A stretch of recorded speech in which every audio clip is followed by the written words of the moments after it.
Yo, what is going on, fight fans, my UFC MMA fight fans from all around the world, or even if you're a boxing fan who just likes is one of the very few that also enjoys MMA and likes combat sports, welcome as well. I know there's a few of those weirdos, that can't, for whatever reason, their brain can't fathom or wrap around the fact that they can't enjoy all combat sports. They can't like both boxing or MMA. They have to enjoy one or another. If you're one of those weirdos, seek therapy because something's wrong with you, or I don't know if you need like some sort of shock therapy or pain or brain meds or whatever by going through your therapist or whatnot. So, or your brain doctor, what have you. But yeah, your behavior needs to be studied if you're.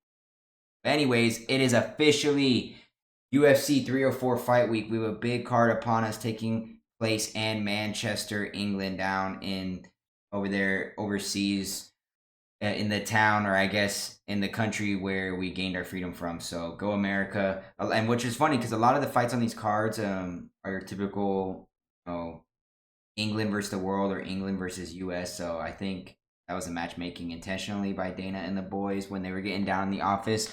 But yeah, let's dive right into it. I'm not going to ramble on for much of this intro, but also I wanted to remind you guys, I guess I'm going to have to keep reminding you guys every episode until we finally hit the subscriber goal, until the giveaway. But at 250 subscribers, we are giving away a BetMGM hat for free. It'll be shipped out to you wherever to one lucky subscriber. When we hit 250 subscribers, you just have to be subscribing to my YouTube channel, and you also have to be a follower of either my TikTok or my IG account, because that's where we post our reels and our TikToks based on various different content, including my MMA UFC content on there as well. So go check it out.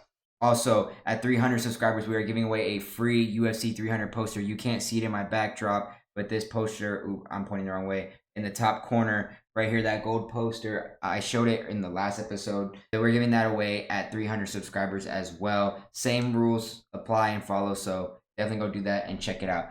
Other than that, let's go ahead and dive into the card in the first fight of the night. All right, taking place on the first fight of the night, we got our girl.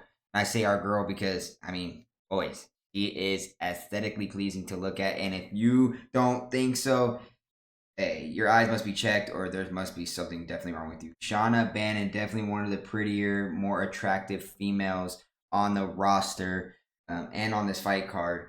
She will be kicking it off over here in Manchester, England, and over there.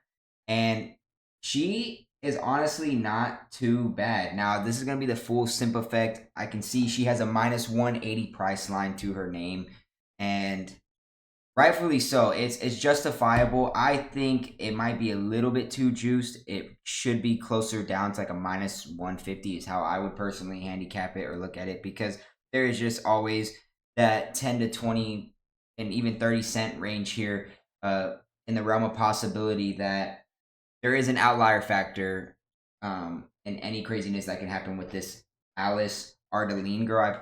Hopefully I didn't butcher that name or I pronounced that right. I hate, like I said, that's my biggest pet peeve, butchering people's names. I try my best not to. But yeah, Alice Ardelean, that's how I'm going to say it. Correct me if I'm wrong in the comments, or if Alice, girl, if you ever watch this yourself, go ahead and please correct me if I'm wrong. But yeah, Alice Ardelean is coming into this fight at weight of 32 years old. Same weight class, weight division at the 115 women's strawweight division. 9-5 record. 4 of those 9 wins are coming by way of knockout. She's never been knocked out before, but where she seems to struggle record-wise is she is 3-2 by way of sub. So she is submittable. My assumption is she does not have the greatest ground game, even though she has a winning record submission-wise and has submitted people. But she does not have the greatest ground game if she goes against. I'm not saying a world-class, submission artist or Brazilian Jiu-Jitsu person, but I guess a semi-decent submission artist. So, but she came in, she started out 2-0. She's coming out of, she is Romanian, but it looks like her regionals were taking place in Germany. She was fighting out of German MMA. She kind of bounced around a bunch of different regionals before winding up on the UFC roster somehow. This is her first ever UFC fight on her UFC debut. She started on RXF, which is Romania. She transferred to German MMA. She was on this Noepta Cantonaler, something weird in 2014. whatever regional that is. She was on the Hungary regionals, Ladies Fight Night, whatever that is, Top FC, Real Extreme Fighting, Battle Arena, EFC. So she's been all our Ultimate Fighting Tournament 11. It's like she's bouncing around between RXF, and then she goes to some other weird regional, and then she goes to German MMA, goes to another regional, comes back to German MMA, just on and off, kind of very, scatterbrained and all over the place. So I think she's just picking up fights to pick up fights because either she likes it and enjoys it, or she's just desperate and wants to check whatever money she can get at, because this is probably her main source of income. So she's just trying to grab at straws. So I'm trying to figure out, she's coming into the UFC on her debut at 9-5, an okay, semi-decent record, nothing flashy, nothing shocking or surprising there. I'm trying to figure out how she found her way on to Dana White's eyes and got onto the roster, because you have to impress or wow Dana White to move on up, because she started out 2-0. She had a regular win. She submitted somebody by armbar. Then, she actually lost by armbar to Diana Belbita way back in RXF. And I believe Diana Belbita is now currently on the UFC roster. She just got submitted. Yeah, she just got submitted in her last fight to Molly McCann, who's also on this card, and we'll get to her fight later. But yeah, the Warrior Princess, 28 years old, 15-9 record, 6-0 by knockout, 4-5 by sub. So that's her weakness. So I guess it was a Romanian on Romanian crime fight. I guess RXF is a Romanian regional over there. My guess. I guess that's what the R stands for. And she knocked out somebody, split decision loss, knocked her out, another girl out. And she went on to lose 3 straight fights in a row. 2 by decision, and then she got submitted again by Zhongwei Li back in 2016, rear naked choke in Top FC. Very, very interesting. Wasn't Zhongwei Li on the UFC roster in 2016? Let me see. So she was fighting regionals while in UFC? Or am I tripping? I guess not. No, that was like right before she got onto the UFC, because she debuted in the UFC back in 2018. So it feels like Zhongwei Li, that's what's weird about the fight game, is like you think these fighters have been around forever, because of just their age range and how sometimes, Zhongwei Li's 34 years old, and she's only been in the UFC for 6 years, which is absolutely crazy to think about. You would think, your mind thinks, other professional sports or professional athletes out there that have been around forever, so you're kind of used to them. Whereas, the fight game, man, people are barely scratching the surface, and most fighters, their prime is, quote-unquote, between 28 and 30, because they end up fighting till, late 30s, early 40s, which is absolutely nuts. Dana White, pay your people, please. Anyways, and now after that loss to Zhongwei Li, which you can't even knock that loss to this girl Alice, she is currently on a 5-fight win streak. She won by submission, rear naked choke right back in Germany. The unanimous decision, knocked out somebody, another knockout, doctor stoppage, and then she has another submission, rear naked choke. So she is currently on a 5-fight win streak, with 4 of those 5 fights being by way of finish, and she's won 3 straight finishes. Now, to be fair, the UFC is a whole different ballgame, okay, than regionals. Is a regionals good indication and prediction of your trajectory and where your projections are supposed to go? Absolutely, because some of these, regional fights that you have, you could be fighting the next whoever, who knows? You could come across the next John Jones in your regionals. They get called up to the UFC as well as you do, and they turn into something spectacular, miraculous. So I'm not knocking regionals, but you gotta understand the UFC is the best of the best in all of, I'm not gonna say combat sports, well, I guess in the MMA world. In the MMA world, this is the top of the top where everyone wants to be at. The UFC is the best fighters in the world, in the nation. So there's levels to this game. There's UFC, and then there's regionals, and regionals are very, very big, drastic, steep down. Okay, and not saying you can't improve or be better. Absolutely you can. But I'm just saying, at the same time, there is levels to this. Now, let's take a look at our girl, Shauna Bannon, right? We got Shauna Bannon, who is... And, guys, I know the simps are going to be all over this one on the betting odds. They're just going to look at her and be like, man. And I already know boys will be salivating at a dream fight of Shauna Bannon, Tracy Cortez, or Shauna Bannon, Macy Barber. Man, that ever happened, but... Unfortunately, it can't, because this is 115. They fight, I believe, at 125. Just flyweight or something like that. So, but yeah, Mama B. So she is currently coming off of a loss right now in her last fight in her UFC debut, which you could argue it could have gone either way. I think I was on Shauna Bannon money line in that fight. I can't remember. I think she was plus money, or it was like even pick 'em from what I remember. Maybe it was like plus 120 as the highest it went. I gotta go look back and check. But I honestly argued that it could have been a split decision. For it to be unanimous was kind of shocking. I know Bruna Brazil. It's a tough fight for anybody to be in their debut because Bruna Brazil isn't all the way bad. She's not entirely trash. I think she has flaws and clear weaknesses in her game, and she's very chinnable. But she's a solid, well-rounded, polished fighter, and I wouldn't say like high IQ, but she's got decent IQ. She has good fight awareness. She's very, very solid on the ground. She's not strong on the ground. She's just finesse-wise. She's just your classic Brazilian Jiu-Jitsu artist that can find a way to get finishes or keep you there and make you struggle and squirm around. So, and by the way, Bruna Brazil is also fighting on this card down the line. She will be facing off against Molly McCann, which we will get to later. But Shauna Bannon, her UFC debut didn't go as planned as she hoped. I think she got clipped or sparked a couple good times in that one. But Shauna Bannon is more known as your, I wouldn't say typical striker, but she's more known for being on her feet. She's decent on the ground. She can sprawl and get out of not get out of takedowns. I mean, she can kind of prevent takedowns. Not really. That's kind of her weakness. Once you take her down, though, she is very good at sprawling and escaping or getting away, and finding a way to staying out of submission positions. So she's very aware and solid in that aspect. She's not a complete ground game fighter, Shauna Bannon, but I would say her more fighting aspect of where she's known on the feet. And I believe she kind of clipped Bruna Brazil a couple of times at that fight. And what's funny enough is that was when Aspinall knocked out Marcin Tybura back in London last year, and around this time in July 22nd, literally. So, which is funny. A lot of these fighters that fought in not Manchester, but in London, England, literally a year ago this time around, are literally on this card. Like Molly McCann was on that card, Nathaniel Wood was on that card, he's on this card. Who else is on that card? I think Jai Herbert's on this card, if I'm not mistaken. Maybe not. Leron Murphy was on. I think I made pretty good money on this card. I handicapped this card really well. I think I hit like an 8-leg parlay. I have to go back and check my FanDuel slips. I remember because I helped my brother and my friend. We went to the casino and watched, and we hit big. Yeah, Mark Diakise, Mick Parkin was on that card as well. I beat Jamal Pope, which was impressive. Barbara Reina. Yeah, I'm remembering this card a lot.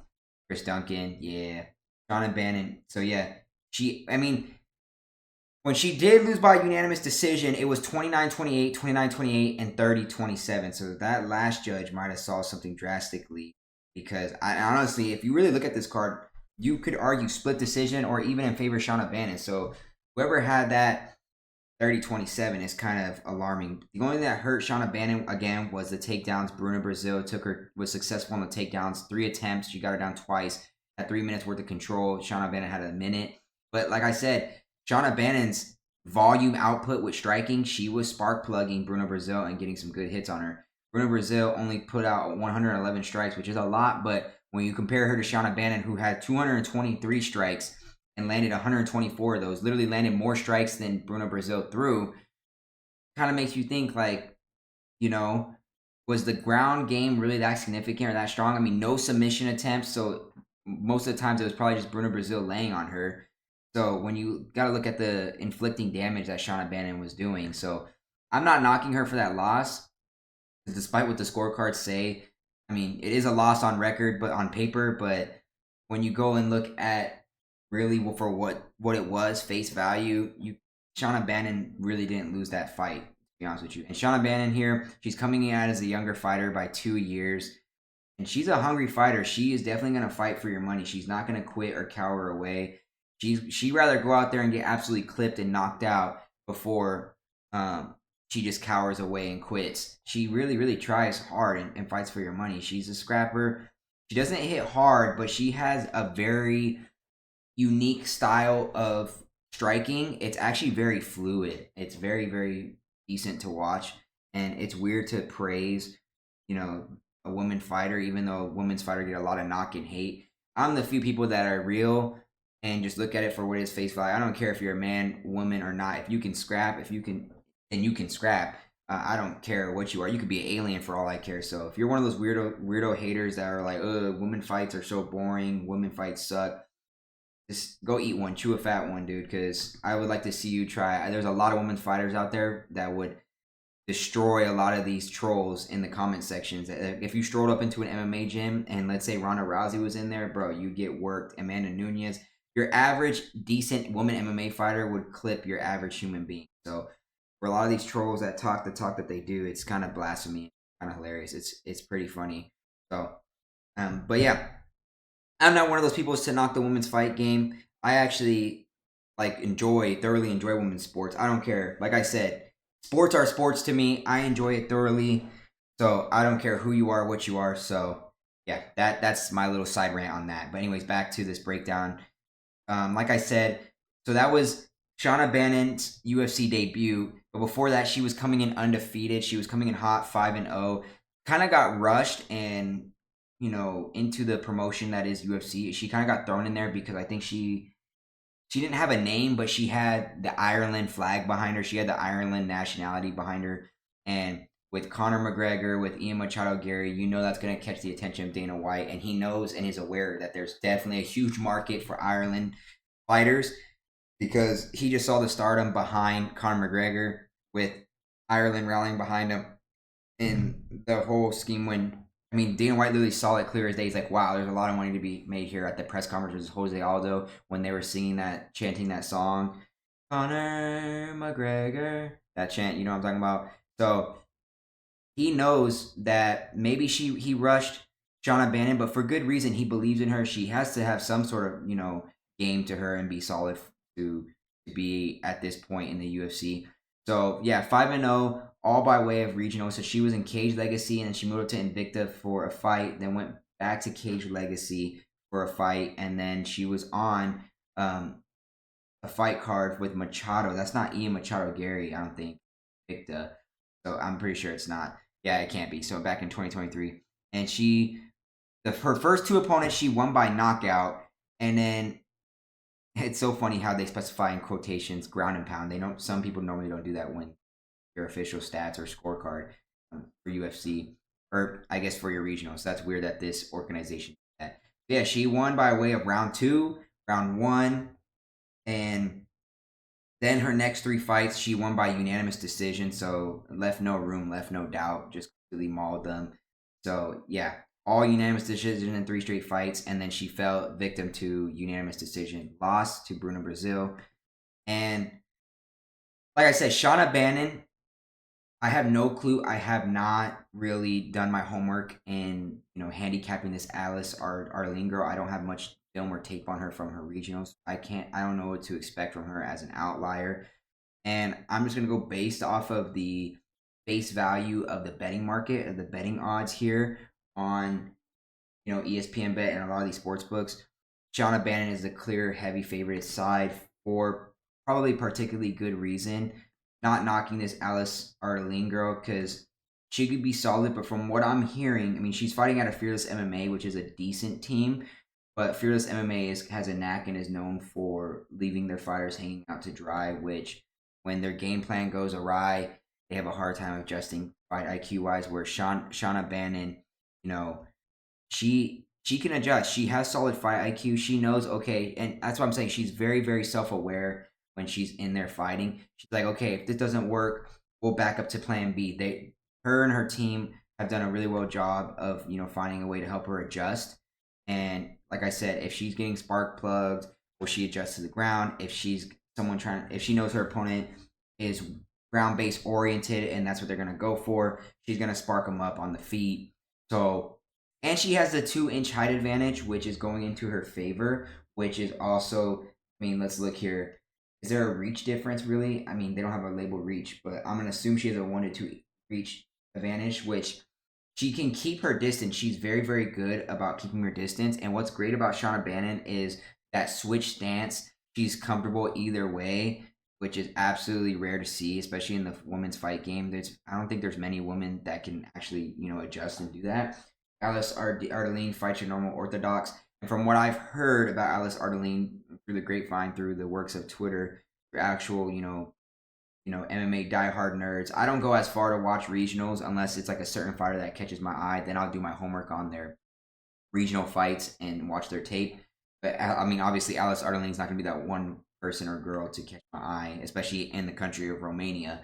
So, but what I've heard is she swings wild. She comes out hot and aggressive. So if Shauna Bannon can cool off her temperament and keep her away at distance and pick her apart and, do a good job of boxing. I know she's done some training and learned a little bit from McGregor. And we know prime McGregor days, man. When he picks his spots and is patient and is locating and takes his time, he picks apart anybody. So Shauna Bannon has learned that early on in her, UFC, or I guess MMA career, and to be taught by one of the MMA goats is very critical and crucial to your young and early on. Only 6-fight career, and I think she's only going to get better. She has to bounce back from that loss.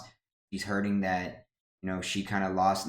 Technically not really on home soil since she's an Ireland-based fighter and they're fighting in England.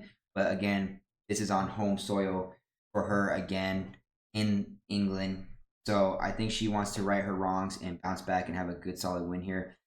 My value pick here, I could honestly seeing her knock out Alice Ardelean, which is actually crazy to say because Alice Ardelean has never been knocked out.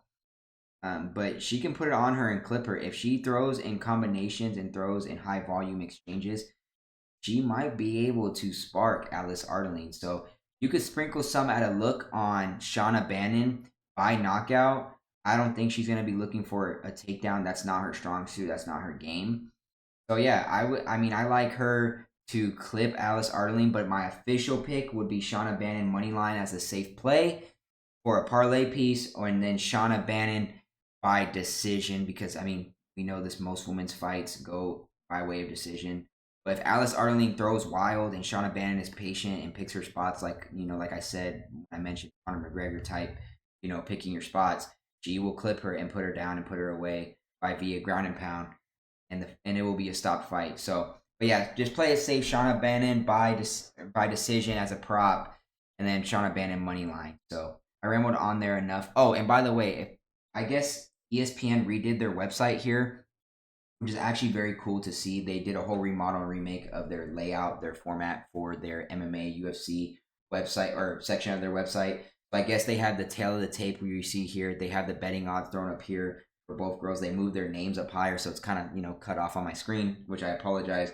But if you go here, they'll have their fighting odds on their ESPN bet, which is really cool. So it shows here their money line, any of their props, and then their total rounds, fight to go the distance. So it's really cool. So I don't have to go. It helps me out because I don't have to go digging through external sites for you guys. And plus, all kinds of books have various different odds. I normally use, so just for future reference, I mostly use FanDuel, which is, I know it sucks, it's icky, it's they're probably the worst sports book when it comes to odds for anything, and especially their odds are critically horrendous when it comes to combat sports, especially UFC. I've seen times where drastic price change just from between them and DraftKings alone. And DraftKings recently used to be really, really good. They are partnered with the UFC. Their odds used to be amazing when it comes to UFC. They were one of the few sports books on the market when it came to MMA, UFC that had the best betting odds. And now recently I've seen their betting odds and it's kind of tinkered off a little bit. It's kind of gotten a little bit trash. It's normally mostly the offshore books that get you good odds because they're not as aware. They're just going based off of what they think or know or how they handicap it or whoever their handicappers that work for them when pricing the fight. So yeah, that's basically a tough one. But yeah, Shauna Bannon, she was just minus 180. She just went down 10 cents. So but yeah, over 2.5 rounds, if you want to parlay that with her, it'll probably go the distance. So yeah, Shauna Bannon by distance is not a bad fight, which is weird also because my buddy was telling me all the props odds have came out for him on DraftKings and all other stuff, which is weird because ESPN Bet and FanDuel normally don't have that this early on.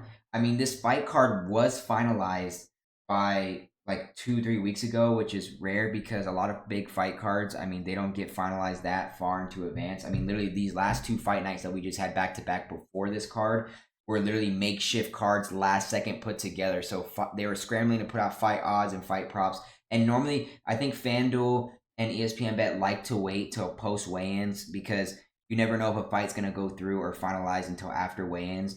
So around Thursday, Friday-ish, they will come out with the official props.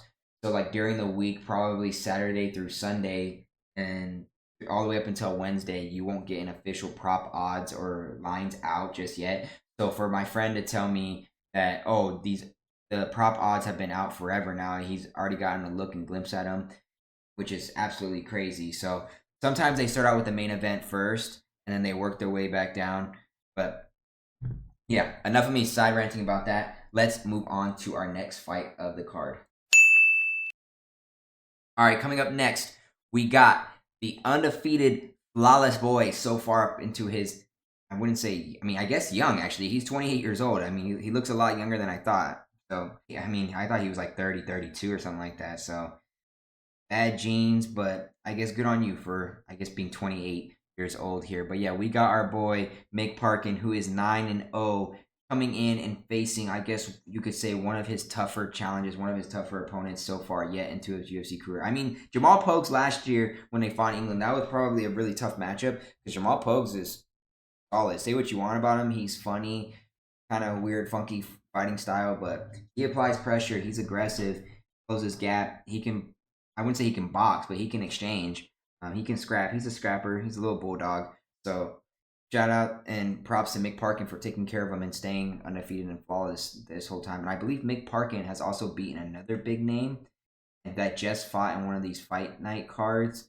Oh, Muhammad Usman. He beat Muhammad Usman his last fight back in March. So yeah, he put that on Muhammad Usman. Like, he showed no fear. He's like, okay, you want to stand and bang? You want to scrap Muhammad Usman? I don't care if you're Kamaru Usman's brother. I'm gonna put you to work. So he gave him the works, bro. He gave him the works. I was kind of startled. I was like, man, who is this Mick Parkin guy? He put me on notice, definitely, for sure. But yeah, he's coming in here fighting Lukasz. Again, I apologize if I butchered or mispronounced your name. Brzeski, out of Poland. Now, I think I've watched Lukasz's last like 1 to 2 fights when he first came in onto the scene. He's still fairly new to the UFC. Yeah, he's only, 5 fights into the org. I mean, he's fought on 4 UFC Fight Night cards. This is his official first, big card debut. He was on Dana White's Contender Series. He submitted Potter, who I believe is not the org no more. Dylan Potter, I think he moved on to bigger and better things. Yeah, he didn't last long. Got submitted in Dana White's Contender Series, went to the PFL and got submitted again. So, I mean, not a big, great name that holds weight. 10-7 record, 7-3 by submission, 3-2 by sub. So, I mean, doesn't hold weight there. But then he hit a stump. So he's 2-3 in his last 5 fights. So Lukasz has been struggling coming into the UFC because before the UFC, he was 8-1-1. He had a draw back in regionals in Babylon, where he's at. So in Poland. But yeah, he started out his career 3-0 by KO. He was spark plugging everybody. Then he got KO'd himself. Came back with the KO dub, submission dub, KO'd again. Then he drew. Had his first unanimous decision win. So first fight of his career that went to decision. Then knocked out in his last regional fight in Babylon. Comes to the Dana White Contender Series and wins his fight against Dylan Potter. Gets a UFC contract. Makes his official UFC debut on a UFC Fight Night, which was actually Chito Vera versus Dominic Cruz. Back in 2022. And he lost by split decision to Martin Buday. Which, I mean, looking at that fight, you could argue it could have gone either way. So, and also, if I remember closely, that split decision ended controversially. I can't remember what happened in Dana White's Contender Series, but it did end controversially. So yeah, so Dylan Potter's, that fight with him had a controversial ending. I don't remember what happened. I wasn't aware. I don't think I watched that Dana. Fortunately, I have to go back and figure out what happened, what went wrong there. But then he goes on to fight Carl Chaos Williams, and that was on a Peter Yan versus Marab fight card. I think Marab ended up that was a controversial decision too. Yeah, Carl Chaos Williams is a tough bout, is a tough fight for any. Bro is 10-1, 3 by knockout. His only loss is by way of sub, and he got submitted literally in a title fight back in regionals in 2 fighting series. But yeah, I mean, Carl Chaos Williams is either knocking you out or piecing you up to a unanimous decision victory. So, I mean, that's a tough draw and a tough fight for anybody. And he ended up losing by split decision. No, unanimous. Yeah, Carl Williams, I think, pretty sure pieced him up. Then he gets knocked out by Waldo Cortez Acosta. Because, I mean, Waldo Cortez Acosta, I'm starting to get him put on notice by him now. I've been on him for a while now, the last 2 or 3 fights. And he's solid, bro. He is something to behold. A very, very smart, high IQ technical fighter. I mean, I don't know if his window is that big. I don't know what. He's 32 years old. He has a big window opportunity right in front of him. 12-1 record, 5-0 by knockout, 1-0 by sub. He's only lost 1 fight by decision, and that was against De Lima, which was unanimous. And you could argue that it could have been split. But yeah, I mean, that's a tough draw and tough grab for anybody. Waldo Cortez Acosta in the heavyweight division is definitely a title contender and can be a future title holder in the next 2-3 years or so. That's not a hot take. I mean, he's better than a lot of guys listed in the top 10 rankings right now. I think he's ranked himself. I think he's on the bottom end of 10, like he's like 11 or 12. But yeah, Salsa Boy is hot. He's starting to become one of my favorite fighters, and keeps this up and on this trajectory. And he definitely can make his way into like my top 10 favorite fighters currently, I guess, but that I watch. But yeah, he got clipped by Cortez Acosta, which Salsa Boy, that's a loss where it's not really a big knock to you. And then his most recent win, he's coming off unanimous decision to Walter Walker, who I believe is not even on the roster anymore. Made his UFC debut, and that was his first. His UFC debut was against Brzeski, and he lost by unanimous decision, and that was his first ever career loss. 26 years old, he's still a very young fighter. So I mean, never mind, he's still on roster, so he has a long way to go. He actually has a fight coming up in Perth, Australia, against Junior Tafa. So we'll see how that goes. That should be. But yeah, I mean, Lukasz Brzeski is hard to handicap because he's just not the most technically, fundamentally sound fighter. He kind of gets wild, and when he knows he's losing on the card, his mental gets chalked real easily, and his mind just goes array, and he just gets frustrated. And you can tell when a fighter gets frustrated, they start fighting reckless and all abandonment. They don't stay true to their game plan. They don't stay true to their corner. Like, we've seen a lot of fighters over the years where their corner is yelling at them like, stick to this, come on, it's working. If you just stay patient. And they know they're losing on their card, they're getting their ass whooped, and they're getting worked, and they're like, nah, to hell with you, corner. You guys, your game plan has lost me this fight up to this point. I'm going to do what I want to do now. I'm going to take over. And when Lukasz does take over, it isn't the prettiest sight to behold.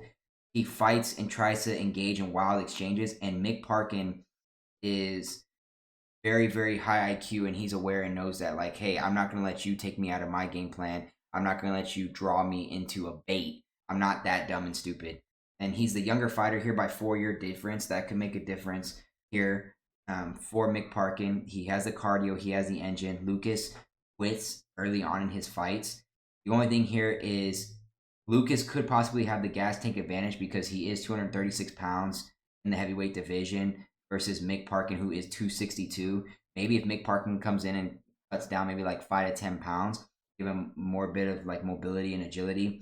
I mean, he's already going to be the stronger, heavier fighter. So if he really wanted to, he could just lay on Lukasz and just roll around with him, kind of like a pig, and just lay on him and get his way to a boring decision. I don't think that's what Mick Parkin wants to do. I think he wants to put on a show for the fans down in England. I mean, he is another England fighter. So he kind of wants to, like I said, put on a show for the fans. Not only that, but he kind of wants to be victorious. He doesn't want to get baited into anything stupid exchanges with Lukasz. I think he respects Lukasz as a fighter, even though he's not the greatest. So he has a 1-inch reach advantage, and I think Mick Parkin gets Lukasz out of the way by finish. I mean, I could possibly see a decision here, but with Lukasz, it's just such a big outlier because you don't know what you're going to expect or get from him. You can get a wild, reckless fighter who, like I said, abandons his fight plan, his game plan going into the fight, and it could hurt him because Mick Parkin is very dangerous and has more ways of victory than Lukasz does. If he really wanted to, he could spark him and clip him on the feet. If he really wanted to, he could just wrestle him around for a boring decision. I don't know if he submits him, but he could definitely manhandle him by just working him and being just a stronger wrestler. So I say Mick Parkin ITD is worth a sprinkle if you can get good odds. I don't know how good of odds you're going to get because Mick Parkin is a clear heavy favorite at side. He's minus 310 for a reason. And I highly agree with Mick Parkin. He's a great money line piece to parlay with in all your parlays. I doubt he loses. He also has the hometown buff, which is, I got to say, as of recent times, when you have these hometown cards with a lot of hometown fighters, the hometown crowd buff used to be a big thing like a year or so ago. Early on last year, it was working a lot, and you were very, very profitable if you were just parlaying a lot of the hometown fighters and took advantage of the hometown crowd buff. But I would say like since like late last November to like now currently, almost like a year and a half or maybe like the last 8 to 10 months, the hometown crowd buff hasn't been as effective. It hasn't been as big of a deal. So that's why you kind of have to be careful treading lightly when you do that, because a lot of what people are going to do when they bet, they're just going to take like 6, 7, 8 fighters on like a 12, 13 fight card like this one, and they're just going to lay chalk. They're just going to lay juice and parlay all heavy favorited fighters, and they're like, oh, well, I expect them to win because they're on hometown soil. They're the hometown fighter. They got to win. They're going to have to win.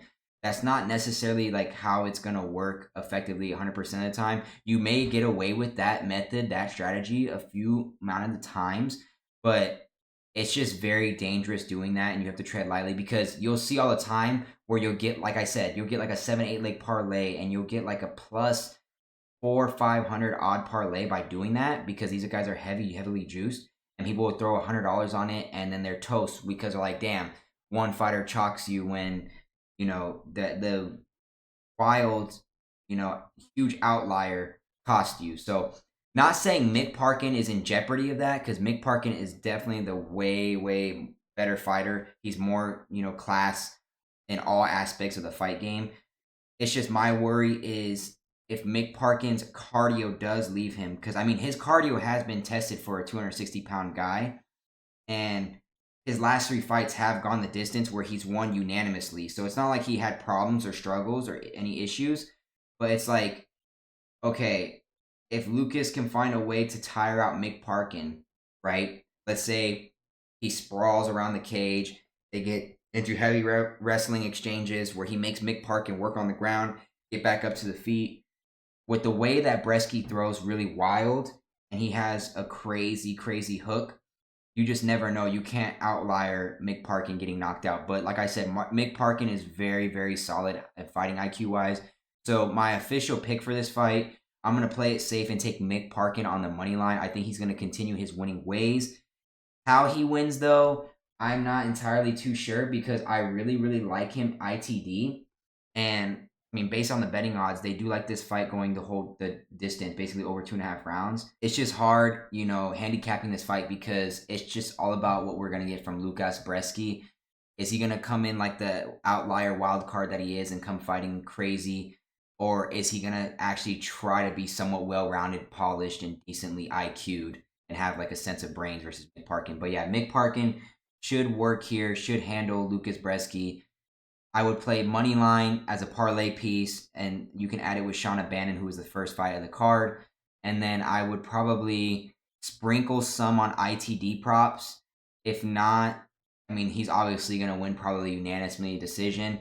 So my official pick, Mick Parkin, he moves on and stays undefeated and moves to 10-0. And now we move on to the next fight on the card. So next fight on the card, we got Sam Patterson fighting Kiefer Crosbie. Now, this is going to be a very, very interesting matchup stylistically because you both got really tall, lanky guys. And, I mean, what even weight class is this? Is this welterweight? Okay, yeah. I figured. I was like, what is this weight class? Because both guys were coming in at different weights. Yeah, coming in at the 170 weight division welterweight, we got Sam Patterson, who is 11-2-1 fighting out of England, when we got Kiefer Crosbie, who is 10-4 fighting out of Ireland. Now, there is a huge huge drastic reach advantage and height advantage. Sam Patterson's coming in at 6'3", 169, and Kiefer Crosbie's coming in at 5'11", 171. Now 5'11" is still some solid length, some solid height to you. That's some height. Okay, no knock on 5'11" people, under 6 foot people. You know, short kings have lives too, man. So, but no knock. Sam Patterson though, 78-inch reach. Okay, now that is a crazy reach, but rightfully so. I mean, the guy is 6'3", but let's not forget Kiefer Crosbie is coming in at a 70-inch reach. We have a whole ass 8-inch reach advantage, which is absolutely crazy. Now, when you have a big reach advantage like that in the world of MMA, I mean, in any combat sport, is it a big deal? Yes. Is it end all be all, end of the world? No. Time and time again, we've seen smaller fighters spark plug a lot of these lanky guys because maybe they have the reach advantage, but they're not as, technically sound or sharp as some of these, shorter, stout, pit bull, dog fighters, like people that can actually scrap. So, I mean, we literally see it all the time with your average human beings in street bar fights where, people get their egos checked because they're trying to impress a girl and it's a taller guy and they think, oh, I'm the taller guy, I should easily whoop your ass. That's never, majority of the time, like 80 to 90% of the time, that's not how, fighting goes. And same thing with weight. A lot of times the bigger, heavier guy, they're like, oh, I'm just heavier than you. Once I grab you and get a hold of you, I can just body slam you on the pavement. Again, that's not 80-90% of the time is not normally how the street beefs are going to go. If you fight a guy who is technically fundamentally sound, anybody, anytime, anywhere can get their ass whooped and spark plugged easily without a problem. Now, this is why I say that, because if you look at Sam Patterson, his volume output in his significant strikes isn't all that. It's not the greatest. For a guy with 70-inch reach advantage or an 8-inch reach advantage, you would think majority of his opponents, he's going to have a reach advantage and the height advantage. You would think he's throwing out some volume output on the striking exchanges. Absolutely not. This guy is only throwing 2.5 strikes per minute. That's nothing. That is absolutely nothing. That's basically just like me and you staring at each other and be like, you throw first. No, you throw first. That's what that is. 2.5 strikes per minute is astronomically bad compared to Kiefer Crosbie, who is throwing 8 strikes a minute. That volume output is ridiculous. And not only that, with that 8 significant strike per minute, that's what he's landing per minute. Scratch that. That's what he's landing per minute. Okay? That's not even what he's throwing per minute. So you're talking about a whole 5-6, strikes landed per minute differential. And not only that, is Kiefer Crosbie is landing almost, if you want to round up, like I normally like to do with my percentages. That's what you're supposed to do, but he's throwing damn near a 70% significant strike accuracy when he's landing. So that means damn near every 10 punches he's throwing, he's landing 7 of them. And, dude, this guy is only landing, Sam Patterson, he's only landing 2.5 per minute, and his accuracy is only barely 50%. So that means for every 10 punches thrown, he's landing 5. Now, is there a drastic volume output? Yes. And I don't think Sam Patterson his strong suit is the stand-up game, is the striking game, because if you go and look at his takedown accuracy, he's 100% takedown accuracy. He hasn't missed a takedown yet. He's flawless. His submission average, he has a high volume on the ground with his submission average, which is very weird because you would think for somebody that has height and length, especially in the welterweight division, that he's not looking to strike. You know what I mean? And if you go and look at Sam Patterson, so he's 11-2-1. He's already been knocked out twice in his career, 4-2 by knockout, 6-0 by sub. So clearly, the 28-year-old, his strong suit is the ground game. He is a submission artist. I don't know what his Brazilian Jiu-Jitsu looks like. Maybe his wrestling is better, but I don't think he's a fundamentally well-rounded, sound Brazilian Jiu-Jitsu artist. I'd have to see it in this upcoming fight. But yeah, his second fight into the UFC promotion, he got clipped by Yanal Asmus, who Yanal Asmus is like so-so. It's okay. It's whatever. Like, not a bad loss. The Red Fox fighting at a K Dojo, the Israeli. He's 7-1, 4 wins by knockout, 29 years old, 2 by sub. So he is a dangerous fighter. His last fight, he lost to Chris Duncan. I don't think that's Christian Leroy Duncan. Oh yeah, Chris Duncan, he lost to the Scottish man. But yeah, so when you throw that in and you're laying chalk with Sam Patterson, you got to be on the lookout. You got to be alarmed and aware, like, okay, this guy has been clipped twice in his career. Okay, I mean, his second fight into his young fighting career, he got knocked out by Hardeep Raw. For some reason, he has a hard time fighting these, Middle Eastern, guys. He's getting clipped by these guys. And Hardeep Raw, I mean, I guess he's out of England too. But yeah, that was his only fight. His only documented, recorded, official fight. And that was in Brave CF in regionals. It was a round 1 knockout. He beat Sam Patterson. He's 1-0 with 1 knockout. Has not fought since. Has not done anything since. So, I mean, you're getting clipped by not even a proactive fighter. So, that kind of alarms me that if Sam Patterson can't get this to the ground, this guy is very, very much in deep trouble, in deep waters. And I know a lot of people, they're just going to blindly see a lot of handicappers, not even handicappers, a lot of like casual combat sports, not knowledgeable MMA fans or bettors. They're just going to look at this fight and say, oh, he has an 8-inch reach advantage. He should clip him. He should knock him out. Absolutely not. That's not how this is going to go. He's going to actively look and be proactive on the ground looking for takedowns. He has a high volume takedown output. And I believe from what I've seen, Kiefer Crosbie is not the greatest, ground game kind of guy. I mean, he's decent. Can he prevent a couple takedowns here and there? Yeah. But with the volume and output that Sam Patterson goes for on takedowns, it's going to be hard to keep him away and put him away. So, I mean, Kiefer Crosbie, let's just look at him. He's also 34 years old, definitely an older lad. He's fighting out of SBG Ireland. Sorry, I almost butchered that. Sorry. Talking a little bit, rambling a little too fast. But, yeah, SBG Ireland is actually a very, very solid, decent, fight team, a fight gym, fight camp. They're very, very solid, very, very knowledgeable over there. I would say, technically, they're top 5 in terms of fighting IQ when it comes to fight teams. They're definitely up there with fighting nerds out of Brazil. They're definitely up there. So you can't knock them. I believe Ian Machado Gary was out of SBG Ireland or something like that. Maybe it was KBG or KGB. I think he came out of SBG Ireland if I'm not mistaken. So definitely a decent team. They have a good roster of fighters there that help iron sharpen iron over there. But if you go and look at Kiefer Crosbie's last 5 fights, and by the way, he is 2-2 by sub. So again, he's definitely playing into the hands of the strong suit of Sam Patterson. So he is prone and showing that he is submittable. But yeah, even in his last fight, he got subbed by Giuseppe on the Adesanya versus Strickland card. I remember that. Then and that was his UFC debut he got submitted in. So this is only going to be his second UFC fight. So that's kind of why the odds makers have priced this fight as heavily juiced as it is. Plus, you're playing into the hands of Sam Patterson, who has the hometown crowd buff, being an English fighter. But again, laying -500 with a guy who isn't too trustworthy or reliable. I mean, he has a solid record, but stylistically, like they say in the fight game, style makes fights. And this is one of those fights where it's like, do you want to be stuck in the crossfire laying -500 chalk juice when a fight that could potentially go the distance and you never know what you're going to get past round 1, maybe round 2, in that third round? It's a live fighting chance, anyone's fight. I don't want to be at the casino watching this fight, having it in my parlay, -500, and I'm over there shitting bricks because the guy that's supposed to finish him, Sam Patterson, can't finish him or submit this guy, and he clearly should.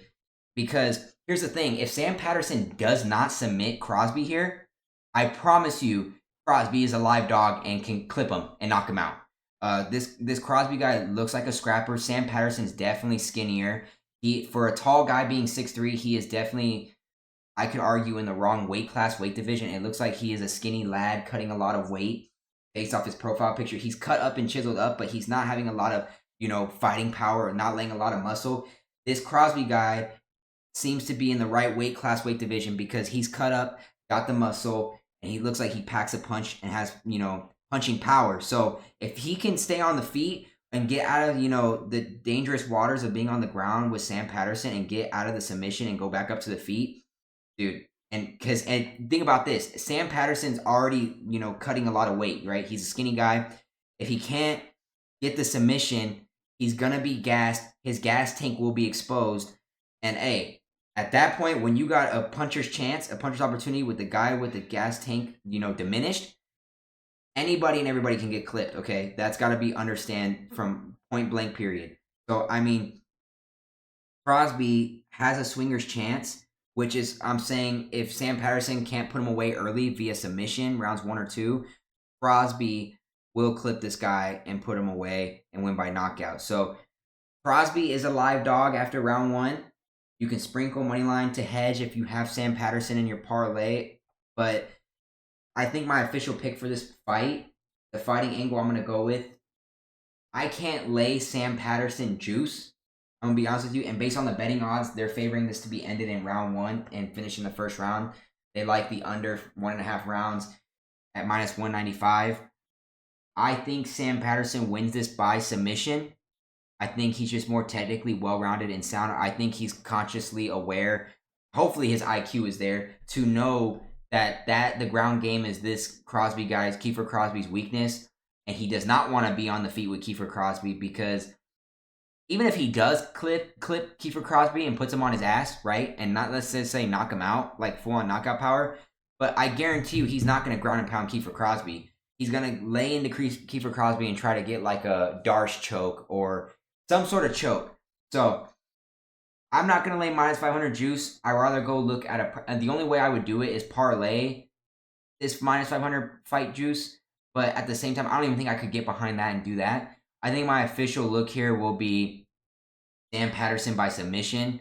And if he doesn't get the submission, I will look at Kiefer Crosbie as a live dog. Okay, coming up, we got our next fight. Now, this fight, man, fight fans, are we being spoiled?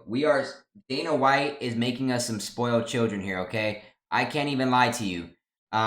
We got Muhammad Mokaev versus Manel Kape fighting in weigh at, whoops, I lost it here for you guys. 1 second. Fighting in at the 126 weight class division, the flyweight division. Honestly, the division that almost died, that Dana White was trying to kill off with, him trading away Demetrius Johnson.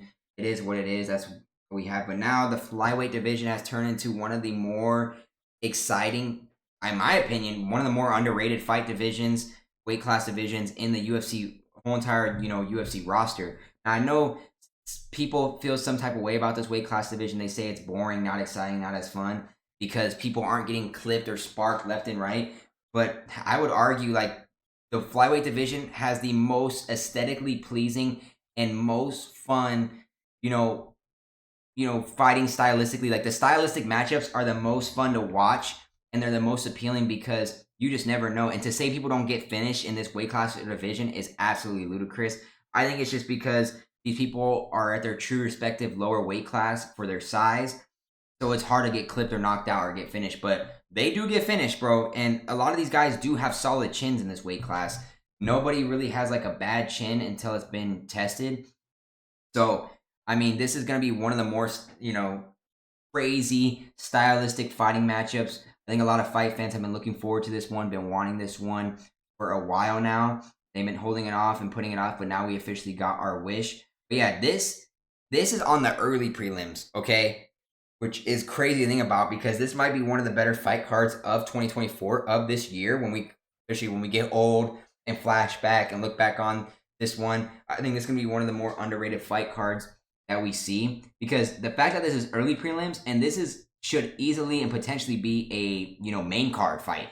This should be a main card fight, which is crazy to say. Like, I would put this over a Nathaniel Wood fight, even on Nathaniel Wood's on the prelims over this fight, which is crazy to say. So it's like, what are we doing here? But yeah, this is going to be the second to last fight of the early prelims before we move on here. But yeah, Muhammad Mokaev taking on Manel Kape. Muhammad Mokaev is the betting favorite at minus 160, rightfully so. And that's probably, keep it short and sweet, where I'm going to lean and go with this one. Manel Kape, I'm not knocking this guy. I'm not the biggest fan of him. I'm not the greatest fan of him. I mean, he's cool and all. He's wild stylistically, puts on exciting fights, does his best, tries his best, to put on a show for the fans. He respects that part of the game. He's not going to be the one to cower or, shy away, or be a bitch or, a puss about things. So he's going to go out there and scrap and fight for the fans and fight for your money, which is definitely, appealing. Now, based on the betting odds here, they like this to go over 2.5 rounds. I don't see that at all. I don't see over 2. If this goes to the distance, I'll be more shocked if this goes to the distance than whoever wins. Like if Muhammad Mokaev lost, I'd be like, okay, cool, whatever. But if he got finished, I'd be like, okay, understandably, right? You know, so I'd be more shocked at this fight going the distance than I would than caring about who wins. Now, I do care about who wins because I actually do like Muhammad Mokaev. Yeah, now that we just talked about it, he just went down 10 cents at minus 150.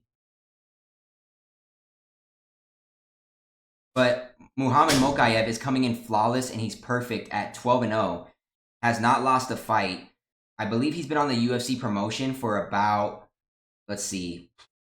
He's been here for a hot minute. He's been here for a while. He's got some fights underneath his belt, which, I mean, the thing about this fight is Manel Kape has more, fights in the UFC promotion.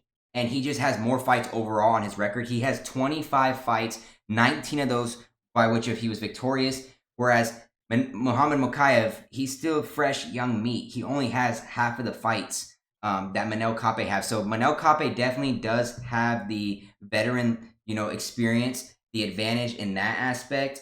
And Manel Kape is not even that old yet. I mean, he's 30 years old and he's already fought 25 times. He's almost fought as many times as he is, years of age. So that is crazy to think about it when you break it down that way and you look at it from that aspect. But let's not knock Muhammad Mokaev. He is a well-rounded, polished, fighter. Manel Kape is well-rounded and very, very polished and high IQ as well. But there is a small percentage chance of Manel Kape where he kind of does fight kind of a little idiotic. He kind of gets out of his way a little bit. He gets a little stupid. He gets, a little drastic. He tries to be urgent and push the tempo and, close gaps and close windows and put pressure on you. And when that happens, Manel Kape can get, put away. We've seen it happen before time and time again. I mean, he does have 6 losses. We're not talking about a guy who is flawless by any means of nature. But I know I'm going to sound like a hater to most of you viewers because I'm not the biggest Manel Kape fan. I know some people out there, they like Manel Kape. I'm not a big fan of his antics outside of the octagon and the type of person he is. I've heard through the grapevine, through like different fight camps and fight teams and trainers and coaches that he's a complete dumbass, that he's a complete asshole and a complete idiot and doesn't, respect the aspect of hey, this is people's livelihoods. This is people's way of income and jobs. I forget who it was, but he showed up to their fight camp or fight team or something like that. Or maybe it was before or after a fight card. And he showed up and broke their hand or threw something at somebody, another fighter that he wanted to fight. And he was pissed off or mad. He has a lot of anger temperament issues outside of the octagon. And he broke another fighter's hand. And it cost him like a money fight, like a big fight.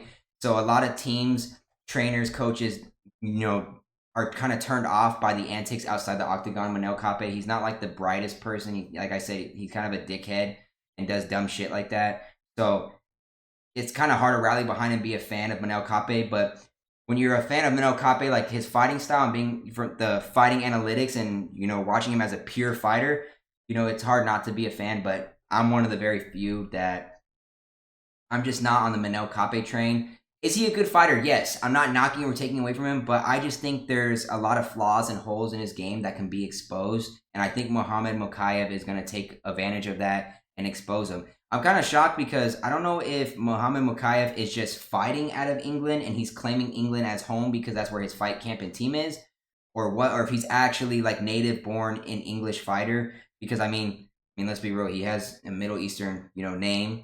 So I'm not, trying to inflict anything there. I'm just pointing that out, the obvious, and saying like, hey, like, is he really an English fighter, or is he just claiming that because his team and camp is there? Who knows?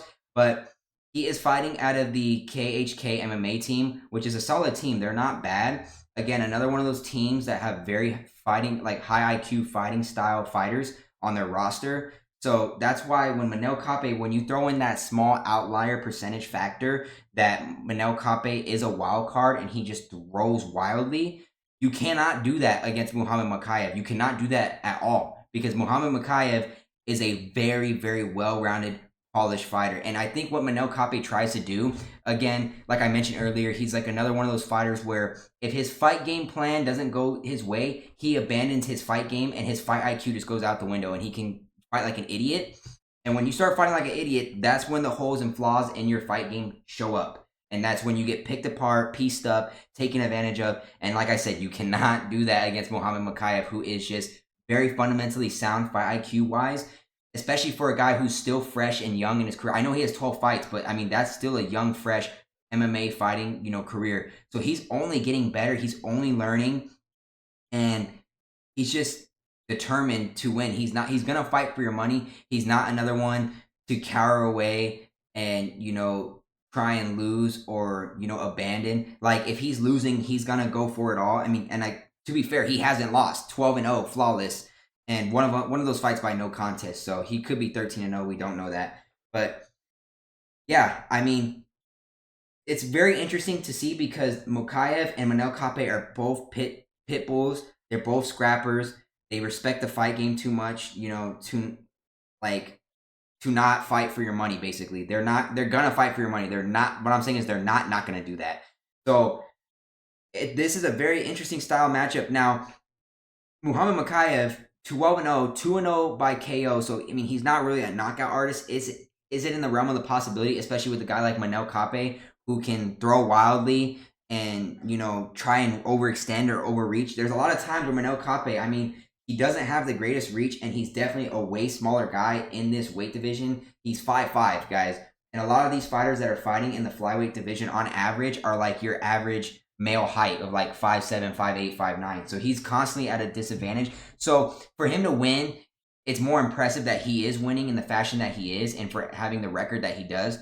But yeah, if he overextends against Mokaev, again, his team, they're very, very good about picking your pockets, picking your distance, and exchange in those exchanges. So if Manel Kape thinks he's going to run in there wildly and just like overthrow or just throw crazy, Muhammad Mokaev is smart enough to realize, hey, I'm not dumb enough. I'm not going to fall into your bait trap in those exchanges. I'm just going to step back, Conor McGregor type, let you follow through and bink, hit him with the Jose Aldo right hand because he's not going to be there. So, but there is times where Muhammad Mokaev, that's the only flaw in his fight game where it's like he's decent, but he's not a complete fighter just yet in terms of his striking, because his striking does have some flaws too. He does a little bit of Manel Kape. He overextends, and sometimes he'll get tagged or clipped up, and he'll be like, okay, I'm aware now. I'm not going to let that happen again. I'm not. So he does make on-the-fly adjustments and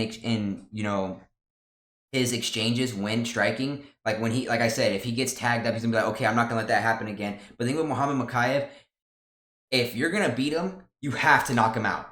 Clear cut, simple, no other way around it. That's the only method of victory, only path to victory I see here from Manel Kape is if he absolutely lands and put it on Mokaev and just absolutely chins him and clips him. You have to put Mokaev away. If not, he's just going to eat those little dink and dump punches and keep coming at you like a zombie. He's just going to keep closing distance, keep applying pressure, putting you on your back feet, and just keep closing the distance. And then before you know it, boom, come in striking like a freaking cobra and go for the takedown. And that's it. It's over. It's nothing's going to happen for you. Once you're on the ground with Mokaev, he is strong enough and he is very stylistically well-rounded on the ground. He has the wrestling, he has the Brazilian Jiu-Jitsu to keep you there and put you there. And we've seen times where Manel Kape gets very, very frustrated on the ground. Like, is he decent and okay on the ground? Yes, but that is definitely not his strong suit. That is definitely his weakness. So if you can put Manel Kape there, then once he's there, he's there. He's not getting out. He can squirm like a worm all he wants. Mokaev is good with ankle locks, ankle picks. So if you try to scramble away and get away and stand back up to your feet, bro, he will be hugging onto your ankles, hugging onto your shins, hugging onto every piece and bit of your limb, and he's not letting you go. He's not letting you get away. You are becoming his personal teddy bear once he grabs a hold of you on the ground. So, like I said, I'm not throwing out the realm of possibility because the betting odds are letting you know that Manel Kape has a fighter swinging chance. In reality, this should be if I'm personally handicapping this, Muhammad Mokaev should be like a minus 125, minus 130 favorite. So, I mean, to see him, be what he is on the card, which is minus 150, I mean, it's fairly priced. I respect it. I respect it on the sports book. But I would take it down a couple of cents because, again, Manel Kape should be like plus 110, plus 115 on this fight because you just never know. Manel Kape is just such a wild card. You never know what you're going to get. And his striking output desperately outweighs Muhammad Mokaev. Muhammad Mokaev is only landing 1.5 strikes per minute, which is absolutely nothing. That means he's just literally sitting there waiting for you to do something so he can take you down. And Manel Kape can land, strikes in combinations, and he can throw in a fury. Sometimes he may not be accurate. I mean, only a 55%, 56% accuracy with landing 5 punches per minute. He does fight southpaw, which does present a challenge for Mokaev because stylistically, Mokaev hasn't done the greatest with people on the feet that are southpaw because they can just catch him off guard a lot. But, I mean, Mokaev's chin hasn't really been fully tested to a certain extent. It partially has been. There's times where I've seen like Mokaev eat some shots that are respectable that can like knock you down. Not saying knock you out, but it will knock you down, and he'll eat those up and be like, okay, and keep moving forward. So he's very zombie-ish. I mean, his UFC debut was back in 2022. Submitted Cody Durden in the first round like it was nothing. Beat Charles Johnson in a unanimous decision, which is very, very impressive because Charles Johnson, I mean, we just saw him win and knock out Joshua Van in his last fight when it looked like Joshua Van was winning that fight until he just got clipped in the third round, early on in the third round, which was impressive to see because Joshua Van hasn't really been put down like that, and Joshua Van's a really, really great fighter. I was on the Joshua Van side, and I got hosed and screwed bad. I think that was a fight, 2 fight cards ago on UFC Denver Fight Night. So yeah, that was an impressive win. So Charles Johnson's one of those guys in the 125 weight division that can't be messed around with, can't be F with, and Muhammad Mokaev beat him unanimously. So that's an impressive win on your record. Malcolm Gordon, he submitted him in the third round. So that's impressive. I mean, I could see over 2.5 rounds now that I think about it because Manel Kape has an okay chin to survive. Plus, Muhammad Mokaev isn't throwing a volume enough to knock out Manel Kape. But I think Muhammad Mokaev can still finish this fight probably by third round again, late. Again, Malcolm Gordon, an okay win. Malcolm Gordon is not like the most insane fighter, but it's still a decent win. Jafel Filho submitted him too in the third round early on. Tim Elliott, who's a great, wrestler, American, wrestler, and he put him out and put him away too. So, and submitted him in the third round, and then unanimously beat Alex Perez, who Alex Perez was at one point, from what I remember, a top contender in the flyweight division. And he basically, Alex Perez is 1-4 in his last fights. But to be fair, he had a title fight, lost to Figueiredo, lost to Alexandre Pantoja, Muhammad Mokaev, Matus Nicolau knocked him out, and then Tatsuro Tara. So he's kind of been like the gatekeeper, kind of the punching bag, but he's still 25-9. Even with those last 4 losses, he's on the trajectory down. But yeah, at one point, Alex Perez was a title, contender, title fighter, and he beat him. So this will be a very, very interesting fight in terms of the fact that it's on early prelims. But I like Muhammad Mokaev by submission, probably late in rounds 2 or 3. Probably most likely in round 3 because I think Manel Kape can do enough just to survive. But if Muhammad Mokaev can't get that round 3 submission on Manel Kape, I think that Muhammad Mokaev walks away here victorious yet again, stays undefeated, moves on to 13-0, and looks like a serious, serious problem in the flyweight division, and is threatening in the position to be a title contender for Alexandre Pantoja. I think, in all honesty, if he wins this fight, maybe he has to fight one more time and win again to fight Pantoja for the belt. But if not, if he doesn't need to do that for his resume, for the sake of it, he needs to fight Pantoja next in line. He must. It's just a must. He has to. There's no way if, ands, or buts about it. It's long overdue, long delay. And if Muhammad Mokaev does fight Pantoja, that's where Pantoja will finally relinquish his belt. I think Pantoja Steve Erceg had a possibility to beat Pantoja when they fought. That was a close opportunity and chance, and Steve Erceg was giving him a scrap, giving him a fight.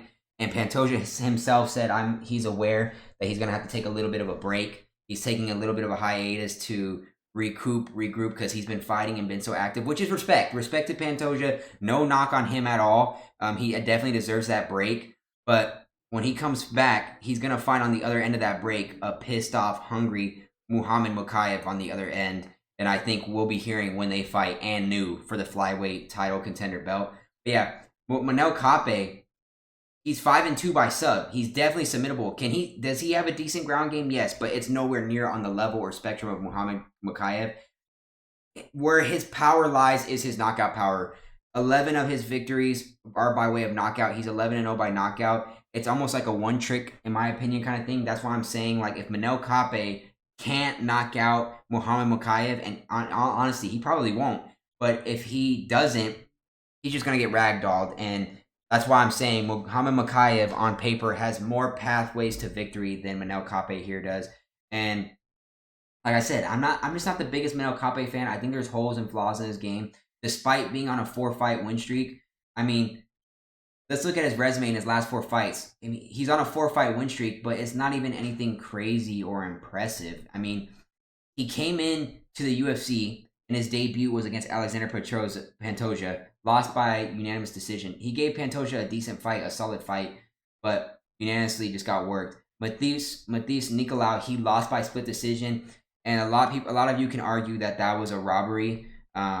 You could have gave it to, Manel Kape's way, because I don't know what the judges were looking, but that was on the UFC fight night, the first time Edwards and Muhammad fight, and then, no contest because of the eye poke. I mean, Muhammad's eye got swollen shut, so it was the main event of this fight card for UFC 304, which we'll get to on later. But yeah, I mean, split decision with Matheus Nicolau, and then he knocked out Ode Osborne, which is like, okay. Then he knocked out Zalgas Zumagulov, who I think he's on his way out of the UFC roster. If not, he has to be off the roster by now, or soon will be. Which is like, again, another fight that was like, okay, yeah. I mean, Zumagulov, he literally was trash in the UFC. Yeah, bro, he's 15-9 record, but in the UFC, he had a 4-fight losing streak, and now he's on NYSA Fighting Championship in regionals, trying to find his way back into the fight game in hopes that he can get back to the UFC, which I doubt. He's 35. Time has passed him. And Manel Kape knocked him out. So, I mean, before the UFC, he was okay. He wasn't all that. I mean, the regionals he was fighting in, they weren't like insane regionals. So, not a bunch of big names coming out of there. But yeah, he beat him, which is like, okay, so what? So be it. And then his most recent fight, or his last 2 fights, he won by unanimous decision versus Felipe Dos Santos and David Dvorak, which is like, again, okay. So yeah, I like Muhammad Mokaev. He will definitely be possibly a straight bet for me. I will be laying heavy money on Muhammad Mokaev there.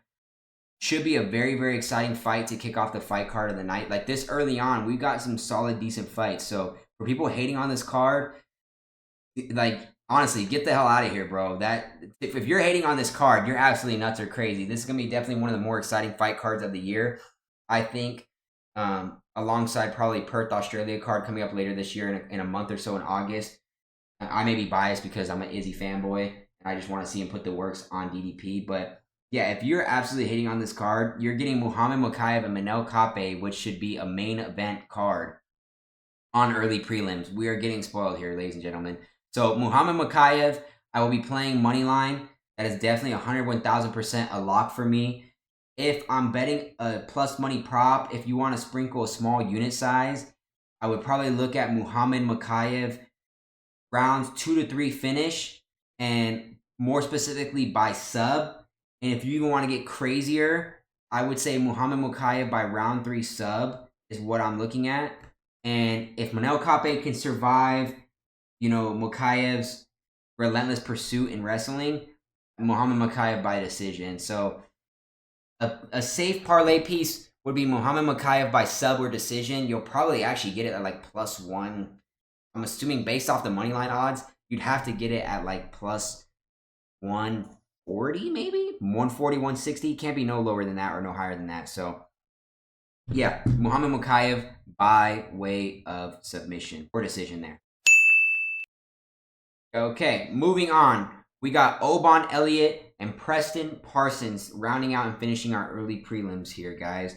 And this fight, oof, very, very interesting. This is one of the fights that I think that sports books and handicappers have it partially right and partially wrong. The part that they got it partially right on is the betting odds. I kind of have this handicap closer to a pick'em, which essentially this is kind of what it is. It basically is a pick'em. Kind of not really though.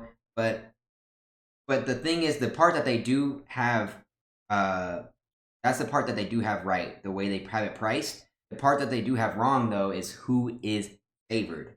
Okay, now people are gonna look at this and see two wrestlers, right, coming at it, and they're going to say, oh, they're going to become biased based off country or nation here. I believe Kunath, I watched his video, and he's like, yeah, I'm taking the American wrestler because American wrestling is better over Wales wrestling, yada, yada, yada, which is like very lazy, very, very lazy handicapping. That's a very whack and honestly delusional reasoning behind, your pick and why, like who says that, bro? That's really dumb and stupid. So if Kunath ever sees this, that's my subtle jab or, shade thrown at him.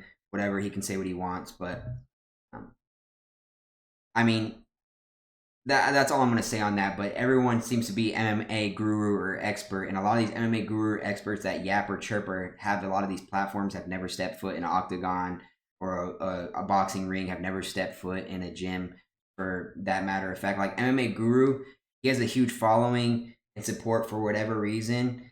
But at the same time, that dude would never fight a day in his life. So he can say what he wants. Same thing with Kunath. And no body shaming here, but they are bigger fellas. So let's just leave it at that. But anyways, Oban, Elliott, Preston, Parsons. Now, evenly height matchup, evenly 170 weight class in the welterweight division. So this is honestly an interesting fight because both guys have a potential to move up in the welterweight division and make some noise, make a name for themselves, and possibly creep their way in a little bit into the rankings. More so Oban Elliott does than Preston Parsons because Preston Parsons' record and resume in the UFC isn't that worthy of, notoriety yet in the welterweight division. However, Oban Elliott's, he's still young. He's still, early on into his UFC career. I believe he just made his debut like literally not too long ago. So it's like, yeah, I mean, he's only have 2 fights in the UFC. And I wouldn't say he's going to skyrocket straight into the welterweight rankings, but he will definitely be on the borderline, especially considering like where the welterweight, class is, in terms of like, fighting names and activity and rankings. Like the welterweight division used to be like one of the more prominent weight classes and one of the more tough and difficult weight classes in all of MMA. So to see where it has, fallen off and tinkered off at is kind of tough to see because, I mean, it's really not all that. It's not like crazy or the same anymore.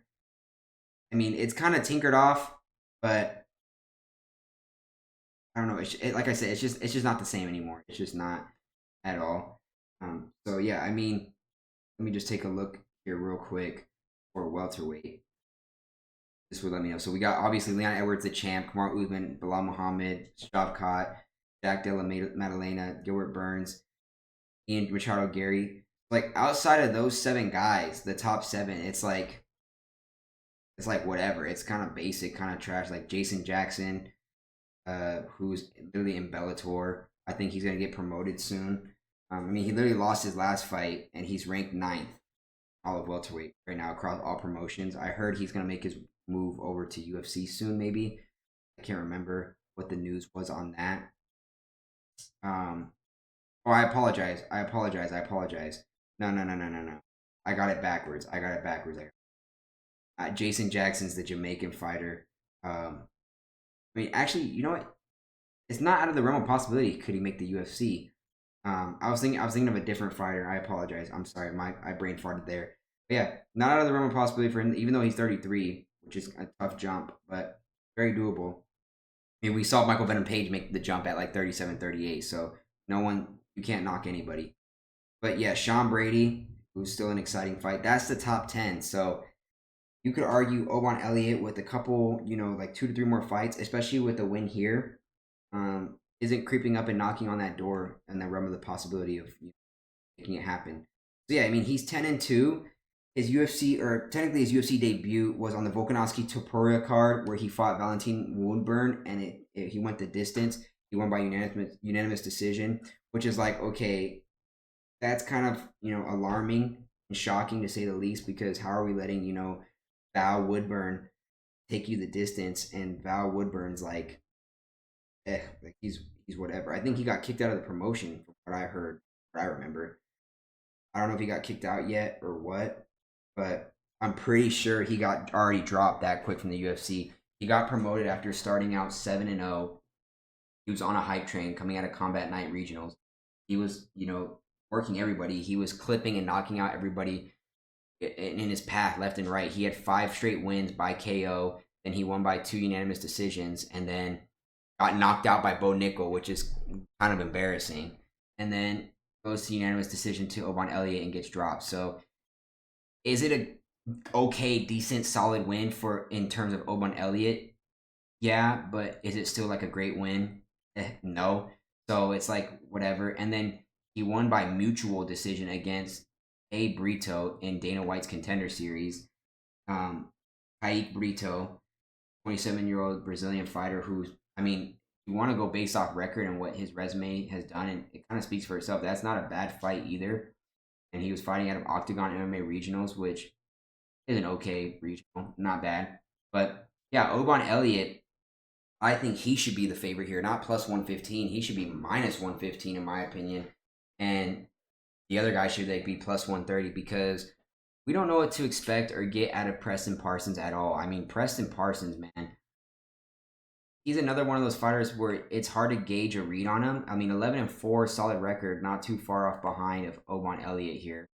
But yeah, I mean, same reach advantage too, 1-inch reach advantage. Oban Elliott has the age advantage, but that doesn't really matter. Both guys are under 30, so they're still in their fresh prime age. They roughly share the same. I mean, they're basically neck and neck in terms of every statistical. There's not really any statistical advantage here for either guy if you want to truly, purely look at this. The only advantage that Preston Parsons has is the sub advantage, because the volume where he's actively looking for the submission. He obviously has the greater output than Oban Elliott. Oban Elliott's not really seeking submissions or actively looking for them. I think he's just sprawling, or basically what we call defensive grappling, which is like he's not actively partaking in offensive grappling where he's looking for the active submission and he's not trying to actively go for it or reach for it. He's more so on the defensive side, like not letting it happen. He doesn't want to let it happen. So he's sprawling, playing defensively, hand fighting, hand exchanging, keeping away, doing those sorts of things so that his opponent's offensive grappling doesn't take over and helps them win the fight, and he doesn't lose. So I wouldn't look too much into that, but Preston Parsons does have the submission volume output advantage. But yeah, I mean, their strike accuracy is about the same. Their strikes landed pretty much the same. Their takedown average, roughly the same. Their accuracy, roughly the same. A little bit edge goes to Oban Elliott. So when Kunaf said Welsh, whatever, wrestling is nowhere near American wrestling, is such a fucking, excuse my language, but I already cussed on this video, but it's such a lazy handicap and ignorant thing to say. So he can say what he wants. Really stupid. But yeah, I mean, Preston Parsons doesn't have an insane or crazy UFC resume either. Does he have the UFC experience? Does he have a little bit edge and veteranship over Oban Elliott? Absolutely. He has 4 fights in the UFC compared to Oban Elliott's 1. I'm not really counting Dana White's Contender Series because, I mean, it's not that, like, being in the apex with coaches and no audience and everyone screaming and yelling at you is not the same in front of a sold out crowd on a main event card. Say what you want. It's not the same adrenaline. It's not this, none of that. So you can't even compare a Dana White Contender Series fight to a main event fight or like a big card fight. For that aspect, it's night and day. But yeah, Preston Parsons has won by unanimous decision against, I think that's Matthew, I think that's his first name, Semelsberger, who is like 11-7, 6-2, and you went the distance with this guy. Like, okay, like Semelsberger can scrap. He has knockout power punch ability, but he's like not all that, not the greatest fighter. Then you lost by split decision to, I believe that's Trevin Giles. I believe Trevin Giles has been dropped by the company. He's not even on roster anymore, from what I last heard. Or he was, I think he was on the verge of getting dropped. Because, I mean, dude's only 2-3 in his last 5. He hasn't had the greatest UFC career, and it hasn't held up the same weight as, it did in the past. So, I mean, and he's getting up there in age, still early 30s, but he could be on his way out. So, I mean, you lose to Trevin Giles, which is like not a good look on your end either. Then you go to a unanimous decision against Evan Elder. Now, Evan Elder is a respectable win because Evan Elder, he just came off a submission victory against Darius Flowers on UFC Denver, who is also 9-2, 4-1 by KO, 2-0 by sub. So dangerous fighter, solid fighter, can scrap. So that's a notable win that you got there and beat him. And then you get, in your UFC debut, you get clipped by Daniel Rodriguez, absolutely flatlined and knocked out. So it's like, and that's a respectable knockout, right? Daniel Rodriguez has some hands. But again, Daniel Rodriguez, like in terms of complete fighter in the welterweight division, it's like, so this Preston Parsons guy is just too much up and down on the trajectory. You don't know what you're going to get. It's too much of a roller coaster. So I'm going to take Oban Elliott on the money line, and I'm going to take Oban Elliott I'm going to sprinkle some on knockout, and then I'll sprinkle some on decision, and I'll take Oban Elliott double chance by knockout or decision. And you're probably going to get some good odds there because he's already money line based the underdog side. So it's like, that's good value there. I'm all over Oban Elliott, and I know he's fighting with a lot of emotion too from what I last heard. I've been following some of his interviews. I think his dad passed away not too long ago, like a year or so ago. He has like a tattoo commemorating him, and his dad was heavily invested into his, MMA combat sports fighting career. I believe he was one of his coaches early on into his young career. He always believed in him, and it's an emotional thing for him, and he said he's going to fight for him. And he's, going to fight for one day holding the belt. All the emotional, motivational stuff that you want to hear out of, a young, hungry fighter. Oban Elliott has it. So I think Oban Elliott's going to come by way of victory and be victorious here out of Wales. He technically has the home crowd advantage, the home crowd side. So he does have the hometown buff. So to take advantage of him at plus money early on in the card is crazy. This is probably going to be a straight bet for me. If I do a long shot parlay, his money line might get thrown in there, or maybe one of his prop angles. So, yeah, I'm all over Oban Elliott, fading the boy Kunath, and when it hits, we're going to talk shit and rub it in his face. Let's go. All right, now moving out of the early prelims and in our way to the prelims. Man, we have done a lot of rambling and a lot of talking. So if you've watched completely, fully, all the way through, I greatly appreciate you guys. Please like the video up until this point. Thumbs up, share it, comment below what you guys think. I always love to hear you guys' thoughts and input and what you guys, have brewing up and building up. So I'm always open ears, man. I'm not going to be the one to trash you unless you're saying stupid stuff like Kunath and MMA Guru. So I know I'm rambling about them. It's going to make me look like a hater of them, but F those guys, screw them. I'd say it to their face too. But anyways, it is what it is. They have the platform. We don't just yet. So keep rocking with your boy until one day we get there and we can, put it in their face, rub it in their face, basically. So, yeah, but moving on into the prelims. First fight of the prelims, out of the early prelims, we got an interesting fight. This one actually caught my eye, believe it or not, which is funny because a lot of people aren't going to know these names. These are, your typical MMA fighters where no one's aware about. And stuff like that. But you got Modestas, Bukauskas. It's almost like Bukaki. But yeah, he's fighting out of Lithuania. Sorry, that caught me off guard. And he is fighting Marcin Prachnio. Now, I've seen a couple of Prachnio's fights. Modestas, I think I've seen his last fight. Maybe the fight before that. I gotta go check his history from what I remember. Yeah, Zach Pauga. I remember him fighting Zach Pauga on the Vittori card versus Cannonier. I was like, wow, I was thoroughly impressed with this Modestas guy. He wasn't bad. And to be fair, he was on a fight win streak until he landed his first loss. I don't think I caught that Petrino fight. He lost to Vitor Petrino out of Brazil.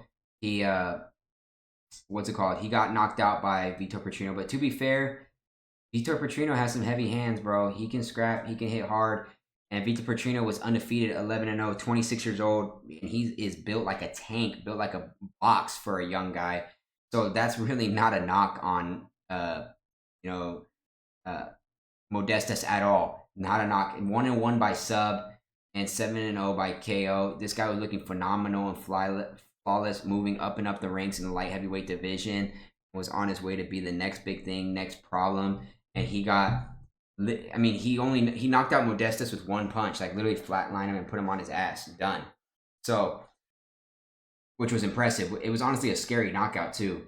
But he ended up bursting my bubble and bursting my parlay as a heavy juice favorite. He let Anthony Smith submit him in the first round, which busted a lot of people's bubbles and ruined a lot of parlays as a heavy underdog. And not only heavy underdog, but a heavy underdog prop there. So other than that, Modestas is, he was on a 4-fight win streak before that knockout by Vitor Petrino. Yes. But yeah, he has a 15-6 record, 9-4 by knockout. So this guy is 100% absolutely knockoutable, which is kind of, scary when you're dealing with somebody like that. When your chin gets tested a couple of times throughout your career, it can become a hassle and become a problem. He's been submitted once as well. So he early on started out 4-0 by decision, 3 in a row by KO. Got submitted by leg lock. How do you let that happen? Then got knocked out after that. So he got finished back-to-back. Then he won by back-to-back submissions, rear naked chokes.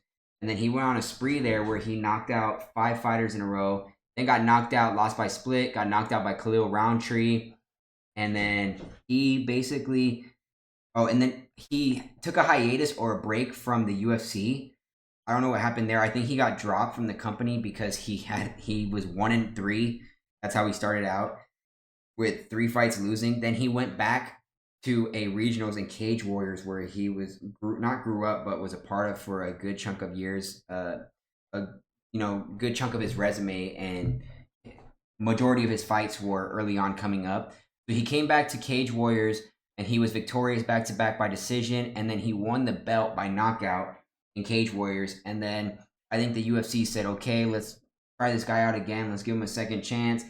He's back to his winning ways. He's found some ground. And he carried over and carried on the Mokaev-Volkanovski fight or card. He won by unanimous decision against Tyson Pedro, which is like, okay, it's whatever. Tyson Pedro is like not really like a wild win. I mean, he also lost to Vitor Petrino too. That was his last fight earlier this year, and Tyson Pedro is not really an active fighter. He's kind of like been on and off. 32 years old. He had like a long hiatus, but he's 5-1 by KO, 5-1 by sub, 10-5 record. So I mean, he's decent. He's a dangerous guy in terms of finish rate, but all his wins are by finish, and then he's lost 2 of them by finish. That's 3 of them by decision. One of those was against our boy Modestas, and then he beat Zach Pauga by decision as well, which is also an interesting victory as well, because Zach Pauga, for a while there, was looking like somewhat of a problem. He was looking decent, and it looked like an issue at one point, but he had I think it was an interim title fight for light heavyweight at one point, or in heavyweight, and he lost to he got knocked out by Muhammad Usman. Oh no, it was for the Ultimate Fighter. It was for the Ultimate Fighter title. There's no belt involved. It's just like the title name, I guess. So yeah, I remember that Zach Palga got absolutely flatlined by Muhammad Usman, like just got his face obliterated and destroyed, like a cannon got shot off. So I mean, he beat Zach Palga, and Zach Palga's okay. Um, and then he goes on and gets knocked out by Victor Petrino. So he's coming off a loss by way of finish. So it's like his losses aren't that bad, but his victories aren't the greatest, if that makes sense. Like, I mean, he got knocked out by Khalil Roundtree, so he's getting clipped in by heavy hands. Jimmy Crute at one point had some hands, but Jimmy Crute now is like, eh. And then he lost by split decision to Ola Juszczyk, and Ola Juszczyk is a scrapper. That's a respectable loss. So it's like he's good enough to handle some of these cans, not some of these guys that aren't the greatest, but he's also, you know, an outlier. I mean, he gets finished by people he should get finished by, so he's losing to respectable opponents. If we take a look here in their matchup, he does hold a 4-inch reach advantage against Marcin Prachnio. Same height. They're coming at the light heavyweight division at the 205 range. And, you know, but I mean, Prachnio has a higher strike landing output, and he is way more accurate than Modestas. So I'm not going to pronounce his last name, by the way. I'm just going to keep calling him Modestas. We're on a first name basis because I don't want to butcher his name any more than I probably already have. But I mean, when you just look at that alone, and you've seen that Modestas has been clipped 4 times by some heavy hands, heavy hitters, I'm not going to sit here and say Prachnio is on the level of hands as, you know, Khalil Roundtree or any of those guys. But when you're throwing at volume and you're landing at volume with that much of output, it's alarming. It's very alarming for a guy like Modestas, because you never know what you're going to get from a guy who can just easily get his lights put out or quit. There's times where Modestas has looked lazy and, you know, looks like he doesn't want to be there or doesn't put any effort or trying. Like, once he's one of those fighters, like once you frustrate him, he cowers and quits away, and he doesn't fight for your money. So it's like, I don't want to have my money behind a guy who's going to do some shit like that and screw you over and just abandon and quit. Because, like, what the hell, right? That would piss you off if you had a bet on this guy and you just watch him just cower and quit, you know? So he is minus 160 favorite. This fight is probably priced reasonably. I would lower Modestas a little bit less, like a minus 140 favorite, like take a couple cents off, put Prachnio at like plus 110, plus 115. You know what I'm saying? And yeah, I mean, I would price it closer to a little bit, maybe a pick'em. But same thing, Marcin Prachnio, you don't know what you're going to get with this guy. Another guy who's like up and down in his UFC career, had a roller coaster career. He's also an outlier, kind of like Modestas. But I will say, to be fair, we've seen glimpses and moments of Prachnio where he does fight for your money. He will go out there and try to scrap, put on a show. And, you know, if he gets clipped, if he gets finished, so be it. He's going to go out swinging, and he's going to at least try. Modestas, once you put it on him, there's no, like, anger to push or retaliate back. Whereas Marcin Prachnio, we've seen where if he's being tested, he's going to be like, all right, let's scrap, let's go for it. You know what I mean? So, and like I said, with the volume output he's throwing, both guys, this is probably going to end in knockout. I don't see this fight going to the distance. I'm curious to see what they have it at the odds. They like it over 2.5 rounds. I'd be actually shocked and surprised if it does, because both guys, you know, their chin has been tested. They've both been clipped. They've both been knocked out 4 times.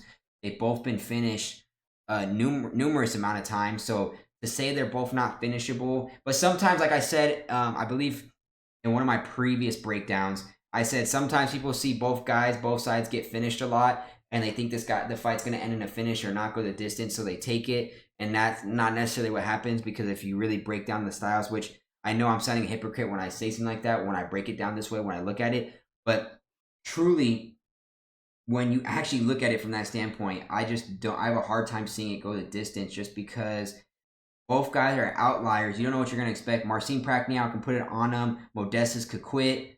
Modestas could maybe show up and not be a coward and quit on you and actually try and fight for your money and try to throw an exchange back and put Marcin away and get the fight out of the way. But I mean, both guys, stylistically, they're not, you know, well-rounded, you know, flawless, complete fighters. They're not the greatest on the feet. They're not the greatest on the ground. So that's where you could see a problem with the finish happening on either sides. Like, they're not good, but do they have the pathway of victories to win both on the feet and ground? Absolutely, 100%. I'm not knocking them for that. But when it comes to like the mental aspect of it all, it's just hard to get a read on what you're gonna get. So I think Marcin Prachnio is actually a live dog. You know, fighting out of Poland versus Lithuania. I mean, I'd rather back a Polish. I know I'm gonna sound like, you know, an ignorant kunath here, basing stuff off country, but this is part of my lazy analytics looking at the fight. Is I'd rather put my money backing up a guy who's gonna scrap for your money out of Poland than I am somebody who out of Lithuania. And, you know, I just don't see Lithuanians getting down like that. Correct me if I'm wrong. Sorry if I sent a subtle shot to Lithuanian people. So if you're a Lithuanian or a Lithuania fan, citizen, and you come across this video and see me throwing a subtle shot, let me know if your country gets down like that. I don't know how you guys scrap, but I mean, Marcin Prachnio came into the UFC and he got knocked out 3 straight times. 3 straight times. Okay? He got knocked out by Alexander Rakic in regionals, which is respectable because Rakic, you know, he can scrap. He has hands. He's a problem. Okay, that's not a knock. But yeah, in regionals, he was, let's see here, he was 13-2 in regionals. 1 by decision he lost, and 1 by knockout to Rakic. So, and then he was knocking out people left and right. I mean, Prachnio is 11-4 by knockout, 1-1 by sub, like I mentioned. But yeah, comes to the UFC. Clipped by Magomed Ankalaev. You can't knock that one. Clipped by Sam Alvey. It's like, okay, what are we doing getting clipped by Sam Alvey there? Clipped by Mike Rodriguez. What are we doing getting clipped by Mike Rodriguez there? I think Sam Alvey's barely surviving on the roster. I don't even think Mike Rodriguez is on the roster anymore. Bro is trash. Yeah, that was his only UFC victory. Then went on to lose 3 straight by sub and hasn't fought in the UFC since 2021. And now he's fighting in CES regionals. So not a good look on Prachnio's end there, getting knocked out by him. Then he beat Khalil Roundtree, which is very impressive. A very big, drastic turnaround and a change of turn of events. That probably is what saved his UFC career, because had he lost that fight, he probably was going to be dropped by the company. So he saved himself there, kept himself afloat and long enough to probably warrant or linger enough for a second UFC contract. So he wins there, then knocks out Ike Villanueva. I don't even think he's on roster anymore. Loses to Felipe Lins by unanimous decision, which is not a bad win. Bad loss, excuse me. Takes William Knight to decision, who I don't think is even on the roster anymore. Gets submitted by Vitor Petrino, and Vitor Petrino is not even a submission artist. And then wins by unanimous decision to Devin Clark. So all around, I'm probably most likely going to stay away from this fight. I don't think there's going to be an official side that makes my card and makes my betting parlays or picks. But if I had to pick a side, I'm probably going to roll with the underdog here. I'm going with back-to-back underdogs at plus money. The dogs are barking. And speaking of which, Marcin Prachnio just right now just went down by 5 cents. He's now plus 130, not plus 135. And Modestas is minus 155. I don't see this fight going the distance. If I had to bet something, I would honestly take fight not to go the distance. That would be slight lean, not an official play, but partially official. But my unofficial play would be Marcin Prachnio and sprinkle some on Marcin Prachnio by finish. It's possibly there. The only thing is that Marcin Prachnio is 6 years older. So there is an age disadvantage. He's in his mid-30s. His chin has already been tested and clipped. And Modestas has the reach advantage. So that's partially another reason why I'm going to stay away. I like the Marcin side, but it's going to be Marcin or stay away from me. And yeah, that'll be it. We move on to the next fight. Moving on to the next fight on the fighting card. This one is absolutely gonna be a great fight. Both great fighters, both good names, and stylistically, this is gonna be a very, very intriguing fight. So I believe Kaulan, I don't want to butcher his name. Kaulan Logren. Let's see, Kaulan Logren. He is on my radar of up and coming and on coming onto the scene as one of the up and coming next fighters, big fighters, especially with the Ireland background. He can get that Ireland following behind him. So Yeah, I've definitely kept my eye on this kid. Watched his last couple of fights. Like what I saw, actually, I really, really like what I saw. But I don't remember who was supposed to fight him. I can't remember the name. But a few days ago, I think he got dropped or things fell out, and that fight or he got called off. And now in steps Jake Hadley, which is a big problem for our boy Cal Land here. I really, really liked the other fighter that Cal Land was fighting, and I think it was at better odds, easier odds. He did not skyrocket to minus 200 favorite, which is absolutely intriguing or interesting to see because, yeah, I don't know why he's minus 200 favorite against a guy like Jake Hadley. This fight should be honestly a true pick'em. So for the sports books and the odds makers to lean so heavily against Kaolan Logren, and it's not even like he's minus 150. That's not the discrepancy I'm worried about. I'm just worried about how he's ballooned up to minus 200 and why he's staying there and hasn't moved down. Maybe closer to fight time, he comes back down to earth to like maybe a minus 170, minus 165. But even still, I think this fight should be a pick'em. And honestly, if I were to handicap this, I think Jake Hadley should be the favorite, which is scary to see. So Jake Hadley stepping up on short notice, that's partially probably the reason why he's such a heavy underdog, because he probably wasn't even, supposed to be fighting. And I heard he called up the company because he trains in England. His fight team is in camp is over there. So he probably is like, yo, hit me up. I'm down the street in Fearless MMA. I think Fearless MMA is in that Manchester area. White Kong. This guy's an absolute animal, an absolute beast, an absolute problem. He fights crazy, fight reckless. That's why him being such a wild card coming in on short notice could possess as a problem for Kaolin Logren, which is why at first I was behind him, but now with the change of events and him laying heavy chalk juice still, I can't get behind it. I can't get there yet. I don't think he's gonna make my official card. He was at one point, but this is probably gonna be a dog or pass for me now, or just a complete stay away. Nothing's gonna make my official card here. My unofficial pick here would probably be Jake Hadley, and Jake Hadley probably by. I would like to think there's a finish in this fight. Oh, I just caught that. I just noticed it. This is gonna be a catchweight fight. Okay, yeah. It's just supposed to be for bantamweight. But this is going to be a catchweight fight because Jake Hadley normally fights in the 125 weight division weight class, in the flyweight. So he's coming up 10 pounds to the bantamweight division at a catchweight fight versus Kaolin Logren, who's at 135. Now that makes sense. I just caught that. I just took a peep at the weight differential. Now the betting odds absolutely make sense. But still, I really like Jake Hadley and the power he possesses, and it could possess a problem here for our boy Kaolin Logren. But yeah, I mean, the volume output, Kaolin Logren stands at orthodox, where Jake Hadley comes in at southpaw. Stylistically, a problem on the feet, the mismatch for Kaolin. I don't think he's fought a southpaw just yet or seen one. And Jake Hadley's active on the takedowns. At least when he's in the takedowns, he's good at squirming and sprawling and staying alive and looking for submissions. Whereas Kaolin, he has a high takedown output, or not really high, but more so than Jake Hadley. He's actively looking for the takedowns and has a higher volume and output than he does. But Kaolin Logren is not aggressive offensively on the ground. He's not really looking for that submission. He's just looking for, once he gets you there and puts you there, he kind of wants to either ground and pound or just lay on you till a boring decision.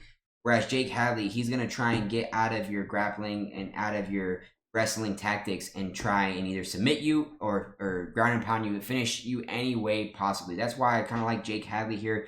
He has more pathways to victory than Kaolin Logren does in terms of finish. But if this goes the distance, who knows? Which is weird too, because I think Jake Hadley stepped up on this hard because not only was he down the street, he knew he has a chance to win and knock off a fighter in Kaolin Logren, who is 9-1.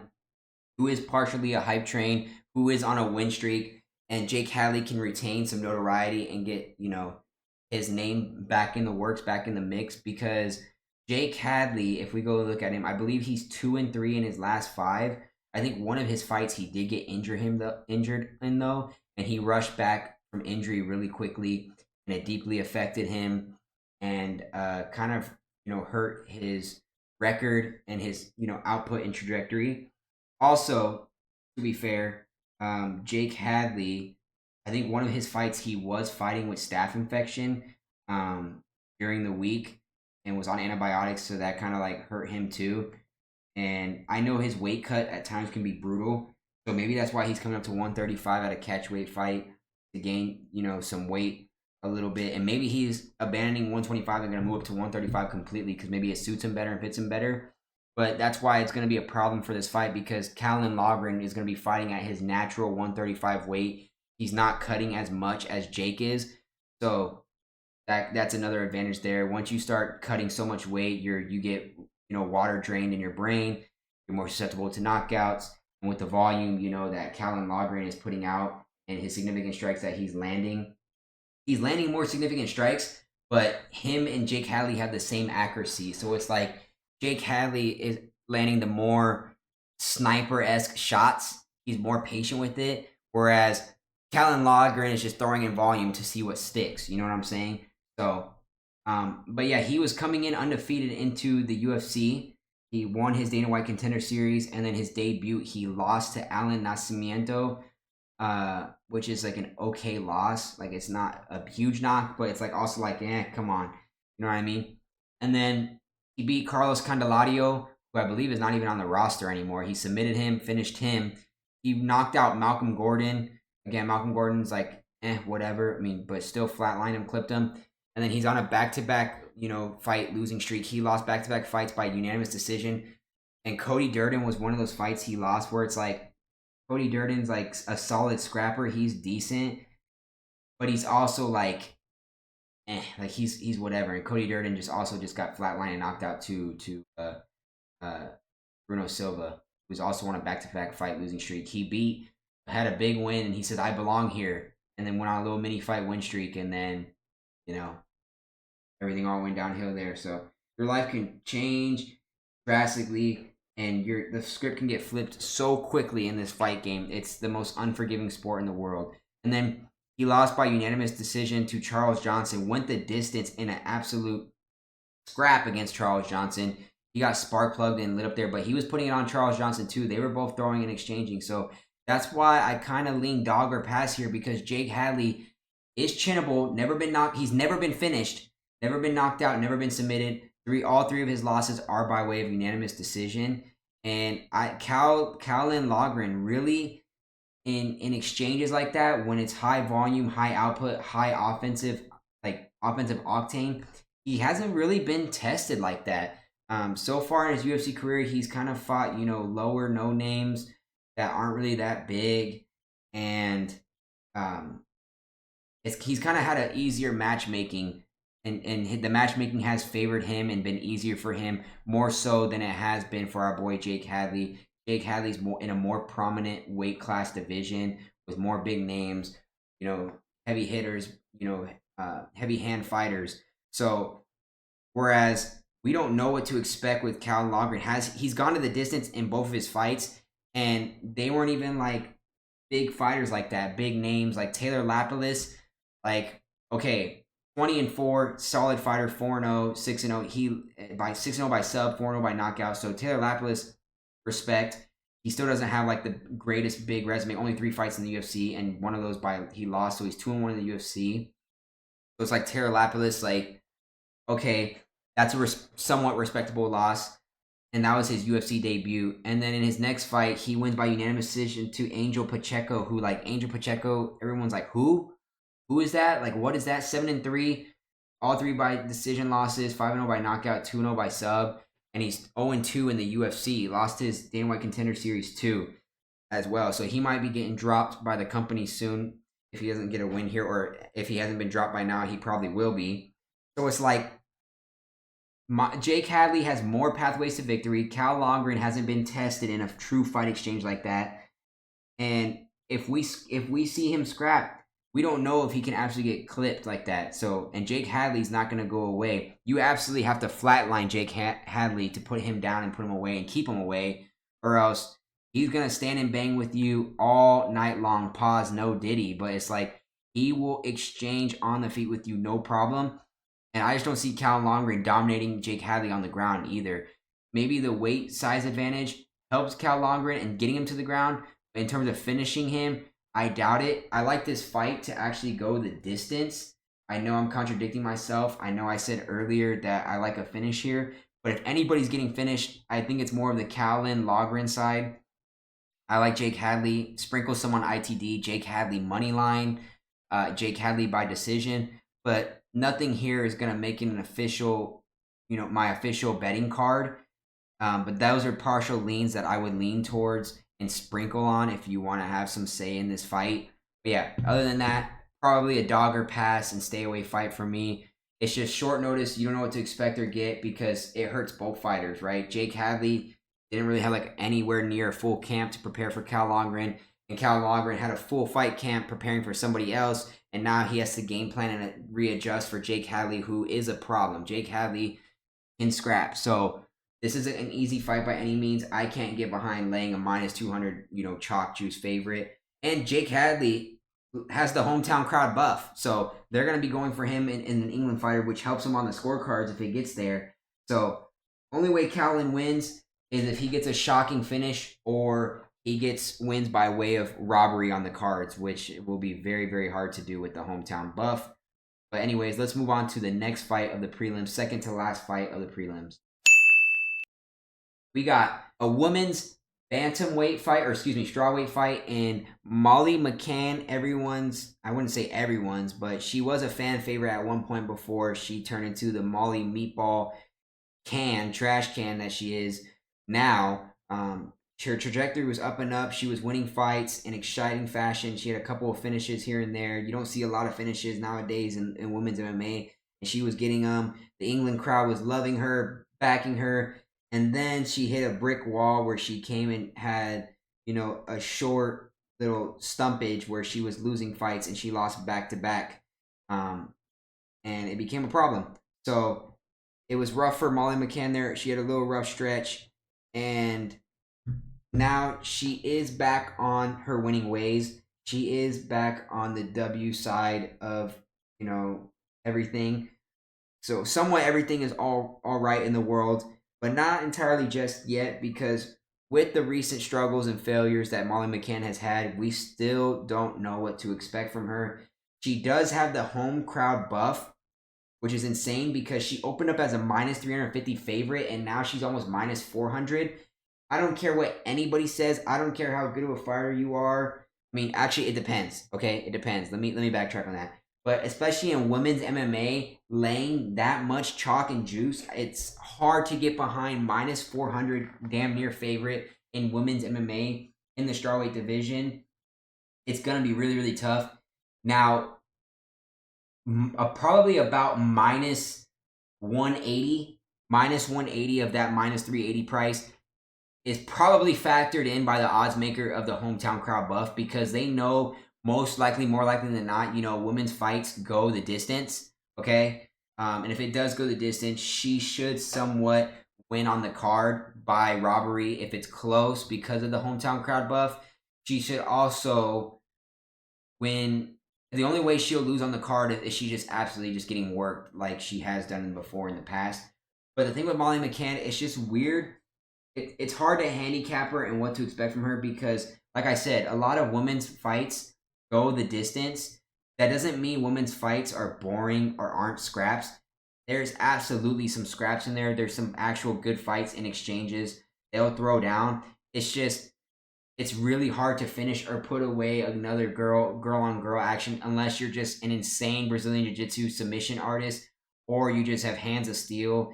And let's be honest, let's be fair, majority of women, this is not a knock on women's fighters or women in general or women athletes. It's just they don't have the hands that men have to get put away.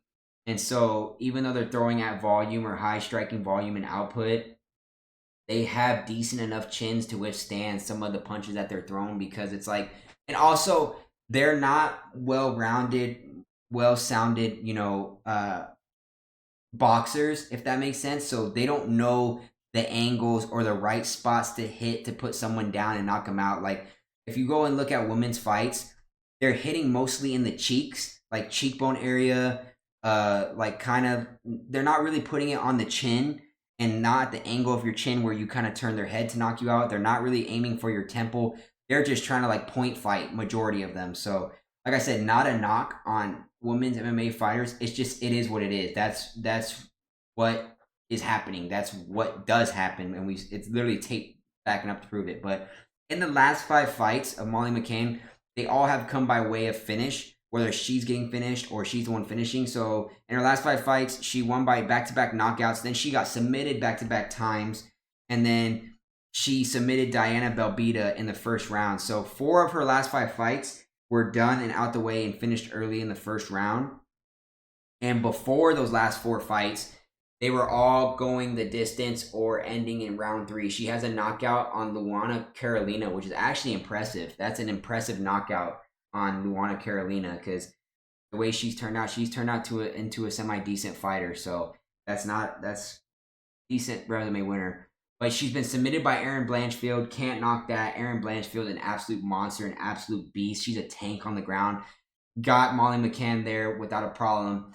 And it was over before you know it. It was just too easy. Then she got submitted by a trash can, Stolyarenko, Julia Storyalenko. I'm sorry if I'm butchering your name. But yeah, a girl who was 11-9 on her way out of the freaking... She's 0-4 by knockout, 10-1 by sub. So she's definitely a submission artist, but really not all that. It wasn't like a huge problem for Molly McCann where she couldn't hold her own in the submission exchanges. She just got, which was crazy because I think Molly McCann was like a -4 or 500 favorite and ruined a lot of parlays, and people were pissed.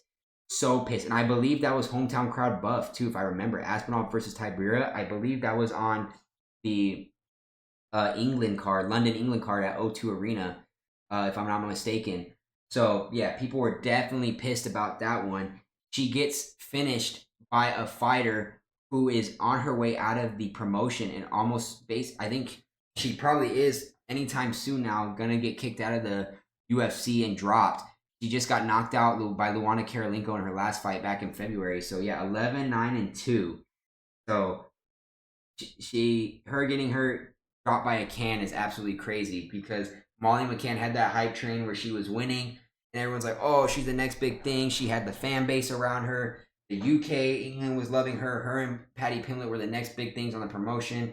And then, like I said, hit that stone wall. And now she's back to square one trying to find her way again. Now, I know she attributes like mental health struggles or issues as part of it, as part of the reasoning, which is respectable.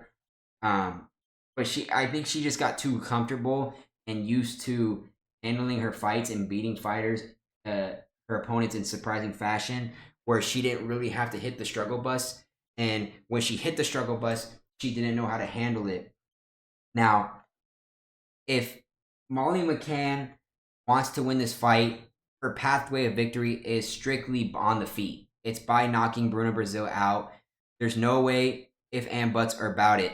There's just no way, because the thing with Bruna Brazil is the way we've seen Molly McCann struggle on the ground and being submitted even by the trashiest of cans. No, sorry, Julia, if you watch this, Storolenko, you probably could submit me too. I wouldn't doubt it. But Bruna Brazil, that's where her strong suit is on the ground and finishing and submitting people. And she has the age differential. She is the younger fighter. Both girls are in their 30s. Molly McCann creeping up on that older side where you can start getting finished. And she has the height advantage and the major reach advantage on Molly McCann, which is a 3.5-inch reach advantage and 2-inch height difference. Molly McCann is definitely one of those stumpier, shorter girls. But she's like a bulldog. She'll put it on you, and when she lays it on you, she throws in high volume exchanges, high volume output. So like when she's going, she is going, okay? So she is landing almost 6 strikes per minute with at least 53% accuracy. But the thing with Bruna Brazil, she lands 3 strikes per minute with 68% accuracy. But at the same time, she only has high accuracy because her volume is not as much. Like you can have a higher accuracy when your volume output is not that significant or that crazy. Like that's me throwing three punches per minute and I'm landing 2 of them. Like it's like, you know what I mean? So it's nothing to be worried about or alarmed or scared about. Plus, Bruna Brazil doesn't really have knockout power. Like I said, that's not her strength. So if she does clip Molly McCann, I'd be absolutely shocked and surprised. I'd be like, what the hell? You know, like Molly, we got to have some discussions or talk. You may have to take like a long hiatus or break or something, or you're going to get dropped from the company, which is kind of why I could see the reasoning also behind the minus 380 price, because Molly McCann, it's like, it's do or die for her now. It's like, it's go time for her. It's like, wake up, girl. Like, wake up. This is reality now. If you want to secure another contract, secure another check, if this is your livelihood, if this is your main source of income, your main source of living, you got to go out there and make it happen. You were at one point on top of the world, threatening to be a title contender or close enough to it. You were a ranked fighter, ranked opponent, and you've been stonewalled now and flatline and dropped back to the bottom of the food chain. So it's like, she's teetering. The only reason why she's lingering and sticking around of, you know, the UFC promotion of the UFC company on the roster, let's be honest, it's because of her good friend Paddy Pimblett, because of the hype around him, and they're like two peas in a pod. They come together in a package. But Paddy Pimblett has one fight left on his contract, and I don't think Molly McCann has renewed her contract yet, so she might be creeping up on 1 or 2 fights left. And if she wants to secure another contract, she's going to have to start winning here. So she's going to have to win again and again. So what better opportunity to do it? I mean, they already threw you a trash can before and you lost. I'm not saying Bruna Brazil is a trash can. She's nowhere near on the level of Storilenko. She's 10 times better than Storilenko, 100,000%. So this isn't like a full-blown trash can. But let's be honest, they're throwing you a semi-trash can at you. What are you going to do with it, right? They're feeding you to the wolves, Molly McCann. Are you hungry enough to go and take it? Now, I can't lay minus 380, but Molly McCann will make my official card on the money line as a safe pick, just because there's just so much riding and emotional, right? She has to fight for the next contract. And normally when fighters are fighting for the next contract, they got to come out hungry and aggressive. And either, I'm not saying she has to go out there and look for a finish. She just has to win, okay? She just has to win to survive, move on to the next, and get there, okay? And Bruna Brazil is definitely stylistically the opponent to do that, because Bruna Brazil on the feet, trash, bro. Trash. If you let Bruna Brazil beat you on the feet, Molly McCann, I'm going to lose my mind. I might, when I go to watch the fights this weekend, I might bash my head, literally, until I crack my head open on the table if Molly McCann gets her ass whooped on the feet, on the, you know, stand-up exchanges, because there's just no way possible. Bruna Brazil does not throw near the same volume, right? And in that volume, if she tries to or does throw that high volume as you, Molly McCann, she's nowhere near as accurate as you are, right? So I think Molly McCann is the way better boxer on the feet. The only struggle that I worry about is Molly McCann is decent enough on the ground to survive, but if you start getting her in the deep waters in the Brazilian Jiu-Jitsu exchanges on the ground, she's absolutely toast. She's strong enough, you know, to hold her weight off in the wrestling aspect. She's very compact, you know, very muscle atoned, but so is Bruna Brazil, and Bruna Brazil has the finesse style aspect of the ground game with her Brazilian Jiu-Jitsu. She is a submission artist. That's her strength. So if she somehow can get Molly to the ground, it's going to be a problem, and you're going to be pissed if you have a Molly McCann ticket or if she's in your parlay with Moneyline, because a lot of people are going to throw her in there, and it's going to be deja vu all over again. They're going to be like, oh my God, Molly McCann on the ground, and people are going to start ripping up their tickets at the casino or whatever, and they're going to start losing their mind and be pissed because they're going to be like, Molly, how do you let this girl take you to the ground? We need you up on the feet. That's where your strong suit is. Keep her there. Put it on her, throw some exchanges, right? Prevent her, do whatever you got to do to not let her get to the ground. Because I'm telling you right now, if Bruna Brazil gets her to the ground and keeps her there, she is a live dog, which I wouldn't be mad at you if you looked that way or sprinkled that way. But it's just that they do have the same takedown average. And honestly, Molly McCann leans her way. It's just the takedown accuracy of Bruna Brazil compared to Molly McCann is so drastic. And the submission is live for Bruna Brazil because she's just better stylistically on the ground. Now, Bruna Brazil is 3-2 in her last fight, or last 5 fights. And Molly McCann in her last 5 is 3-2 as well. So they're about even there. It's just Bruna Brazil, or I guess Molly McCann, her last 4 fights, like I said, have been finished inside the first round. So it's been, not saying Molly McCann hasn't been to deep waters, because early on in her career, she definitely has. She knows what it's like to be the distance, gone to deep waters, right? But just in recent times, her mental has definitely been reset to where she may not be familiar with what it's like to be in the distance again, like to, go the whole thing. I mean, look at her losses. I mean, Laura Procopio, she lost by decision.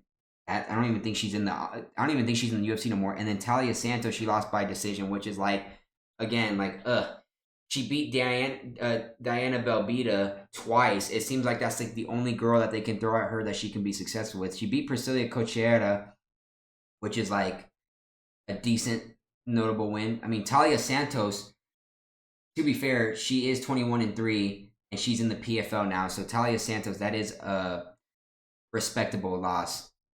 Or Talia Santos, I said Talia. Sorry, there's an I, but yeah, that's a respectable loss there. Ariane De Silva, trash can. Priscilla Cochera is basically her only like recognizable win. And then her UFC debut, she got submitted by, karate hottie Jillian Robertson.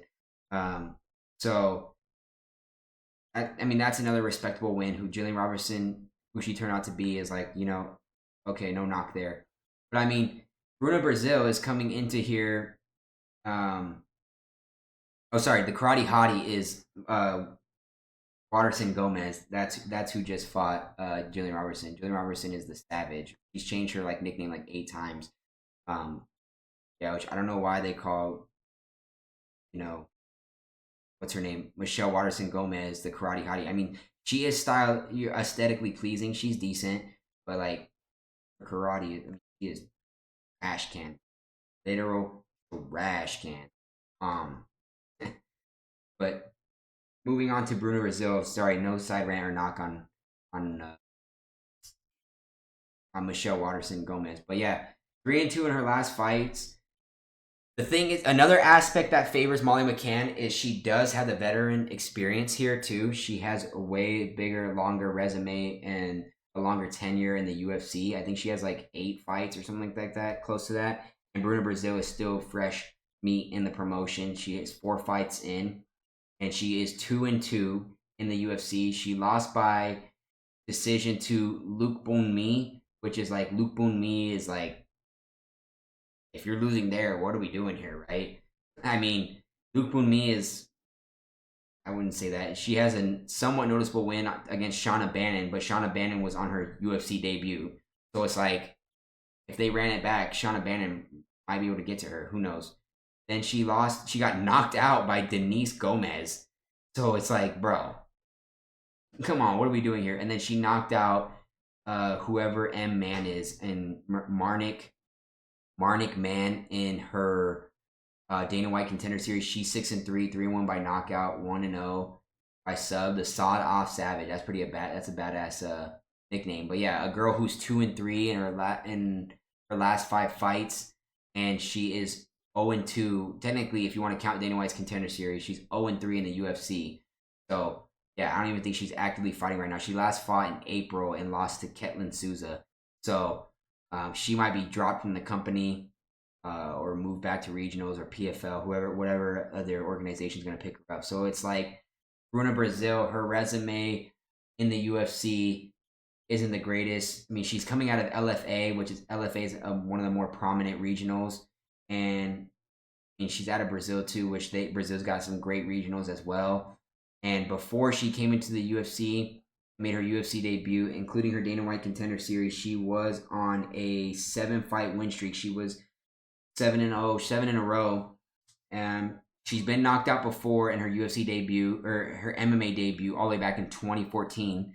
Then she was so shell-shocked that she got knocked out in the first round. She was trying to figure out and wonder if this MMA stuff was really for her, because she got knocked out in 2014 and did not come back to fighting in 2017, where she drew in Panama. In Panama, I mean, if you're winning in Panama and drawing in Panama, who don't have the greatest regionals, it's like, what are we doing here? You know what I'm saying?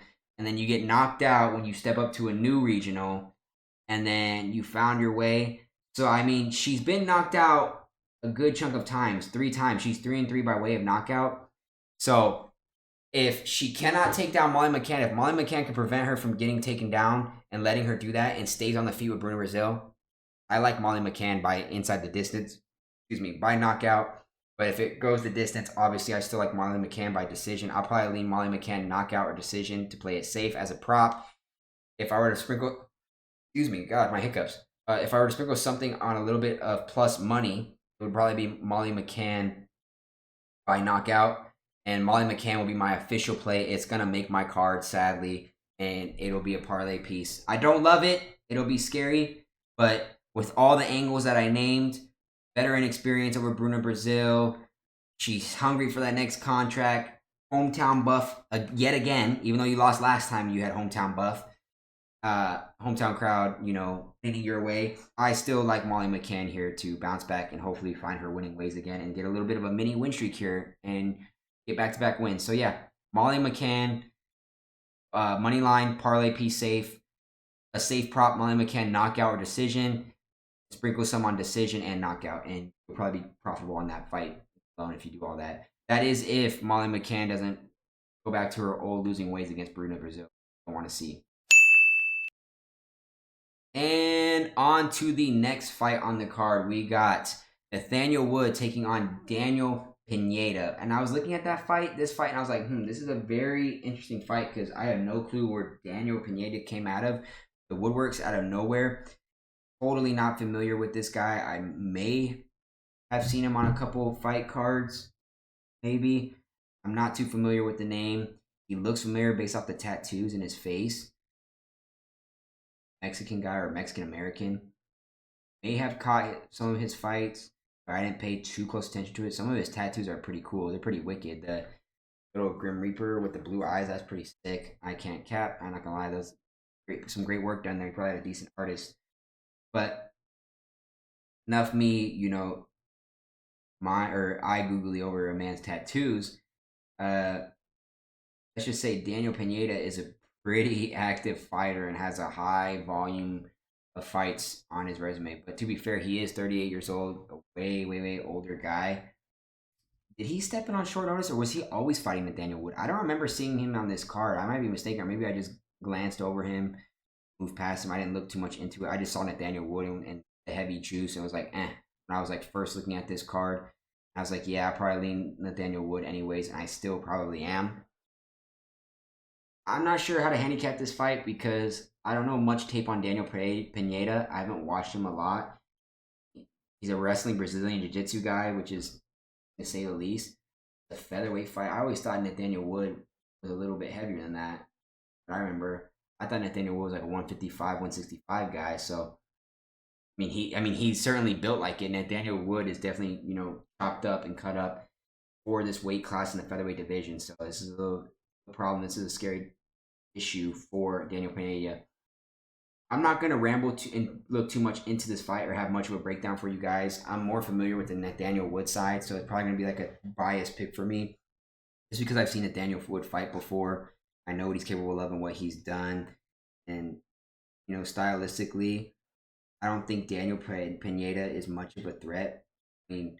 They have Nathaniel Wood listed as a striker compared to Daniel Pineda, who's a wrestling Brazilian Jiu-Jitsu guy. Maybe it does because they say style makes fights. But Nathaniel Wood's not entirely too terrible on the ground from what I remember and watching his fights. He's held his own and had a couple of takedowns. Some of his fights, he's fought some fighters that have high volume takedown output, and he's held his own. And he survived long enough to either win or lose by decision. So, it's not really a knock. It's not really a knock to Daniel Pineda. It's just I'm not really familiar with homie or what he's capable of and can do. Daniel Wood's fighting at a Great Britain top team, which is another solid gym, a solid fight camp and team.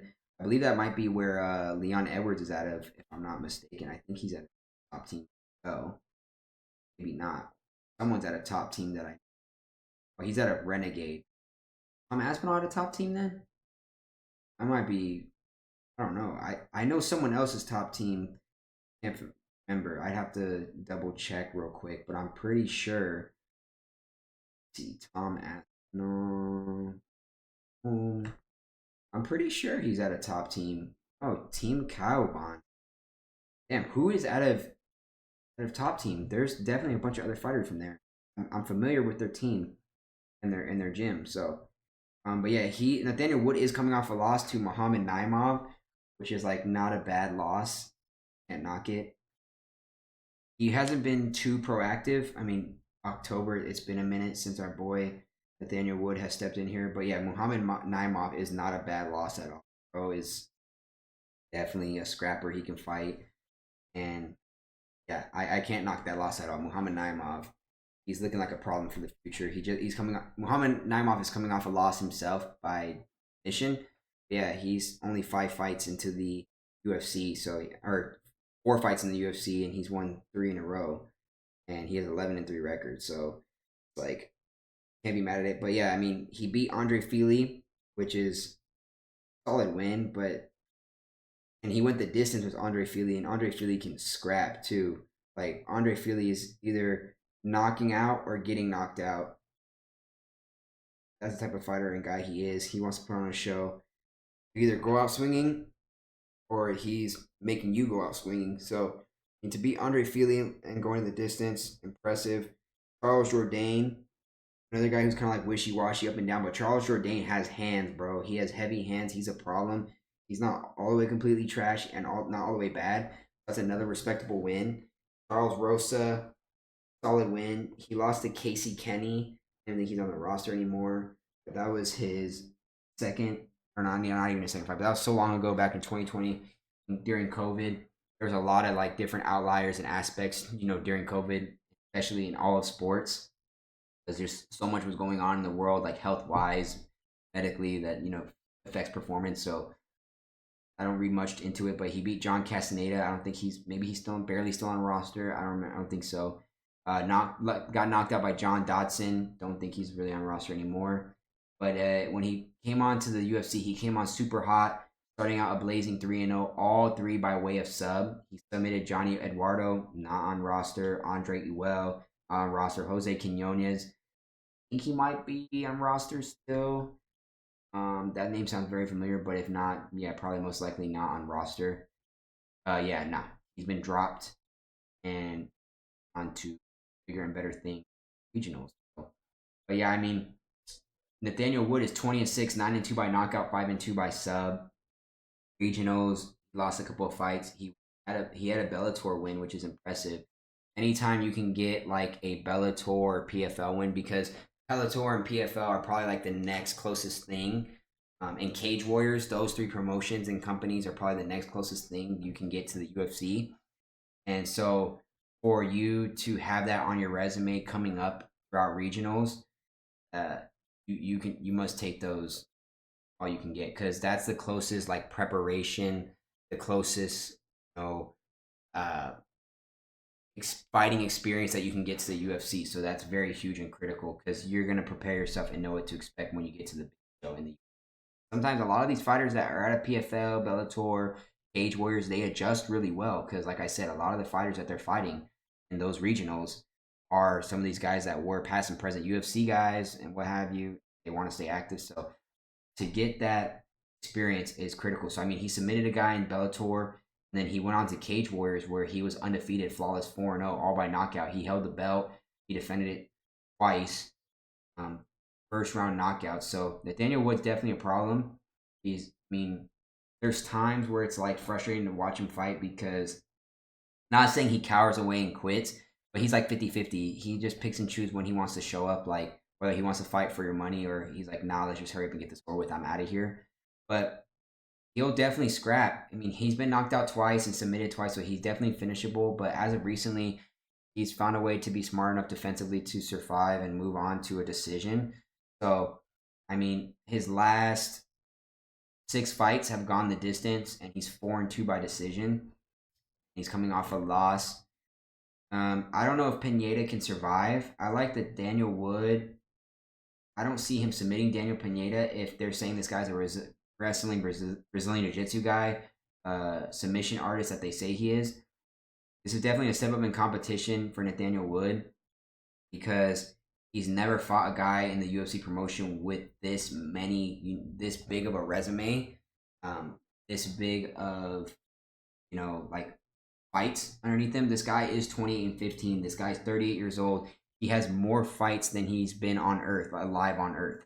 So, which is pretty crazy. This guy has 43 fights. He has 5 more fights than years of age. So, that's definitely being pretty proactive. But to be fair, Nathaniel Wood has fought more recently than Daniel Pineda. Pineda has had a huge layoff. He hasn't fought since June 3rd of last year. So, and it's been quite a while for a guy and lad like Daniel Wood. Daniel Pineda. But you cannot deny and lie. You can't lie that, having 43 fights compared to your 26. 26 is still a good amount of chunks of fights. That's still a great resume. But and the other thing is, Daniel Pineda has been on the UFC roster since 2012. Well, he was there back in 2012, and then he got dropped by the UFC. And then he bounced around from promotion to promotion, and then he just came back to the UFC in 2020, probably because he was doing so well in those promotions, so they gave him a second chance. So he does have a long tenure and UFC experience. He's been fighting since 2007. Bro has been fighting for 17 years. So he's been fighting for more than half of Nathaniel Wood's lifespan, or not lifespan, not dead yet, sorry, but currently time alive. So Nathaniel Wood's only 31, and this guy was been fighting for 17 years, which is crazy. So basically, Daniel Pineda has been fighting since Nathaniel Wood was 14 years old, which is pretty nuts. That's absolutely crazy. However, I will say I'm kind of alarmed by laying this heavy juice because, like I said, Nathaniel Wood has fought some worthy and challenging opponents in recent times, in recent memories, and came out victorious and won. It's just with Daniel Pineda, you can't knock a fighter that has such big experience like Daniel Pineda. Can Daniel Pineda do enough to survive to a decision? Probably. I see it. These guys are kind of evenly matched up stylistically. Both orthodox fighters, both same reach. The only difference is the age gap. That favors Nathaniel Wood. It favors Daniel Pineda in terms of experience, but it favors Nathaniel Wood in finishability, getting finished, because when you're older, again, you're more susceptible to getting finished because your chin goes. So that's an issue. Unless you're Glover Teixeira and you're just a zombie till you're like 45 years old, then that's a different story. But all Brazilians, I feel like, are built that way. They're built like zombies. Like when you come out the womb, you just get like this zombie-like, coenzyme or protein in your blood that just makes you do that until you're 45. It's just absolutely nuts. Like you're just bred to be able to do that. Like just eat someone could throw a tire at your head and you're bred to eat that shit at like 40 years old. It's wicked. But Daniel Pineda, I was gonna say Nathaniel Wood has more impressive regional experience. Like I remember I brought up like Bellator and having that regional experience to where like being close to the UFC. But when Pineda got dropped by the UFC back in 2014, so he fought for 2 years, and he was fighting back when UFC was on FX, bro. That is, man, what a time. He won by submission back to back, lost by decision to Mike Brown, got knocked out by Antonio Carvalho, submitted Justin Lawrence, so he's kind of on the Ultimate Fighter 17 finale. He won the Ultimate Fighter. So he was getting finished or finishing people, but most of his losses when his first stint in the UFC, he was going the distance by decision, and that's when he was losing. He lost by decision to Diego Brandao. Just not a bad loss at all. Brandao, what I remember, was an okay fighter. Robert Whiteford, then he got dropped by the promotion, or maybe he left on his own, who knows, and he went to LFC, which is not the greatest regional, and he pretty much handled everybody, where he won by 3 straight submissions. Kimura first round, Kimura choke, triangle choke in the first round, and then Kimura again on Johnny Carson, trash can in the 3rd round. Then he moved on to bigger and better things, to the Bellator, which was like at the time was like the next big jump to the UFC, and he found out quickly like, whoa, the jump to the Bellator from LAFC ain't the same, because he lost by split decision to Emmanuel Sanchez, which that fight was Shamrock versus Gracie, which is crazy. He submitted Mark Dickman, who again, trash can, and he got TKO doctor stoppage because of a cut in Bellator. So after that, he moved on from Bellator and went back down to a not so great. He went to LFA and he knocked out Josh Davila. The LFA is where Vicente Luque was fighting on that card and coming up at the time, knocked him out. And then for some reason, he went to Fury FC, Black Tie MMA. And Fury FC is a decent regional, and he found success there where he won the belt, defended it once, and then he won again against Ray Trujillo. Then had back-to-back no contests in the first round. I don't know what happened there. Wait, what happened there? He had the PFL playoffs in 2019. October 17th, he fought a guy, no contest. And then he had another opponent that same day, October 17th, 2019, no contest. So, again, don't know what happened there. Knocked out Herbert Burns. Got knocked out by Cub Swanson. No contest against Andre Fili. Submission win. And then lost by unanimous decision to Alex Caceres, which, to be fair, Alex Caceres is a tough fight for anybody. So it's like this guy is either getting knocked out in recent times or losing by decision, even though most of his losses have come by way of sub. But he has 19 wins by sub, 19-6 by submission, 9-3 by KO. So that'll pose as a threat for Nathaniel Wood. But if this stays on the feet, this heavily favors Nathaniel Wood all day, every day. So, not saying I can get there all the way with Daniel Pineda. I could see this fight where Nathaniel Wood shouldn't be as much of a favorite. But then again, Daniel Wood, English fighter, coming in with the hometown buff. I'm probably going to lean Nathaniel Wood moneyline as my official play, safe play. That'll make my card. Probably going to be a parlay piece. A prop angle here, I'll take Nathaniel Wood by knockout. Or actually, a safer probably be Nathaniel Wood by knock. I don't see him getting the sub here. Daniel Pineda is just too good on the ground. If he submits Daniel Pineda, that's impressive, to say the least. Not saying that Daniel Pineda is not submittable, but Nathaniel Wood's ground game compared to Daniel Pineda's ground game, I just don't see the submission angle happening.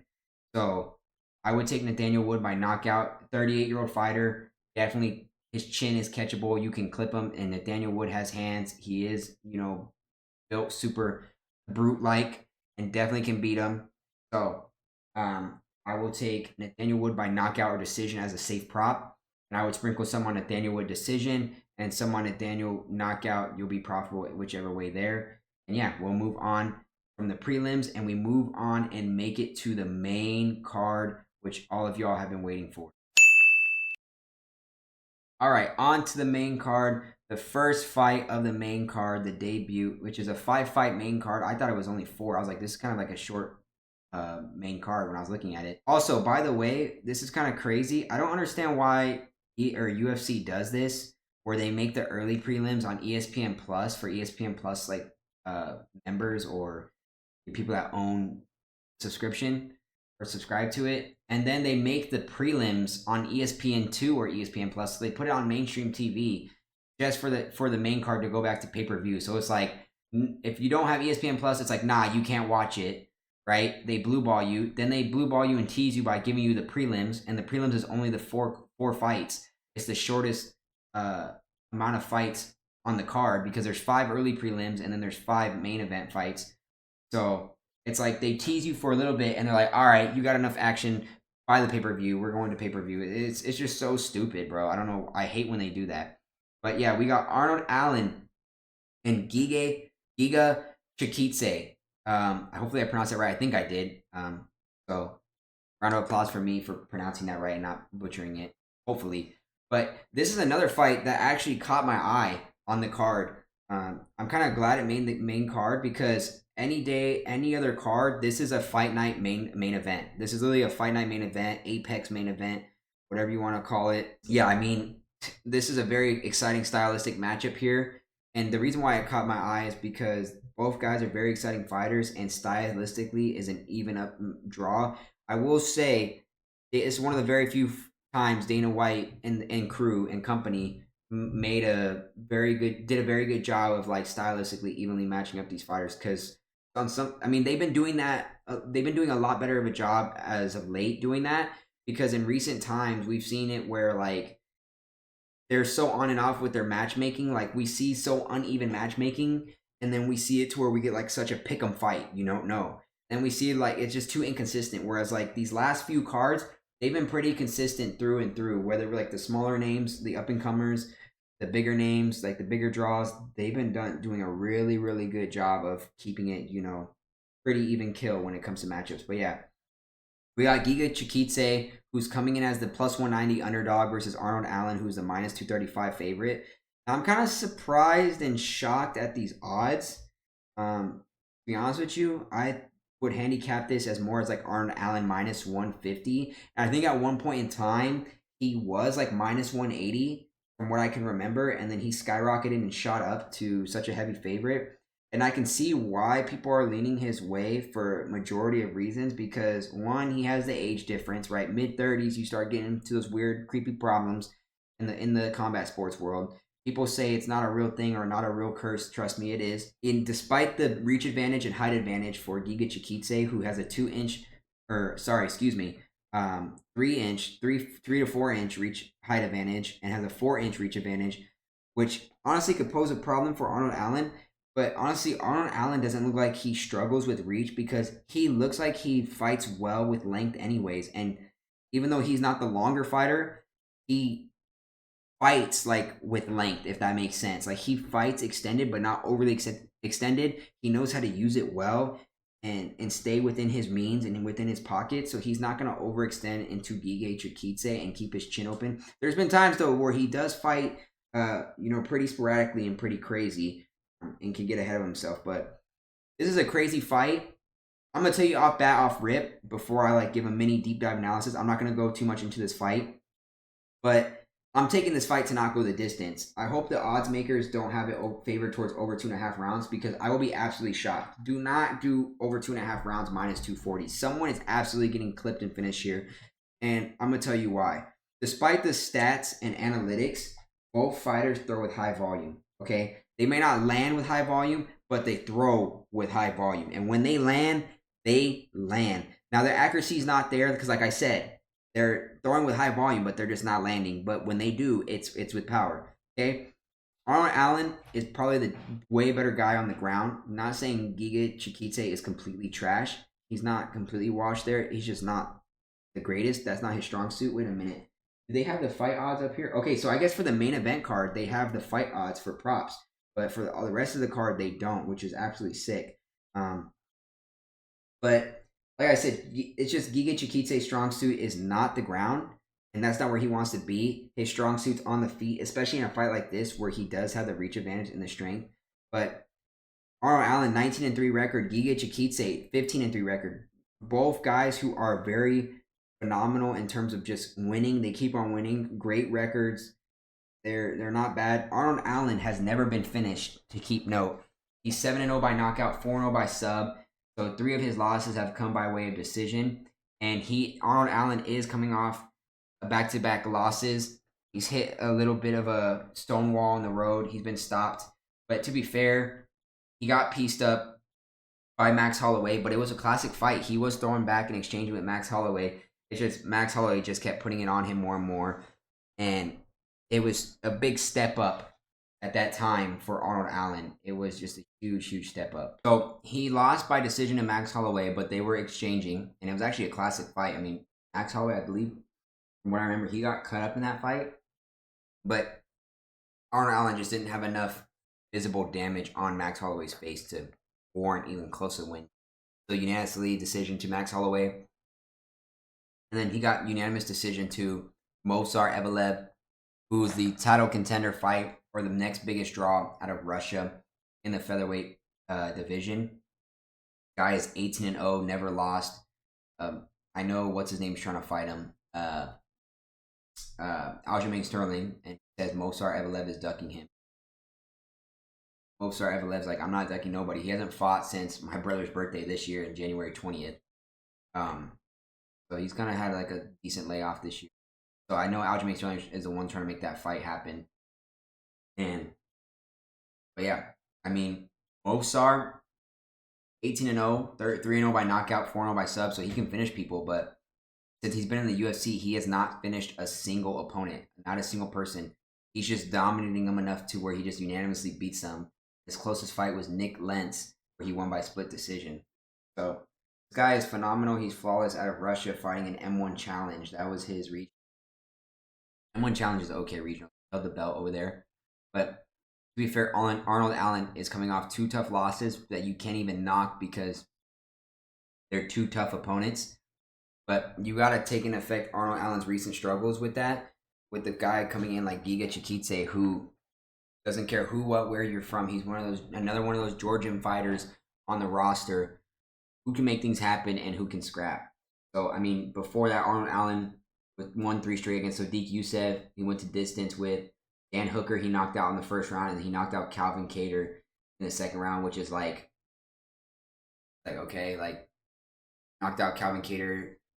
That's okay. Dan Hooker, you knocked out. I'm not the big Dan Hooker guy. He puts on fights. He'll scrap in exchange and put it on you or let you hit him. We saw him in that insane Dustin Poirier fight, right? But like Dan Hooker isn't like the smartest MMA UFC fighter. If he doesn't knock you out with his hand, it's like he's not really doing it. Not that impressive. He's okay. He's solid. In recent times, he's been a lot better. But yeah, I mean, 1 loss in regionals by unanimous decision in Cage Warriors. Now, that's where that's going to help Arnold Allen in this one. Excuse me, because he has that Cage Warriors experience. He has, those regionals really help out a lot. Whereas Giga Chikadze, I don't know where he came up from on his regionals, but I don't think it was the level of Cage Warriors. He actually might have been in Cage Warriors himself too. So I'm surprised if he was that they didn't cross paths over there early on. That would have made for a cool storyline or headline, like, hey, old foes rematch up again, big stage in the. Yeah, I mean, these are evenly stylistic and stylistic wise, these are even fighters, and analytic wise, these are even fighters. Giga the Ninja, he'd say, I like his name. Yeah, 15-3, 9-0 by knockout, 1-1 by sub. And he's 4-1 in his last fight. It's been very successful. That's why I'm kind of surprised Arnold Allen is getting such the heavy juice and heavy chalk here. Now, again, probably at he's at minus 245, almost minus 250. I would say like minus 100 of that price is probably the hometown crowd buff from being an England fighter and being in England. So that is partially why it'll probably go that way. But I just can't get there. This is probably going to be a dog or pass for me in this card. I'm probably going to stay away. I just can't lay heavy chalk or heavy juice on Arnold Allen in an unexpected fight that is a lot closer than people think stylistically, record-wise, and analytically, like with how they're matched up with their output and volume. And I mean, think of this. Giga Chikadze beat Alex Caceres in a unanimous. I remember that fight. That was a scrap. August 26th. Yeah. And that's the other thing is, that's probably another reason is Giga Chikadze has had a longer layoff. He hasn't been as active or hasn't been fighting a lot recently than Arnold Allen. Arnold Allen just got done fighting back in January, I think I just said January 20th is when his last fight was this year. Yeah, so he fought at the start of this year. And Giga Chikadze hasn't fought since August of last year. Almost a whole year layoff. Whereas this guy has already fought this year. So that activity helps Arnold Allen stay fresh, keep him young, even though he's in his 30s, but he's still the younger fighter. He's 30 years old. Chikadze mid-30s. That's when problems start creeping up. But yeah, if this fight goes the distance, I would actually be very, very shocked, right? So if you can get plus money on the fight to go the distance, I don't know if they have the fight odds yet, but I mean, they're favoring Arnold Allen by points. I mean, to be fair, Arnold Allen does like to go the distance a lot. Giga Chikadze can survive to the distance, but both of these guys have, like I said, high striking volume output, and they have finishability. And with Giga Chikadze being in those mid-30 range, you don't know what to expect or what you're going to get from him. So it's like he can absolutely get clipped and chinnable, and his chin can finally get exposed. I think he's never been knocked out, which is actually impressive. So he has been submitted once, though. Both guys are pure strikers. So I don't think this fight's going to be going to the ground at all. But yeah, a guy that Giga Chikadze beat Arnold Allen struggled with. So, I mean, if you look at MMA that way with the MMA math, and I hate to bring it to you, I'm not the one of the guys that looks at it that way because MMA math isn't always math and it doesn't always make sense. You know what I mean? So, but I mean, he knocked out Edson Barbosa, which is impressive. Like, whoa, get knocked out by him. Then he knocked out Cub Swanson, and that's another impressive knockout. So, Jamal Emmers he beat. And yeah, both guys. Giga Chikadze has had a longer UFC tenure than Arnold Allen. It's almost about even, close now. He's creeping up on him in the same amount of fights. But yeah, like I said, Arnold Allen has the regionals. I would probably, like I said earlier, dog or pass in this one.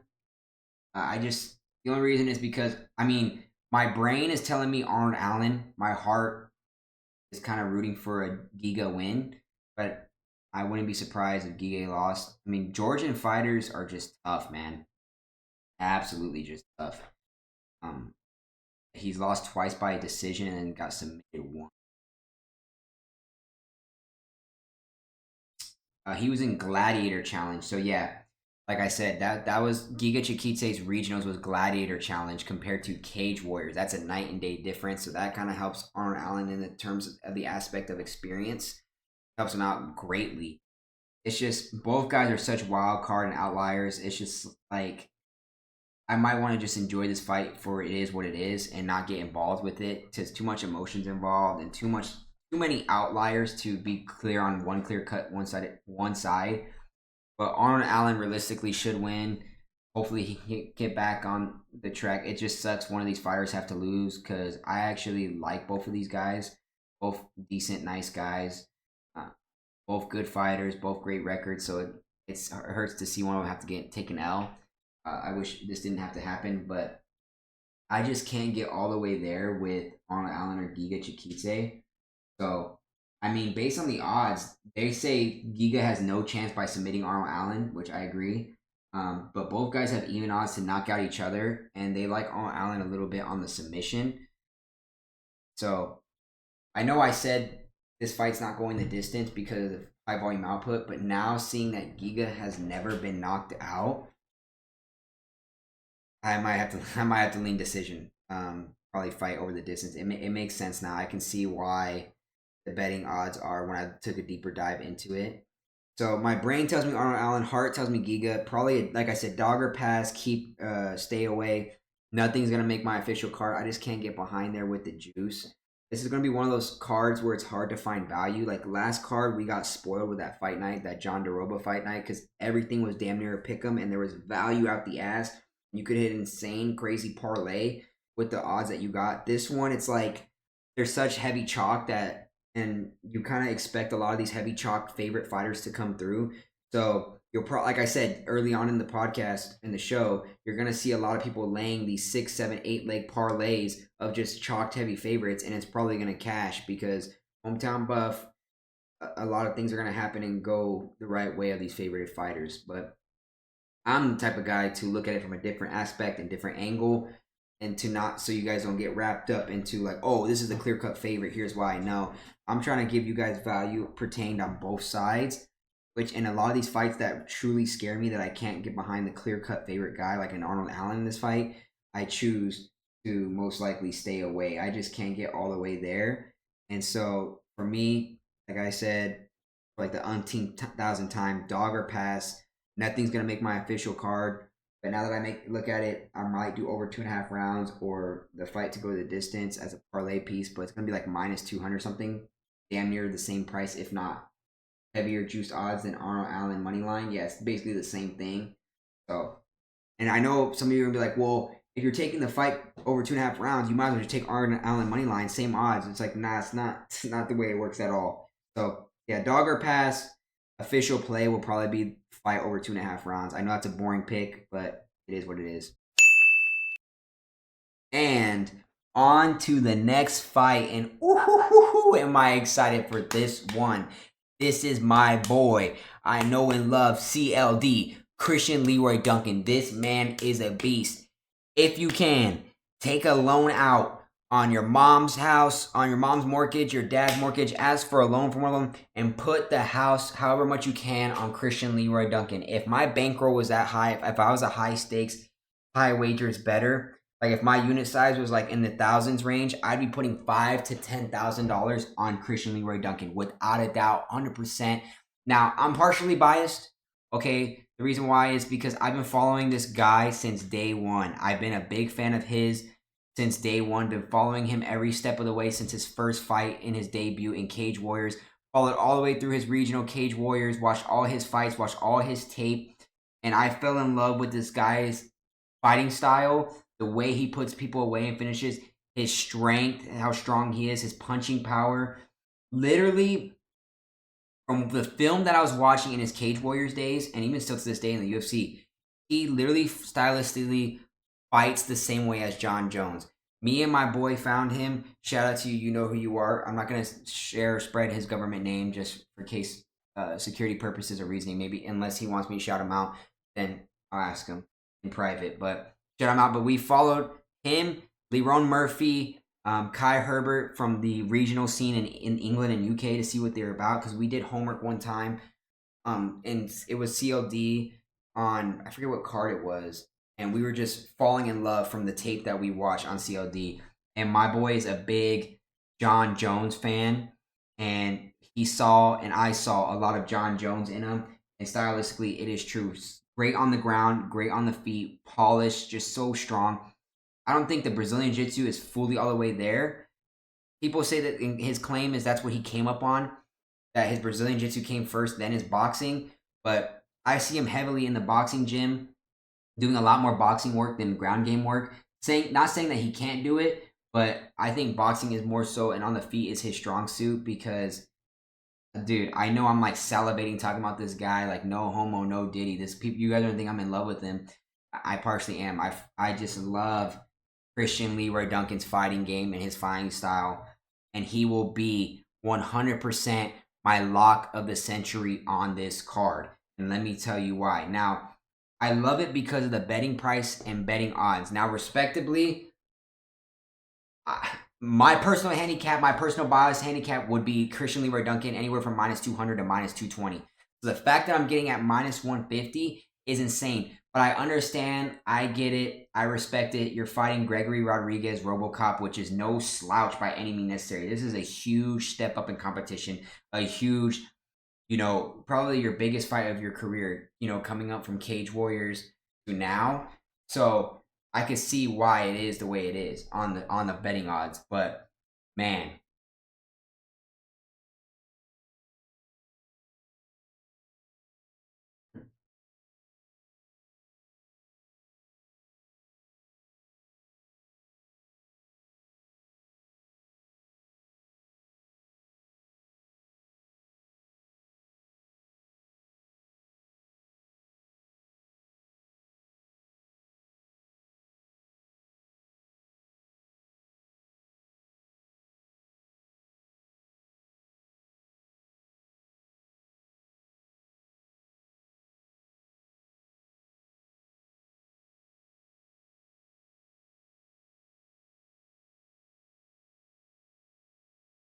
but yeah, I know I'm going to sound like a fanboy on Christian Leroy Duncan because he always shows me love. I'm always showing him love on ESPN, on IG, on social media, posting on my story, always talking about him, showcasing him, showing love on his post.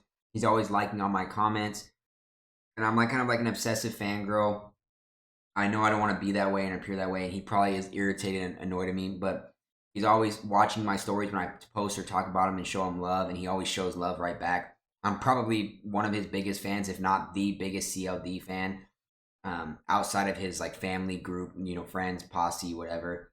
I'm always showing him the most love. So, Christian Leroy Duncan, if you ever see this, bro, I love you. Hopefully you can show some love back. If you watch this episode or breakdown of your fight, I would truly appreciate it and really appreciate it if you show love and comment on this post ever, or show love on IG when I later post this. Man, that'd be greatly appreciated. Hopefully one day we can get you on a little MMA podcast or do a little interview and chop it up with you. I would absolutely love that as a fan of yours.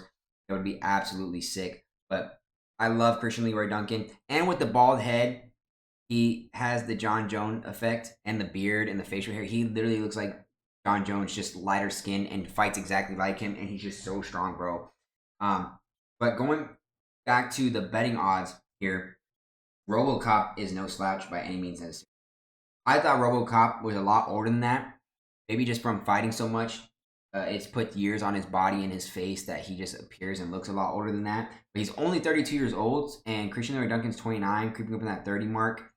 Another 10-year, another decade mark. But so only a 3-year age difference, so it's not very big or drastic in terms of like advantage there. And they're fighting out of the 185 middleweight class. Same height, basically 1 inch shorter is Christian Leroy Duncan. But somehow, even despite the 1 inch height differential, there is a 4-inch reach advantage in favor of Christian Leroy Duncan, which makes me like this even more because Christian Leroy Duncan knows what to do with empty spaces and exchanges in the void. He knows really well how to use and is very aware and astute with his length and range and how to allocate it and use it like to his advantage and use it effectively and efficiently. He's very high IQ, fighting wise, and very aware. However, he can get a little bit of wild and sporadic at times, but so can Gregory Rodriguez. They're both wild cards in that extent. They both throw like very flashy, crazy stuff. Like you see spinning back kicks, you see like flying knees, you see like they let it all swing, flang, and go. Even though Gregory Rodriguez's strong suit is truly his grappling, he has strong knockout power, and I mean, you wouldn't even think Gregory Rodriguez is a grappler, wrestler, or submission artist with the way he's been finishing people on the feet. So, but his UFC debut was against Todorovic, which he did knock him out. I believe that was the fight where Todorovic got injured in the first round, from what I remember. And then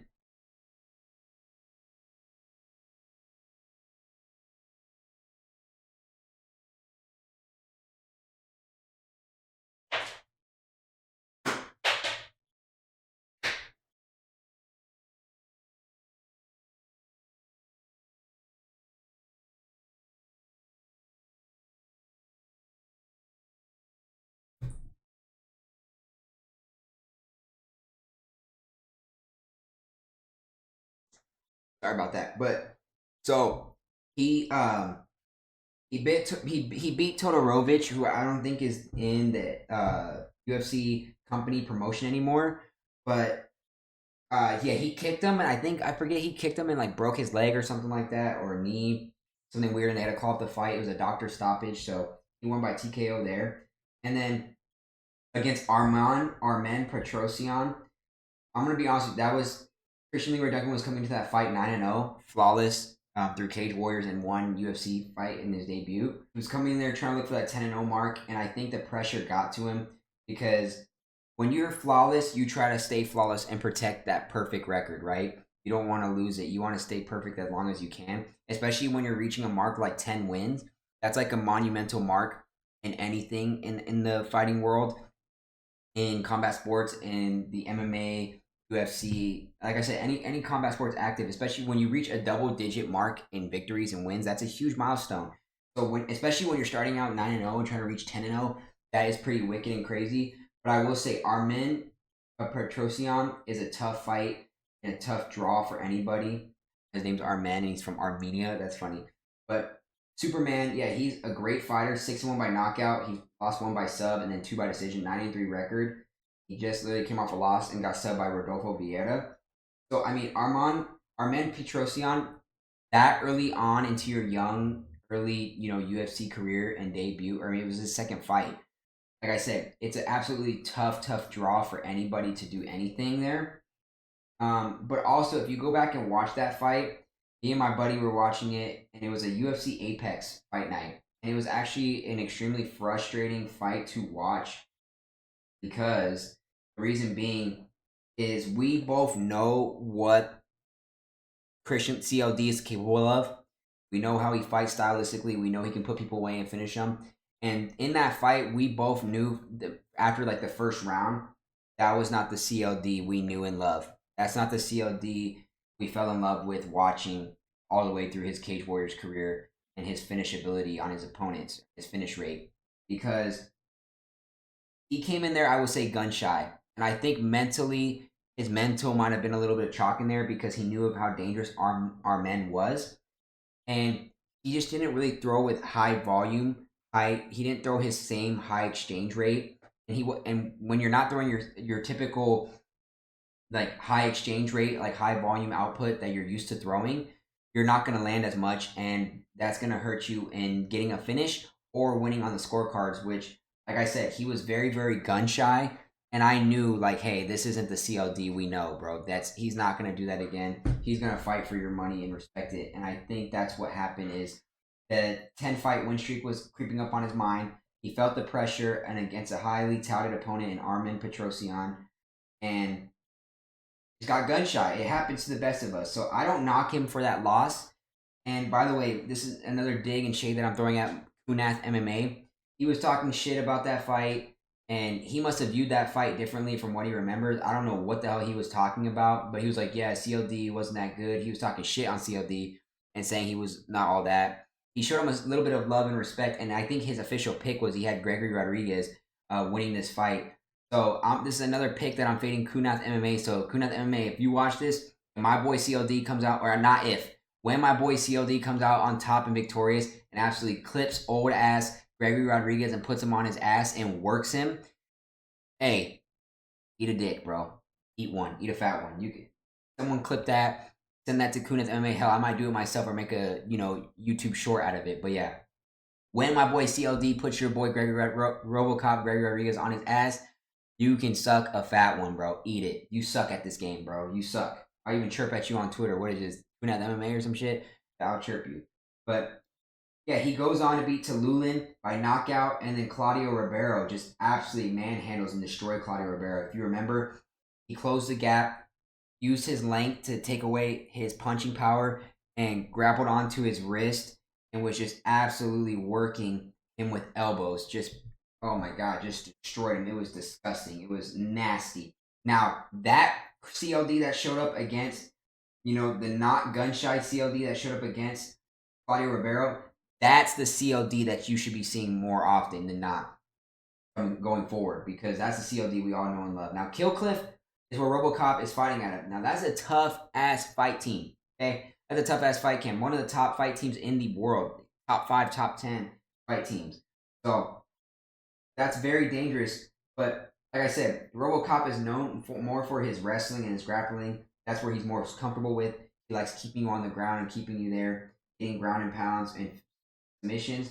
But what's just funny is for being a submission artist, he's only won 3 fights. He's 3-0 by sub, 10-3 by knockout, and he's 4-1 in his last 5 fights, and 4 of them are all by way of knockout. He beat Brad Tavares. Okay, Brad Tavares is a can. CLD would probably knock out Brad Tavares too. He knocked out Talulin, which is who CLD knocked out. Bruno Ferreira, I think that's Hulk. Is that Hulk? Yeah, Bruno Ferreira knocked him out, which is absolutely impressive. But again, that's the Hulk, and he was super young, and that was when RoboCop was creeping up. But still got clipped in the first round of Hulk, a guy who's he's nowhere near the same polished striker as CLD. If Hulk and CLD fought right now, CLD would win. He's the way more polished fighter. He throws more volume and lands with more accuracy than Hulk. Hulk just throws crazy, and the stuff that he throws, and CLD's not dumb to sit there and stand and get a spinning elbow. So, and then he knocked out Jokuani, Charles and Jokuani, which is like, okay. And then he knocked out Marquez. I know Kunath MMA said he has more pathways to victory in terms of finish on CLD. I don't know if he thinks CLD's ground game is trash. I know RoboCop is pretty strong. I would argue Christian Leroy Duncan is just as strong, if not stronger. Now, I know a lot of you watching this will watch this segment of this fight breakdown, this specific fight, and say, oh, this dude's a CLD glazer, and he's biased CLD. Okay, true enough. Fair enough.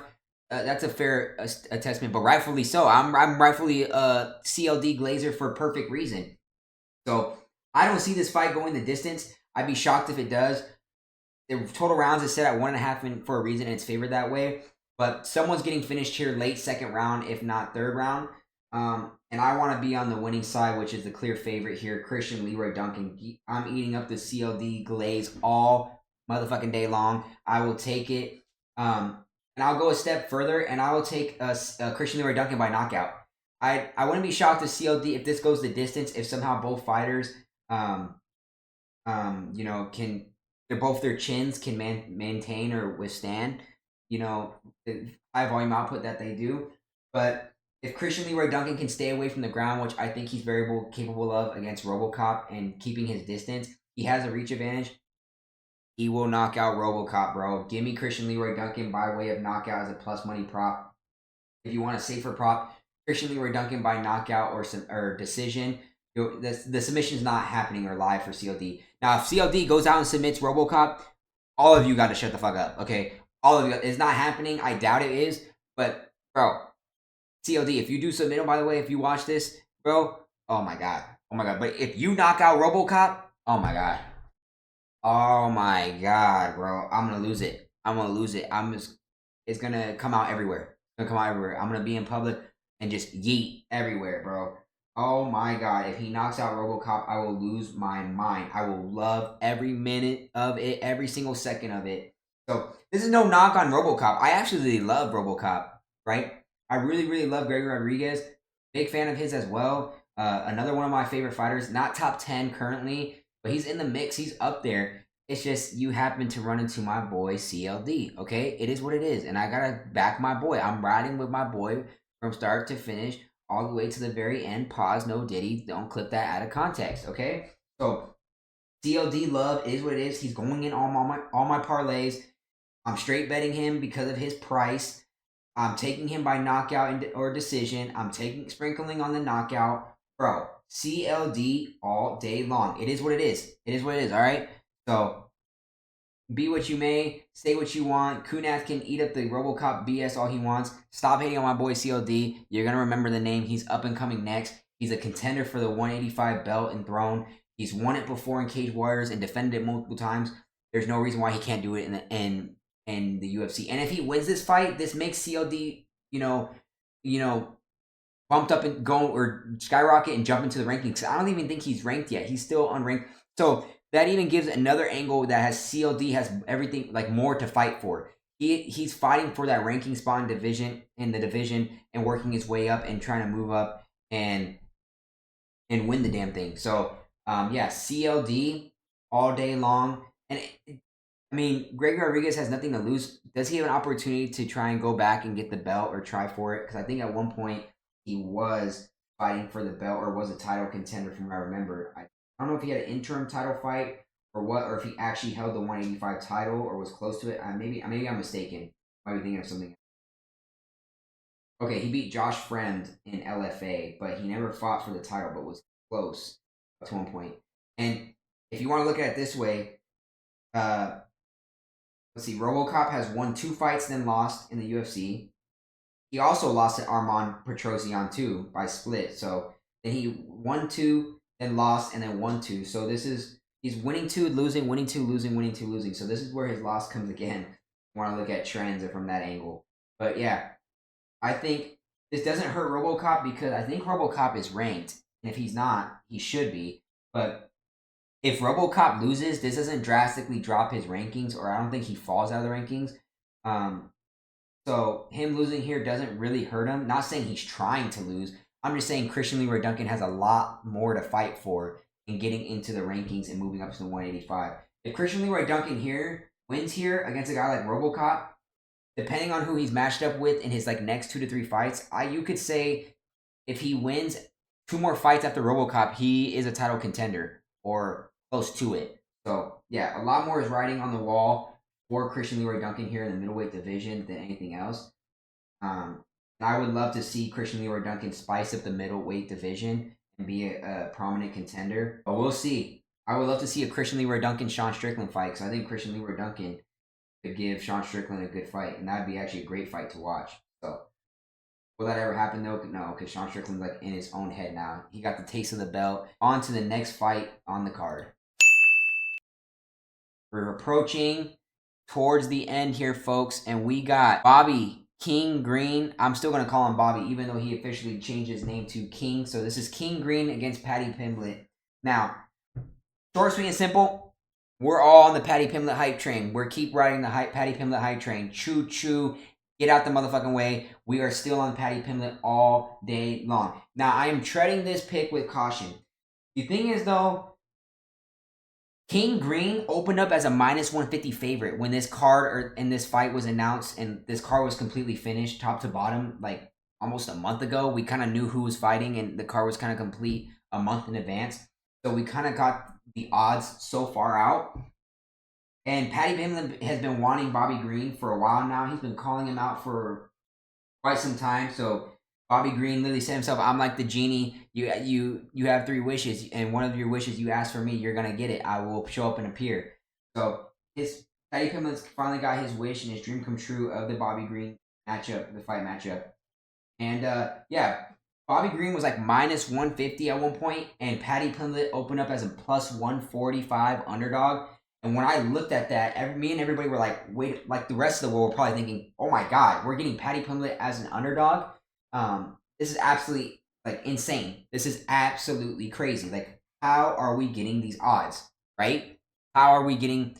And so I was like, man, I already know. I knew way out far in advance, like a month in advance, like, okay, I might have to bet Paddy Pimblett as a plus 145 dog way out far in advance, sit on that ticket, wait for it. But me, I'm so microtransaction. I'm always, in the now. I'm thinking in the micro. I'm not thinking in big term in the big long term in the macro, right?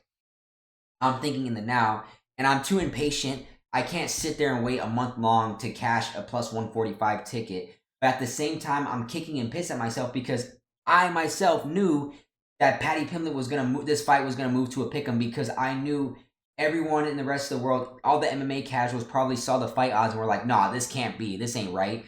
And they all bet him up. And now they bet him down to a pick'em like I projected and expected. And probably closer to fight time, Paddy Pimblett will probably move in the direction of the favorite. I wouldn't even be surprised if Paddy Pimblett skyrockets like minus 135 because even still at minus 105 pick'em odds still is diabolical. Now, we're going to look into why it's a pick'em because if you really break down and look at it, and from a different perspective and lens, you think like, okay, I understand now like why the odds are the way it is. And rightfully so. So Bobby King Green, Paddy Pimblett has a solid MMA record, 21-3.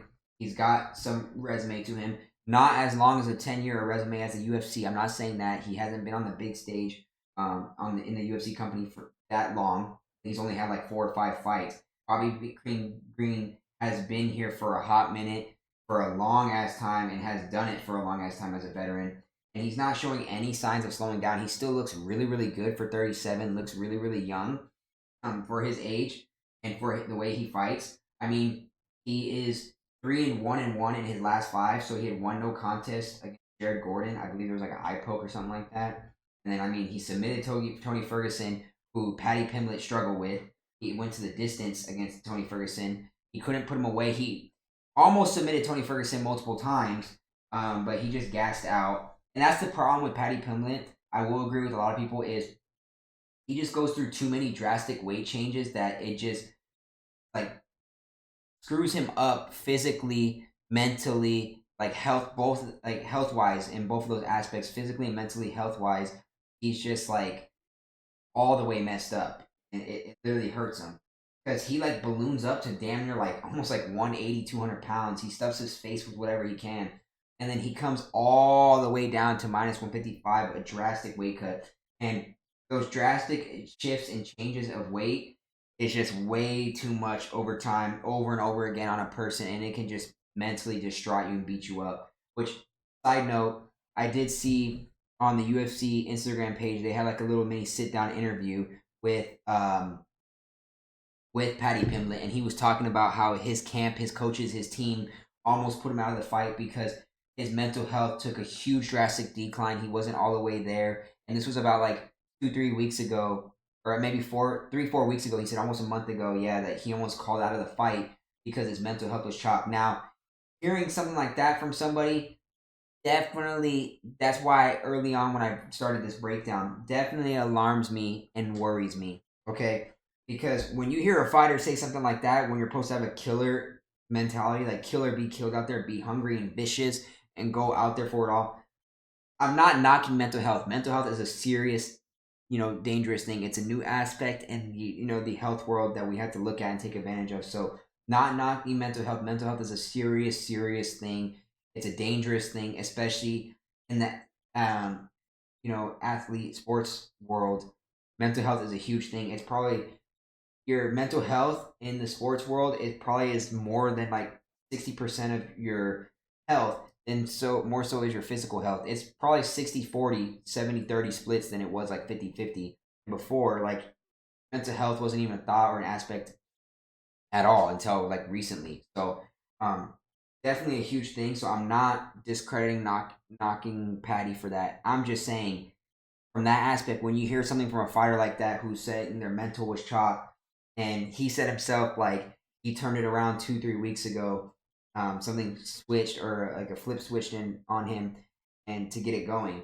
And there was another interview where Paddy said this is the last fight on his contract.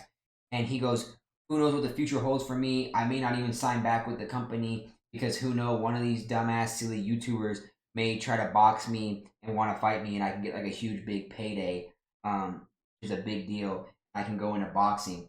So hearing your mental health being chalked and like maybe not even re-signing with the company, it sounds like you're not all the way there committed. Now, knowing Paddy Pimblett, he still wants to be victorious and win, but against a guy like Bobby Green, you can't be saying stuff like that because to him, Bobby Green, no matter what, is a hungry, vicious bulldog, pit bull. He's an animal. He's nasty.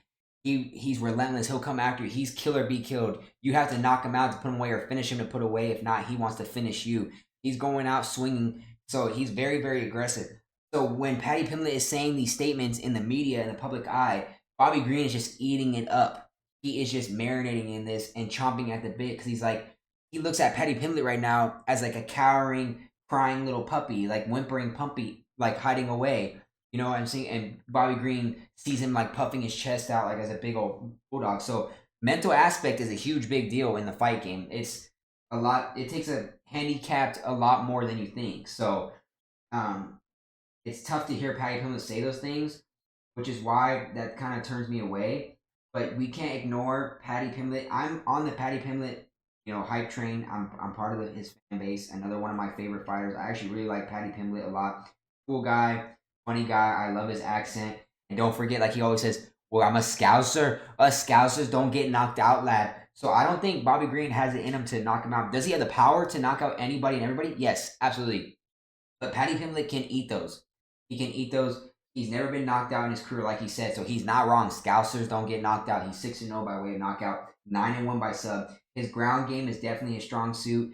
And I mean, a part of one of his training camps, I think either this one or last one, he submitted 10 straight Marines in a row. Now, I'm not saying that's like a huge big deal because, I mean, this guy is a professional, grappling, jiu-jitsu. I mean, even in the Marines, in the military, do they train hand-to-hand combat and all this stuff? Absolutely. Since day one, that's been part of like the training regiment in the curriculum of being in the military, especially in the Marines. They do a lot of Brazilian jiu-jitsu and hand-to-hand combat.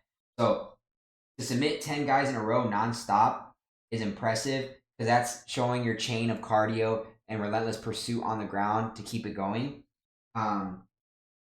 So, I mean, it is impressive, but at the same time, it's like these are Marines, right? Even though they're training it, they're not actively training it every day like a professional like you are. Like I said, there's levels to this. Like this is a basic Marines who's fighting other people who don't have the same, like anywhere near the same training,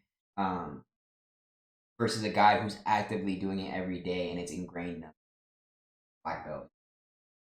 Yeah, Paddy the Baddy all the way. I gotta take advantage of his money line price, and if it loses, it loses. But yeah, Paddy has yet to lose in the UFC. He's flawless, undefeated. He has 5 fights to his name, 5-0. Jordan Levitt, he submitted. Kazula Vargas, who's not on the promotion anymore, he submitted. Luigi Vendramini, he knocked him out. He's not even on the roster anymore.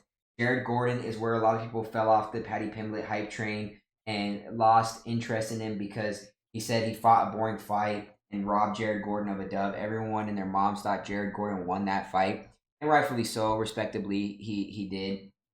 But for it to be unanimous, it was wild for it to go that way because I think there was a drastic scorecard differential where everyone was like, "What the hell?" And then he beat Tony Ferguson by unanimous decision. Like I said, was trying to submit him and put him away, but he couldn't. But he just dominated him in the ground game, ground and pound, did what he want, and was handling Tony Ferguson. Tony Ferguson did clip him though, made his nose bleed, but Paddy Pimblett doesn't have like the strongest nose in terms of like cartilage built up or whatever, so he's very prone to leak. But yeah, but it wasn't like Tony Ferguson put it on him and did a lot of damage or knocked him out. It's just the thing is, Paddy Pimblett's strong suit, like, can he knock people out? And is he pretty good on the feet? Yes, but he's nowhere near the realm of level of on the feet as Bobby Green is, which is absolutely crazy to say. Actually, it's not even crazy to say at all because Bobby Green, that's where his strong suit really lies. He is very good. He's a way better boxer than Paddy Pimblett up until this point. At this point in both of their careers, deny or say it or not say it because it's the truth. Because Paddy Pimblett in that Tony Ferguson fight, there was some throws and punches he was letting go where even like a veteran like Tony Ferguson, a guy that old, knew like, okay, bro, like you're gonna hit me. I'm not stupid, but you're leaving yourself wide open. I'm just gonna clip you right here, dink. And he got him good on the butt and on the nose and made him bleed. Paddy Pimblett is very wide open, leaves himself open a lot in the standing exchanges, but he does have some decent knockout power. Not nowhere near the knockout power as Bobby King Green. He hits hard. Paddy Pimblett's like decent, but not all the way there. But yeah, Bobby King Green, 3-1 in one of his last fights, and he knocked out Grant Dawson, ended that hype train, flatlined him in the first round, punched him in the face, and sat him down, and that was crazy. Grant Dawson was such a heavy favorite. Bobby King Green was like plus 300 something underdog. It cashed a lot of tickets, and then he knocked out Jalen Turner. Kunath MMA said Jalen Turner would ring Paddy Pimblett's neck around and beat Paddy Pimblett. I don't think so. I don't think so at all. We just watched Jalen Turner lose because he couldn't put away like a dumbass. Couldn't finish what's it called?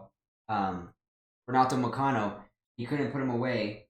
So he let him stand back up and then he gets finished. Like Jalen Turner is the most idiotic, dumbest fighter I've ever seen. And he's too wishy-washy, too roller coastery.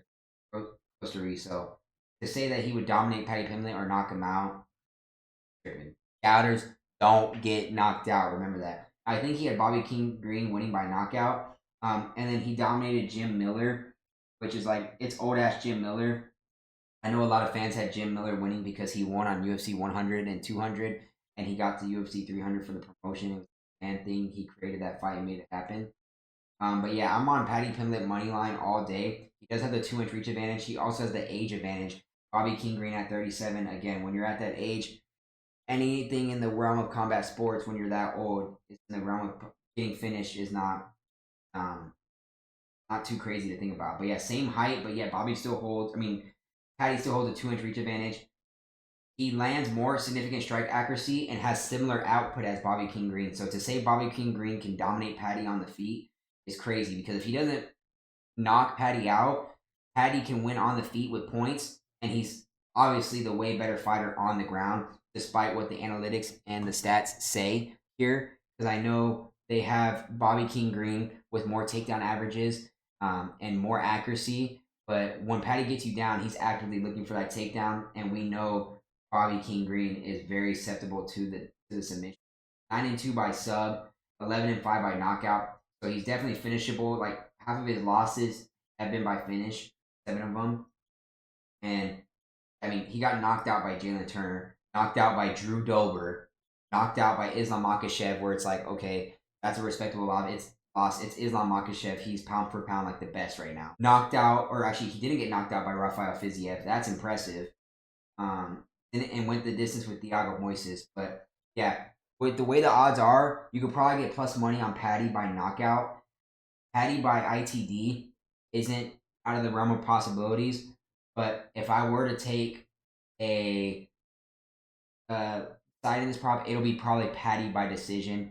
Because if Paddy doesn't submit him, I think Bobby Green does enough to hopefully his chin holds up and stays up. Yeah. If Paddy Pimblett, I wouldn't be surprised or shocked if Paddy knocked out, completely clipped Bobby King Green, because I mean, with the way he fights wildly, it's very possible. But at the same time, there's a small sliver like in me that's like, okay, can he knock out Bobby Green? Probably not. But if he does, all of you gotta suck it and eat it, especially you, Kunath MMA. If Paddy Pimblett even comes out victorious after you trashed him like you did, even though I'm backing the man with mental health struggles, you can suck it and eat it, bro. And Paddy Pimblett has the hometown buff. Don't forget, in England, he's gonna have the crowd rocking and roaring. Every English fighter on here, the crowd's gonna be going nuts and insane. So he gets a hometown crowd buff. With that moves my handicap up to like Paddy Pimblett minus 150 too. Yeah, Paddy Pimblett money line is making the official card. Paddy Pimblett, let's see. Paddy Pimblett by knockout. Look at that, plus 600, not bad odds. I mean, they actually do really like Paddy by submission. So Paddy ITD isn't crazy. And there's great odds on him to win by decision. They're saying if it does go the distance, it favors Bobby Green. I don't see it. The odds makers like the fight to go to the distance. The odds favor that way. And the total rounds over 2.5. And ITD would be really sick to see happen. But with Paddy, his recent fights, he hasn't finished anybody in a hot minute. So, and Bobby Green, with how hot he's been lately, finishing people. I mean, it's not impossible. Paddy has 3 finishes in his last 5 fights. His last 2 fights were by decision. But again, Jared Gordon didn't fight Bobby Green, so we don't know how that MMA math checks out. And he went the distance with old Tony Ferguson, and Bobby Green destroyed Tony. There's that MMA math for you. Yeah, Paddy Pimblett all the way. I would sprinkle some on his decision, sprinkle some on his ITD, and I know the submission is active. That's how I look, but I would look at Paddy by knockout or decision. Probably get really great odds there. So that's gonna make my official card play there. Paddy Pimblett money line. And we move on to the next fight. We make it towards the co-main event, the second to last fight card.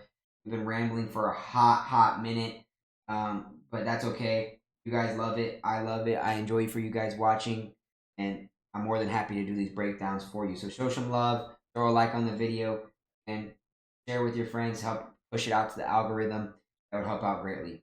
But we got the co-main event, which is what everyone thinks should be the undisputed heavyweight title, because Tom Aspinall has already is defending it once before John Jones ever has. He's been inactive, and John Jones is already ticking and pissing off a lot of MMA fans by his inactivity and how he's already back in trouble again. So people say, as far as they're concerned, they basically are, saying this is the undisputed heavyweight title fight. Tom Aspinall, this is the interim title belt. He's getting his rematch from last year when he fought Curtis Blaydes. I think that was last year when they fought, or maybe it was 2 years ago. I think it was last year in England, or in London when he broke his leg. Okay, so it was 2 years ago. 2 years ago, back in 22, that's right. It couldn't have been last year because he had to recover playoff, but he's come back and won 2 fights. He was active. He fought twice last year. He hasn't fought since November of last year, so it's been a hot minute, creeping up on 7 months, it looks like. And he beat Marcin Tybura by knockout. He beat Sergey Pavlovich by knockout to win the interim belt. And to be honest with you, Tom Aspinall stole my lunch money in the first round with ease, because I was all over Sergey Pavlovich. I was on the Sergey Pavlovich hype train. He was one of my favorite fighters coming up, and then now he's hit a stone wall. Just part of the fight game, man. It is what it is. But even height here, 6'5" compared to 6'4" Curtis Blaydes. About even weight. Both guys roughly around the realm of 260, but this is heavyweight. So at this point, basically anything above 235 or 245 or something like that and up. I think the cap is, you can't go no higher than 300 pounds or something. But both guys are in their 30s, early, fresh, young 30s. I mean, Curtis Blaydes is the older guy by 2 years. They're not too old, not drastically old. 33 to 31. There's a slight age advantage in Tom Aspinall, but I don't really take that into effect or factor in this fight. But Curtis Blaydes does have the 2-inch reach advantage. 80 inches compared to 78, despite Tom having the height advantage. Both guys fighting orthodox stance. But, man, you cannot deny the stats and look at the analytics and the numbers. So Tom Aspinall is coming in as a minus 390 favorite. Over here, I have him at minus 400, so he shot up a couple of 10 cents. The odds are always fluctuating with ESPN Bet. It's weird. So plus 290 there. But over here, when I'm looking, at my breakdown, I have him at plus 300 for Curtis Blaydes. And rightfully so. I'm just going to get straight to the point and straight off the bat. I'm all over Tom Aspinall here. Tom Aspinall is the clear-cut heavy favorite side for a good reason. Despite even though what happened in their last matchup. And plus, you can't really heavily look into that matchup because of what took place and happened in that fight. Tom Aspinall, getting injured and winning by doctor stoppage, broke his leg or dislocated his knee off the kick. So it sucks he had to lose that way officially. I wish fights like that, when there's an injury, it doesn't count as a victory like a doctor stoppage or TKO. I wish it was just counted as a no contest, but it is what it is. They have to score it that way because someone has to win. Unless it's a doctor stoppage, no contest because of an eye poke or something else like that, it makes sense. So it's unfortunate that one of the 3 losses Tom Aspinall has on his record is like that. But what's crazy, it feels like Tom Aspinall has been fighting forever, but really only has 8 fights on the promotion on UFC. And you think that's a lot, but it's not. He's only been fighting actively for 3 years. So 8 fights in 3 years is pretty impressive because he's a pretty active guy. He likes to stay active. He doesn't like staying sideline forever. So that's why I know he was upset and pissed that what happened with the Curtis Blaydes last fight, because he had to be sidelined for a whole last year to recover, and he came back exactly a year later. July 23rd, 2022 is when it happened. He came back July 22nd, 2023, last year, and destroyed Marcin Tybura. And it was so quick and easy. First round didn't take much damage that he was able to have a quick turnaround for another fight, and then knocked out Sergey Pavlovich again. And he probably looked like he could have had another go around because he didn't take much damage in that fight either. It was so quick and easy that both knockouts were a minute into the fight. So I mean, he probably could have fought earlier this year and then fought this fight again, depending on who he beat and how he beat them. But he was just holding up and waiting on Curtis Blaydes because Curtis Blaydes has his own fights of his own. He had Almeida, a couple of other ones to get here, so it was the fight to make for the match. So this is more so. I mean, it's more so a fight for both guys to prove who's the clear-cut better fighter, because we didn't get to see that the last time they fought. But I would say it's more so the fight to prove that Tom Aspinall is the clear-cut better fighter, more so than it is Curtis Blaydes trying to prove that. Which is a weird thing to say because, I mean, it truly is for both guys. But, I mean, it's more so for Tom than it is proving himself than it is Curtis Blaydes, because I know, we all know. I mean, maybe in that moment in time, we would have got a better scrap, and it probably would have gone the distance or a couple of rounds, and we probably would have got good exchanges in a really, really good fight to see who truly is the better fighter. We'll never know until we find out this weekend, Saturday, until we get an actual real fight. But let's be real and honest. I know, we all know in the MMA world that he is definitely a better fighter. So, Tom Aspinall has the hometown crowd buff, which is huge. That's a big advantage. But I think last time they fought, he also had the hometown crowd buff when they fought. I think that was in England as well. Double check from what I remember. I think that was O2 Arena. Maybe not. Yeah, it was O2 Arena when they fought. Chris Curtis was on that card fighting Jack Hermanson. Paddy Pimblett won. Goldie. I mean, anytime there's a London or England card, Paddy Pimblett, Molly McCain, Tom Aspinall, they're all going to be on it. Mark Diakite has been on every England card too, but I think he just got cut from the roster. What I remember or heard, so can't make the card now. Muhammad Mokaev was on that card. Guy Herbert most likely was on the card, not on this one. So, yeah. I mean, you're going to get the repeat same offenders, but rightfully so. They like to put down fighters that are in those fans are there. But, yeah, I mean, Tom Aspinall has been looking flawless, looking dominant. He's had that one fluke loss call it what you want, to Curtis Blaydes. Other than that, he's been finishing everybody left and right and hasn't gone past the first round, but except once in his UFC career, which is absolutely crazy. He's finishing and spark plugging everybody in the first round. And what's crazy, he's doing it all like in a minute and a half or less. I mean, he hasn't gone to deep waters in the first round except Sergey Spivak, Volkov, and he went to the second round once. And he finished Arlovsky there, Andrei Arlovsky, who is just absolute trash can. So that's actually impressive. Andrei Arlovsky was managed and able to survive one whole round because he's 45 years old. I mean, at that time, he was like 42, 41, and he just retired or was supposed to retire. He's going to retire. I don't know. So to be one of the ones in Tom Aspinall's resume to survive that long is crazy. But yeah, Tom Aspinall knocked out Jake Collier in his UFC debut. I remember that because they were wearing the UFC whatchamacallit. That was back then when Tom Aspinall had that weird like curly hair paper fade cut or whatever that was. It was just bad. I'm glad he moved on and changed now. But he fought Jake Collier and they were wearing the like Dana White Contender Series shorts, like the all blue and all red ones. And then he knocked out Alan Badeau. So two guys that aren't on the roster no more. So take it with a grain of salt with that. But I mean, they're still finishes. Submitted Andrei Arlovsky, who is about to retire or on his way out. Knocked out Sergey Spivak, which is impressive. Submitted Alexander Volkov, impressive. Then gets knocked out by Curtis Blaydes, or TKO'd, I should say. And then knocks out Pavlovich and Tibera back-to-back to get the interim title. And both within a minute. So, yeah, and he got injured 15 seconds in against Curtis Blaydes. His other two fights, he got DQ'd because he threw illegal elbows in regionals, which is crazy. And then he got submitted with a heel hook. And to be fair, that was his fourth fight into his young MMA career, fighting career. So you can take that with a grain of salt because getting heel hooked is kind of an embarrassing submission, an embarrassing way to get finished. But yeah, I mean, he only fought in Cage Warriors twice. So before that, I mean, he didn't fight in the greatest of like regional promotion in London, which is saying something. But not knocking, Tom Aspinall is a great fighter. He's the closest opportunity or chance or fighter we have in beating John Jones. Do I think he beats John Jones? No, absolutely not. John Jones is the GOAT for a reason.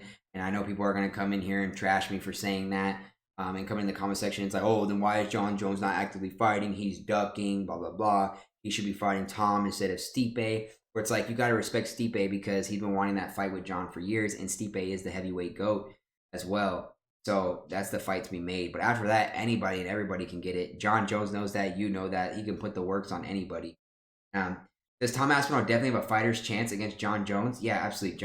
I wouldn't say John Jones is afraid or scared or cowering away from him. You'd be delusional to absolutely think that, and a complete dumbass to say and believe that. But stylistically, Tom Aspinall is probably the toughest matchup John Jones has had in his career since like maybe Lyoto Machida or Rampage Jackson. And I mean, he finished those guys too. So Tom Aspinall is not going to beat John Jones. I know people want that fight to happen because they want to see what will happen. But they're going to be thoroughly disappointed when they find out you hear and still. It's just tough. And let's not look past, despite Curtis Blaydes being the heavy underdog and clear cut for a reason, let's not look past Curtis Blaydes at all.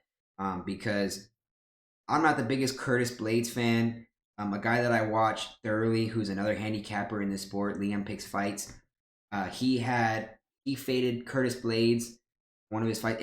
I think it might have been the fight where he finished on, where he just finished the wrestler, the one-dimensional fighter, Jailton Almeida. And I was on the Jailton Almeida hype train. I was a big fan of his. Jailton Almeida was cool up until that point. He got what the community calls fraud checked. I still don't think he's fraud checked because he bounced right back and got a dub. So, and plus being young and inexperienced and one-dimensional against a guy that's very tough like Curtis Blaydes, you can't do that. So it was a learning lesson for him. But I mean, Curtis Blaydes been knocked out by Sergey Pavlovich himself. I think I was fading Curtis Blaydes on that Jailton Almeida fight, and he cost me, ripped up my ticket. That hurt me. And Liam Pick Fights was on it as well.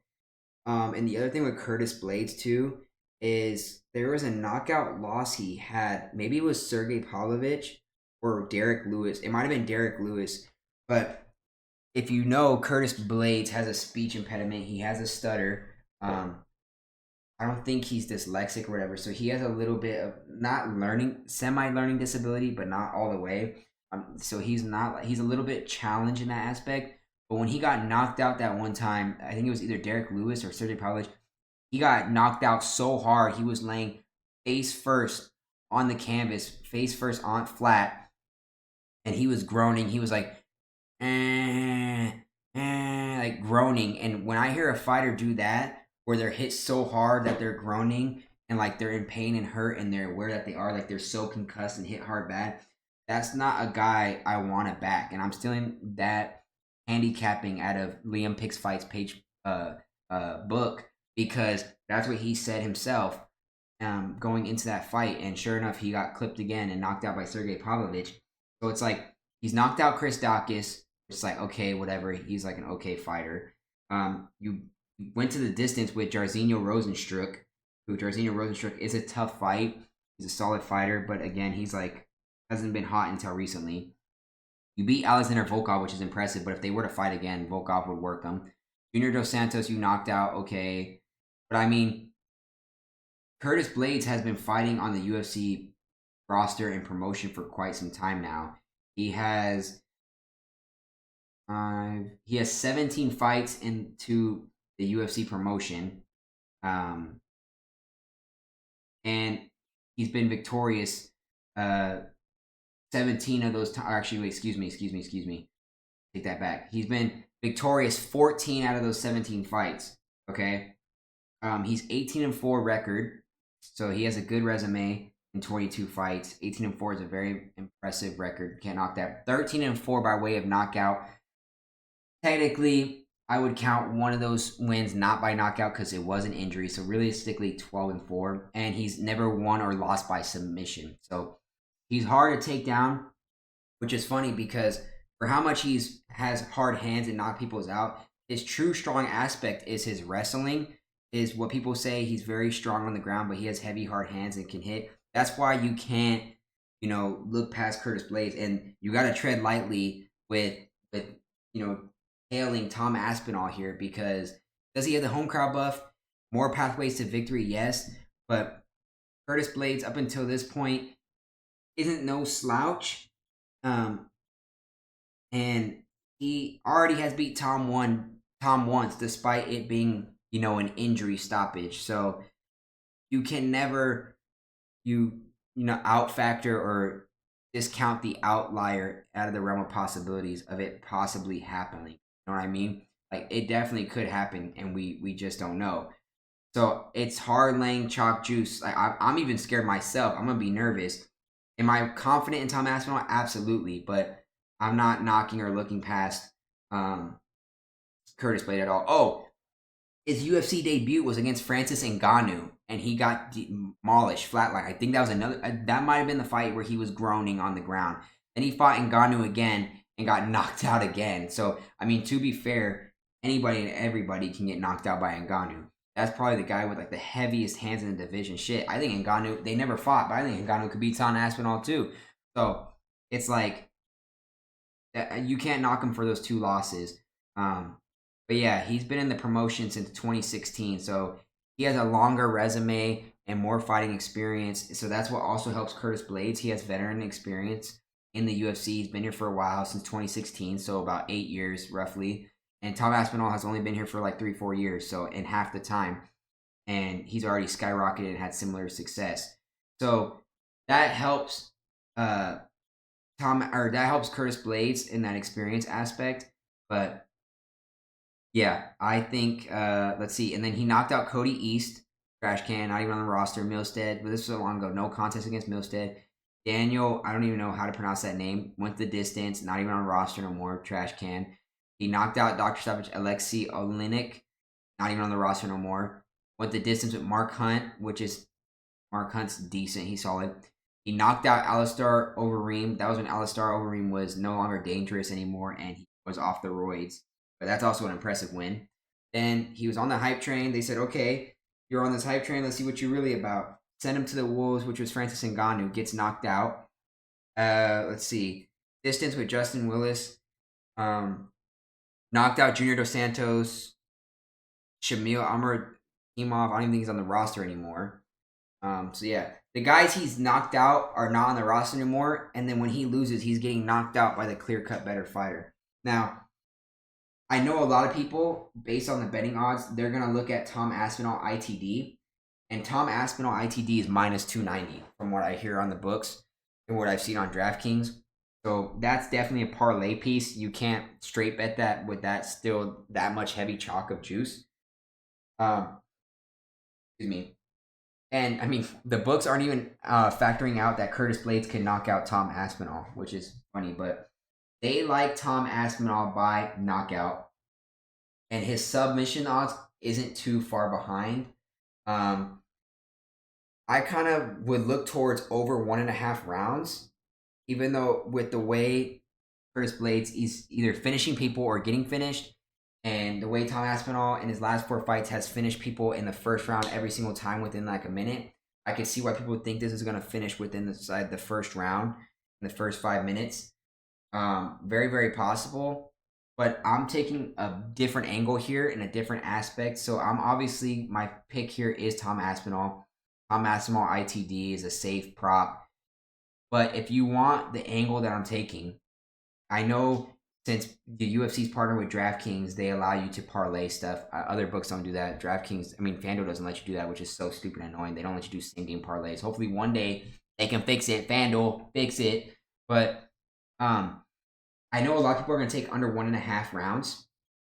I know a lot of people are going to take Tom Aspinall by knockout or ITD. I like over 1.5 rounds at plus money, which is absolutely shocking. And a lot of the times, these heavyweight fights are done over with quick and easy because they're just finishing each other. So it's very rare you get a distance fight. And that's why it's so hard to handicap sometimes heavyweight, is because like you could see the world of possibilities in heavyweight unless you have two people that just have high finishing rate.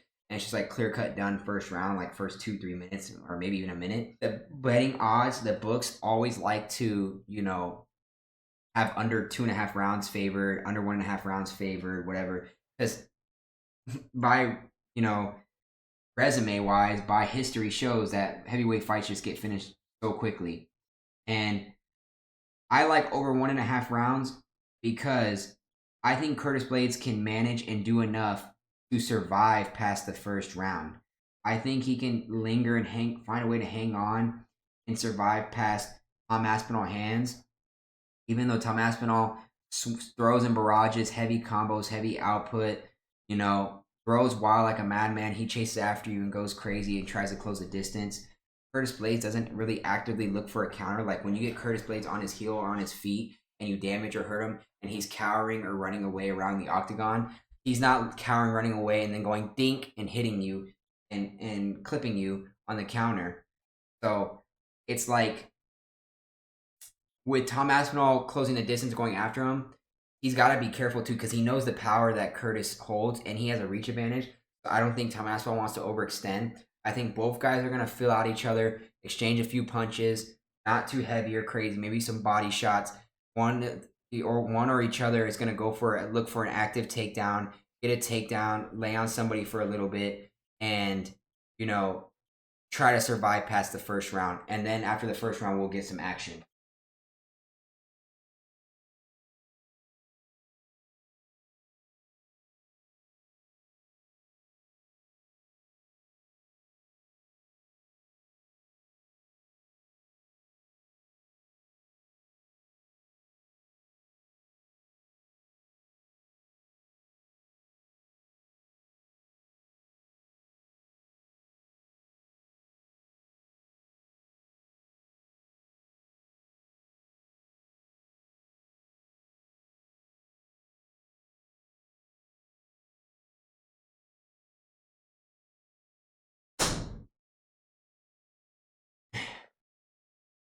Anyways, so yeah, this is why I like over 1.5 rounds. Now, the funny thing about Curtis Blaydes and handicapping him is a lot of people say that he's such a great wrestler, he's this and that. He's not actively looking for takedowns, and he's not actively looking to finish you on the ground. He just wants to lay on you and keep you there to help him point fight and try to ground and pound you and win in that aspect. He's not like offensively aggressive on the ground, looking for a submission finish.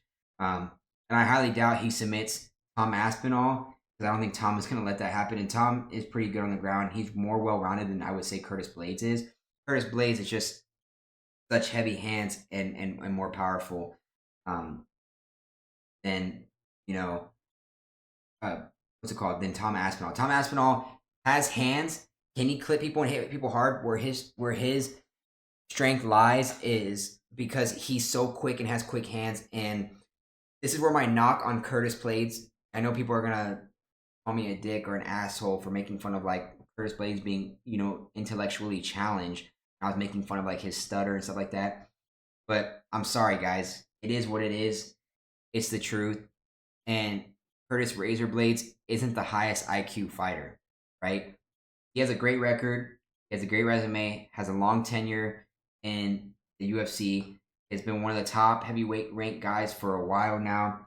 Is he beatable? Is he finishable? Absolutely. There's just so many factors and outliers that outweigh Curtis Blaydes more so than it does Tom Aspinall, which is why he's priced the way he is. But like I'm saying is his fight IQ isn't necessarily all the way there. Maybe in his last couple of fights, maybe his last 2 to 3 fights, I would say he's gotten a little bit better. Tom Aspinall is just well-rounded, and past those heavy hands and like defending takedowns from that Curtis Blaydes has, it's nothing much more than that. I mean, is that all he needs? Yes, but when guys have higher fight IQ and more advanced and more well-rounded than you, they can just flat out destroy you and beat you. Like, had Jailton Almeida, I mean, Jailton Almeida has decent hands and he's decent on the feet. I just think Jailton Almeida got spark plugged or shocked early in his career, and he's like, okay, I don't like the way getting knocked out felt. I'm not going to let that happen. So from now on, I'm just going to be a one-dimensional takedown, submit you, and finish you artist. And if it doesn't work, well, I'm screwed. I'm probably going to get knocked out, and that's exactly what happened against Curtis Blaydes, and Curtis Blaydes took advantage of it. But to be honest, it was kind of weak because Curtis Blaydes stopped the takedown and ground and pound. And it was kind of like a weak early stoppage because I'm sounding like a hater of Curtis Blaydes now. And it sounds like I'm mad and salty because he beat Jailton Almeida, the guy I wanted to win.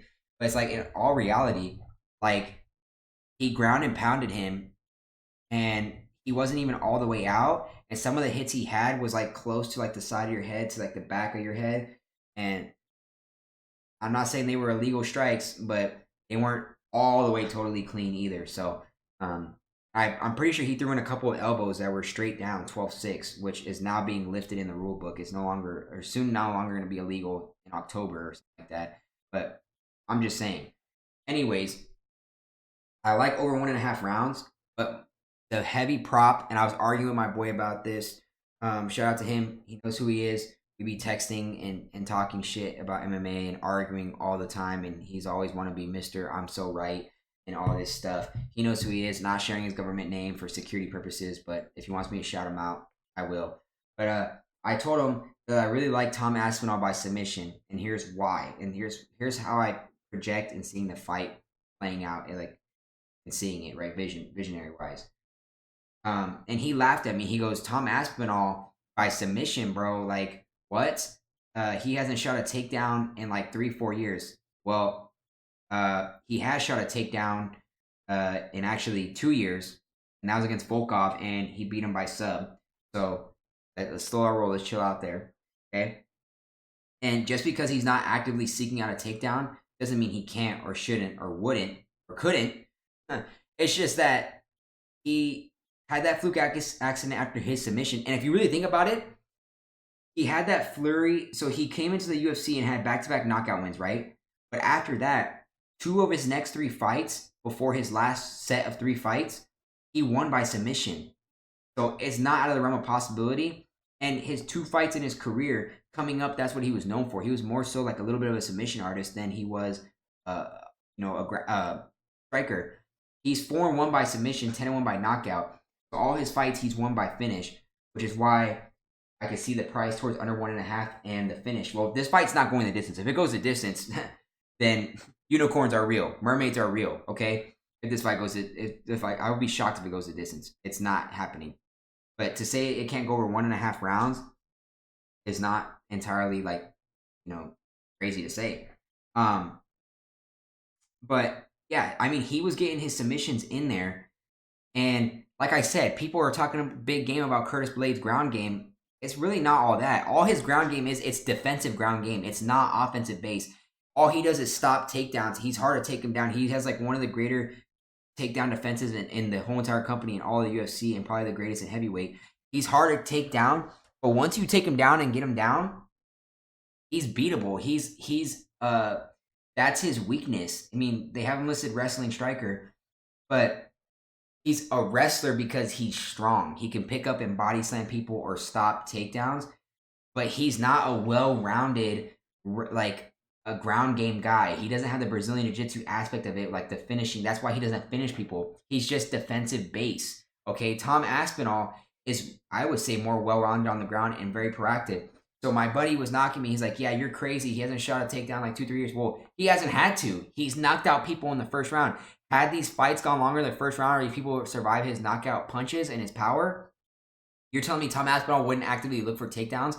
In fights that, Tom Aspinall has, gone past the first round, he's had like 1 to 2 takedown attempts, if not more, and successfully gotten them. And Tom Aspinall is like not entirely weak. He's pretty strong. He's a strong dude. He can pick up Curtis Blaydes and put him down. I mean, what? He's 261. Curtis Blaydes weighs less than him. Okay? So he's strong enough to pick up Curtis Blaydes and put him down. So if he gets around Curtis Blaydes, like let's say, and here's why I think this way. I've watched some interviews with Tom Aspinall, and with Tom Aspinall, it's like he, in the back of his mind, he still is having like Vietnam War flashbacks of when he got injured against Curtis Blaydes. He didn't like the way that feels, didn't like the way he looked, felt, or how he was. It was a shitty feeling, a downtime feeling. When mental health was chalked, he was down on himself. I mean, and rightfully so. Anybody else would be too in the fight game when something like that happens to you, like something so traumatic or drastic. To get injured like that, it sucks, right? When you know you're the better fighter, we know you're the better fighter, and I mean, he's going to prove it this weekend, like I said. And the reason why I like the aspect of him submitting Curtis Blaydes is 4 of his last 5 fights have ended by way of knockout, right? One of them by sub. So never went the distance, and it's all finish rate, all 100% finish rate. I think his whole entire UFC career has been 100% finish rate. Nothing has gone the distance for Tom Aspinall so far in the UFC. And Curtis Blaydes has a couple of fights that have gone the distance, but majority of his fights have a high finish rate as well. Now, Tom Aspinall has already proved he has hands and can knock people out and finish them, right? Is he going to try and go for the knockout against Curtis Blaydes? Absolutely. But Curtis Blaydes has the reach. Curtis Blaydes has the power in the hands. And you're already a little bit scared and startled about what happened last time you guys fought with that injury.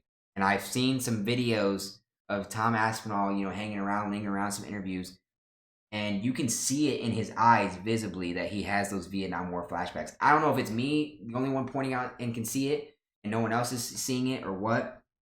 But he's having those Vietnam War flashbacks where it's like, shit, this guy, he technically didn't beat me, but I got injured the way I did, and I don't want that to happen again. So that means that eliminates leg kicks, right? Or he's not going to try and do it as much, because last time he tried to do a leg kick, he broke his leg on Curtis Blaydes checking it, right? He has double the significant strike landed output, similar accuracy, about almost like 8 to 10% more accuracy. And look at this, though.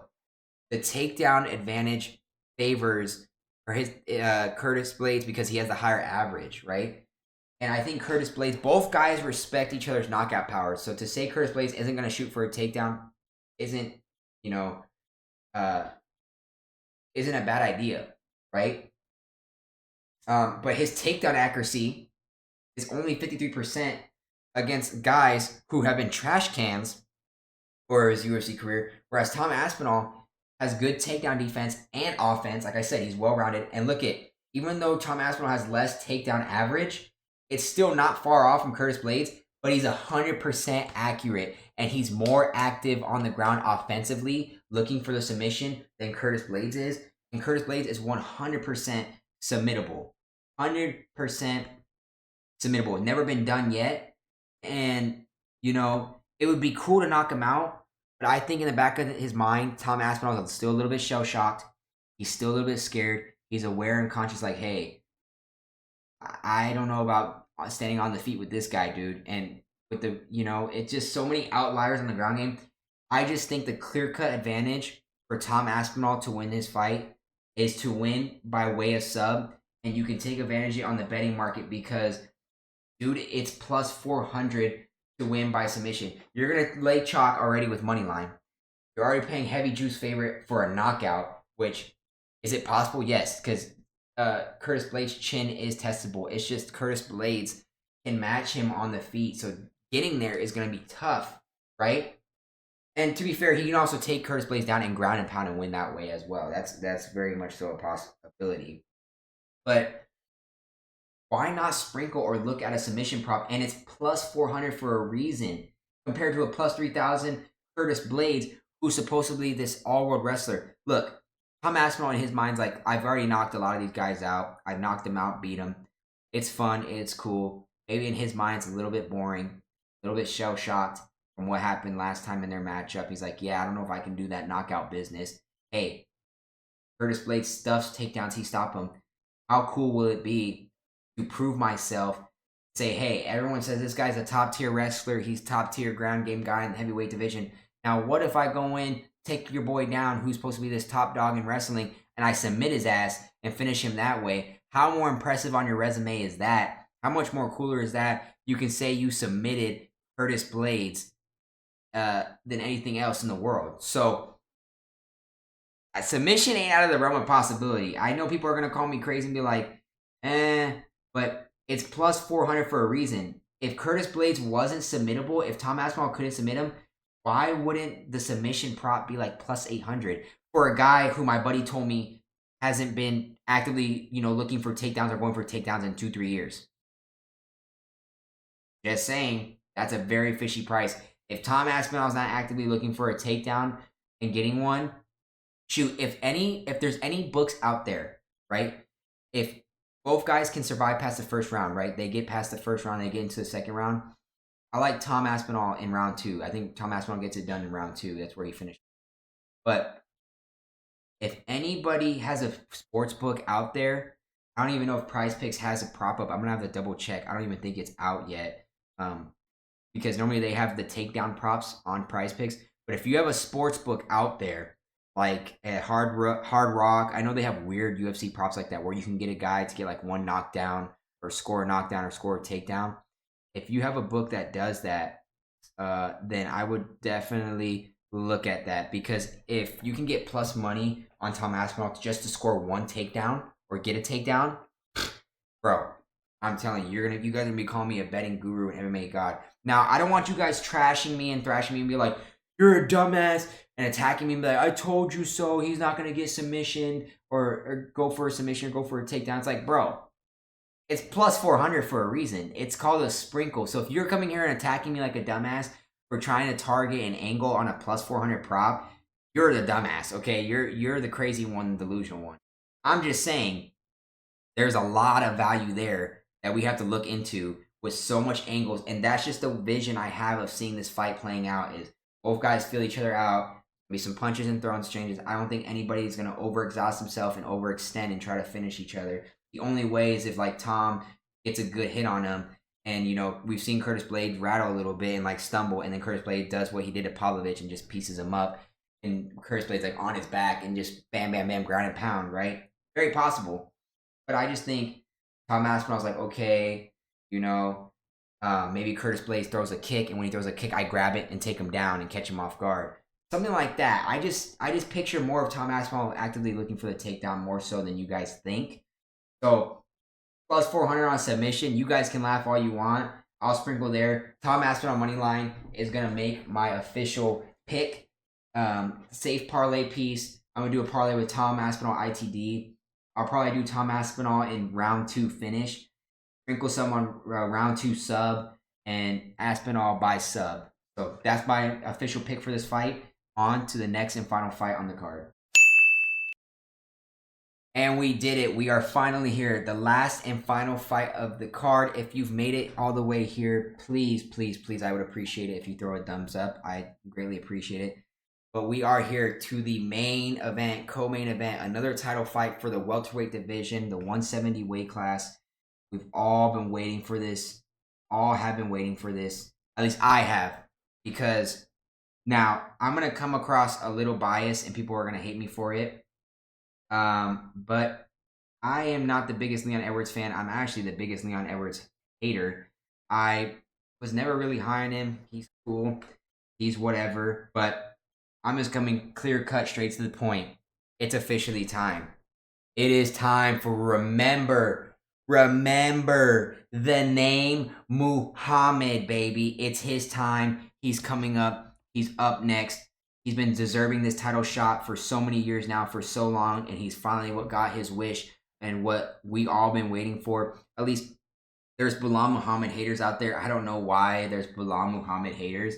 I don't even know why or understand why he gets hate. I'm actually one of the bigger Belal Muhammad's fans out there, and it seems like in the last couple of months, like, you know, Belal Muhammad fans have been coming out of the woodworks ever since he got this title fight, because now they have something to talk shit about, and talk about and say, like, they can actually talk shit, because for a while and it's like the thing that's frustrating and upsetting too is they talk about, oh, Belal Muhammad is gonna remember the name or remember the decision.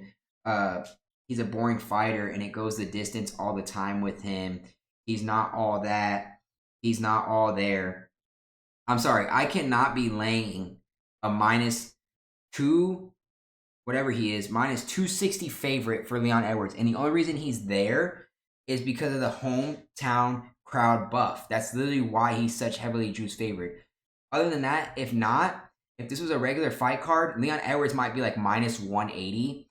And honestly, if you really think about it, the odds makers in the sportsbook are showing a lot of love to Belal Muhammad, because in all reality, why is Leon Edwards like not -300 favorite or more? Like closer to like -400. Why is he not such a heavy favorite? That means the odd makers are showing a little bit of love and respect to Belal Muhammad, and rightfully so, bro. Because you can say what you want about Belal Muhammad being just boring and fighting for decisions and going the distance and all that, but outside the Kamaru Usman finish in the 5th round, which was an absolutely lucky head kick. I don't care what anybody says. I'm the biggest Kamaru Usman fanboy. One of my favorite fighters all time. Love him so much. So that's why you guys are probably gonna get turned off, and because I sound like a biased hater because of what he did to Kamaru Usman. But even still, outside of that fight, I was never a big Leon Edwards fan coming up. And Leon Edwards, now that he has the belt, he's talking a lot of shit for a guy who was once in Belal Muhammad's position, where no one really liked him or respected him, and no one really gave a fuck about who he was. No one really cared about Leon Edwards. No one knew who he was. He wasn't a big draw. He wasn't a big name. No one wanted to fight him. People were making fun of him. Like, literally, Nate Diaz was like, Leon Edwards, who? Jorge Masvidal was like, who's that guy? Kamaru Usman was like, who? Showed him a little bit of respect. Beat him the first time, right? And Leon Edwards has had to work all the way back up to get to this point and have a big fight win streak, because he lost by decision to Kamaru Usman back in 2015, and then he turned it up since. But his UFC debut, he lost in 2014 to Claudio Silva, who not even on roster. And again, Leon Edwards wasn't even in Cage Warriors. He wasn't even like in the best regional promotion in the UK, in England. And he was beating trash cans there. And he got DQ'd for a fight, which, again, we know that Leon Edwards is, historically known as a cheater, a flat-out cheater. And the only way he can win by fights is by fighting dirty and doing DQs. Because when he fought Kamaru Usman the 3rd time, Kamaru Usman was going to take him down, and he was worried and scared. Bro literally grabbed onto the cage. Refs told him stop pulling the cage, and when he got taken down, he literally got his hand ripped out of the cage. And I don't even think the judge or the ref said, I'm going to have to take off a point that you can't do that. And they had to reset back up into the same position because Kamaru Usman was just dog walking him on the takedowns, destroying him. And honestly, you could argue that Kamaru Usman won that third fight rematch. It was like unanimous decision or split decision or something like that. Or majority decision, Kamaru Usman. Leon Edwards, sorry. And I didn't see it. A lot of people thought it was robbery. I had Kamaru Usman winning 3 rounds to 2 and possibly 4 to 1. So I don't know what the judges were seeing. To be honest with you, to be fair with you, it was kind of a crazy decision. I was like, what? But also, to be fair, Leon Edwards had the hometown crowd buff there as well. It was in the O2 Arena in London. So he had that. But yeah, if you look at it, Kamaru Usman landed more strikes to the head, had more volume output, had more total strikes. He threw double the strikes and landed 10 less. So that kind of hurts you, right? Less significant strikes, which is whatever, but he landed more to the head, about same to the body, and Leon Edwards had more leg kicks, and Kamaru Usman had 15 takedown attempts with 4 successful in 5 minutes of ground control. You had 48-46, 48-46, and then it was a draw 47-47. So whatever those judges were seeing, I have no clue what they're talking about. And even Leon Edwards was shocked at the decision because, like, when they announced and still, he was like, what? What? Like, all shocked and rattled and couldn't believe that he came out on top. And even Kamaru Usman was like, yeah, bro. Kamaru Usman started laughing because he was like, yeah, it was like hometown crowd buff. We all know it. But yeah, last time they fought, was he piecing up and putting on the works on Belal Muhammad? Yes, but it hurt Belal Muhammad then because it was stylistically a bad matchup. Because Leon Edwards won that first round, he was piecing up Belal Muhammad up until the eye poke, and it became a no contest. And people were like, "Oh, Belal Muhammad was a pussy and copped out. He found a way to cop out of that fight because he got eye poked."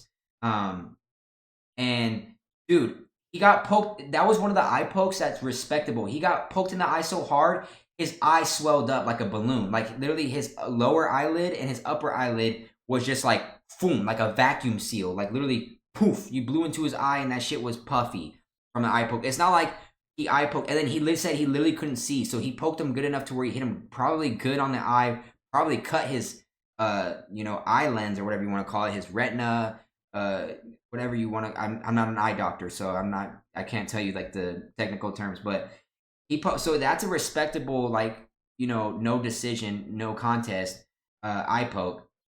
And Belal Muhammad took that fight on 1 week short notice. You forget. A lot of people were dropping off left and right like fleas against Leon Edwards because at that time he was not a big name. He was not a big draw. No one gave a fuck about Leon Edwards. No one wanted to fight this guy. They're like, why would I want to fight this guy in an Apex fight?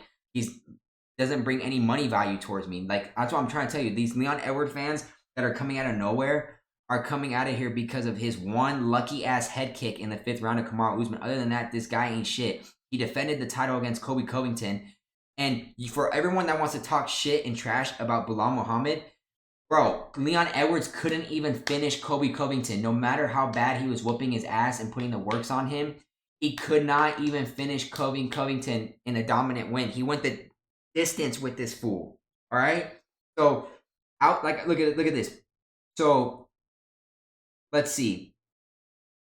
Leon Edwards, in his UFC career, he came into the UFC with 1 loss by DQ, but he was 8-1 coming in on a hype train. His UFC debut, he lost by split decision, right? So even when he loses by decision, right? Wins by knockout, okay, he has 1 finish. Win by decision, lost by decision to Usman.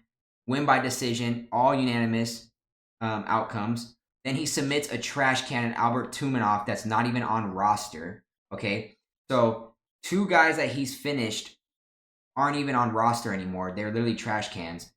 So before the UFC, he was coming in at 8-1, and since then in the UFC, he's 14-2. Okay, that's very, very respectable. He's never been finished, so he's never been knocked out and never been submitted, right? So that's definitely respectable. But let's see. He went to decision with Dominic Waters. Like, who is that? Okay, submits, like I said, wins the distance to Vicente Luque, which that's a tough fight. That's a tough draw. Vicente Luque is no slouch. went the distance with Brian Barberena, bro. You're supposed to be Rocky, this and that, but you go the distance with Brian Barberena? Come on, dog. Like, let's be real. Knocked out Peter Sobata, not even on UFC roster no more, trash can. You went the distance with old ass Cowboy Donald Cerrone, and that was when Cowboy Cerrone was like on the decline on the way out. He was getting older, didn't really care about fighting anymore, was collecting checks. You go to the decision with him. You go the distance with Gunnar Nelson, which, I mean, Gunnar Nelson, okay. You go the distance with Rafael Dos Anjos, okay, respectable, but still. Nate Diaz, you go to the distance with, you won unanimously, and the only reason you won that fight is because Nate Diaz just fights like a jackass and a dumbass. He didn't care. He was on that way out of the UFC anyways. And he wants to put on a show and a fight for the fans. He really doesn't. He's one of those fighters, like he says, he doesn't give a fuck. He just wants to scrap and fight anybody, anytime, anywhere. And let's not forget, he stalked and slapped you and rattled you. He stalked and bitch slapped you and was piecing you up and working you. He literally was making a joke and a fool out of Leon Edwards. He literally faked with his left hand and just slapped you with his right hand, and you got stunned. He had you rattled on your heels. You almost got finished and rocked. You're just lucky that you happen to fight Nate Diaz, who is a dumbass and doesn't go for the kill or finish. He just rather fuck around, put on a show, and showboat for the fans. That is why you won the fight. Then you had the lucky knockout to Kamaru Usman, robbery decision and home crowd town buff against Kamaru Usman. And then you win by a boring decision in December to Colby Covington and haven't fought yet since. Like, you're the least active fighter. People hate you. I don't know how people don't hate Leon Edwards equally as Belal Muhammad, because he's just as boring. Like, Belal Muhammad's 23-3, right? Leon Edwards is 22-3. So they have equally neck and neck records, right? And Leon Edwards, you guys can say, remember the decision, Belal Muhammad, all you want, and make fun of him how he's boring and always goes to the distance. But it's like Leon Edwards has gone the distance against worse fighters, and Belal Muhammad has a way. I would argue Belal Muhammad has a way outside of Kamaru Usman. Belal Muhammad has a way better fighter resume than Belal Muhammad, or Leon Edwards, sorry. And Belal Muhammad hasn't been active since May of last year because he's been holding out for this fight. But before that, he was pretty active, fighting 2 to 3 times a year against some dangerous people. And Belal Muhammad is not scared. He'll step up anytime, anywhere on short notice. And now I know Edwards fans are going to be like, yeah, well, they offered Leon Edwards so many fights against like Islam Makhachev and all these different fights, and he said yes, and they backed out or whatever. Who knows if that's entirely true, because that's a bunch of he said, she said. We never know until like there's like documented proof that comes out, like recordings or whatever. So you can say what you want, but I mean, Leon Edwards isn't stepping up against anybody on short notice, and he won't do it. He's like literally the least active champion in the welterweight division. He's been boring. So you guys can clown and say he's boring all you want, but it's like, okay. So Belal Muhammad, before he came in to the UFC, he came in undefeated, whereas, you know, Leon Edwards was 8-1. Belal Muhammad was a perfect 9-0. And to be fair, on Belal Muhammad's regional resume, he was fighting in the Bellator, which the Bellator is way better regionals, or I guess a way better promotion than whatever regionals, Leon Edwards was fighting at the time. So that only strengthens and makes his resume better. And he fought Chris Curtis, beat Chris Curtis. That's a pretty notable win coming up when you're young in your career, right? Gets a title in Titan FC against Steve Carl, okay? Makes his UFC debut, lost by unanimous decision to Alan Jobain, which at the time wasn't like a bad thing. But to be fair, Alan Jobain, who's not on the roster anymore, trash can. But again, UFC debut. Both guys lost their UFC debut. It's a big jump. Then he comes in, knocks out Augusto Montano. Again, trash can, not really respectable win there. He's not on the roster anymore, but still, he had a quicker finish early into his UFC career than Leon Edwards did, right? So it's like, okay. And then Vicente Luque knocked him out again. Vicente Luque, that's if you want to go off MMA math, Leon Edwards beat Vicente Luque, and Vicente Luque beat Belal Muhammad. But again, still fairly young and early into career, and that's a bad draw for anybody. Bad matchup. Vicente Luque is a great fighter. But look at this. 4th fight into the UFC, he beats Randy Brown, who at that time was 100 times way better than whoever the hell Leon Edwards was fighting. Randy Brown is a tough draw, way, way longer than Belal Muhammad, and Belal Muhammad beats him, again, by decision, whatever. Jordan Mean, trash can, went the distance. Tim Means, that's another tough draw early on in your career. That's like your 6th fight. Beat him by split.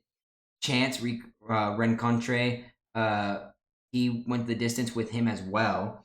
And, I mean, trash can, I don't think he's on the roster no more. Lost by decision to Jeff Neal. Jeff Neal is a tough draw for anybody. I mean, Jeff Neal was giving Ian Machado Gary problems, right?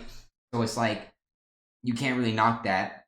So that's a tough loss. But since that Jeff Neal loss, Curtis Millender, unanimous decision won.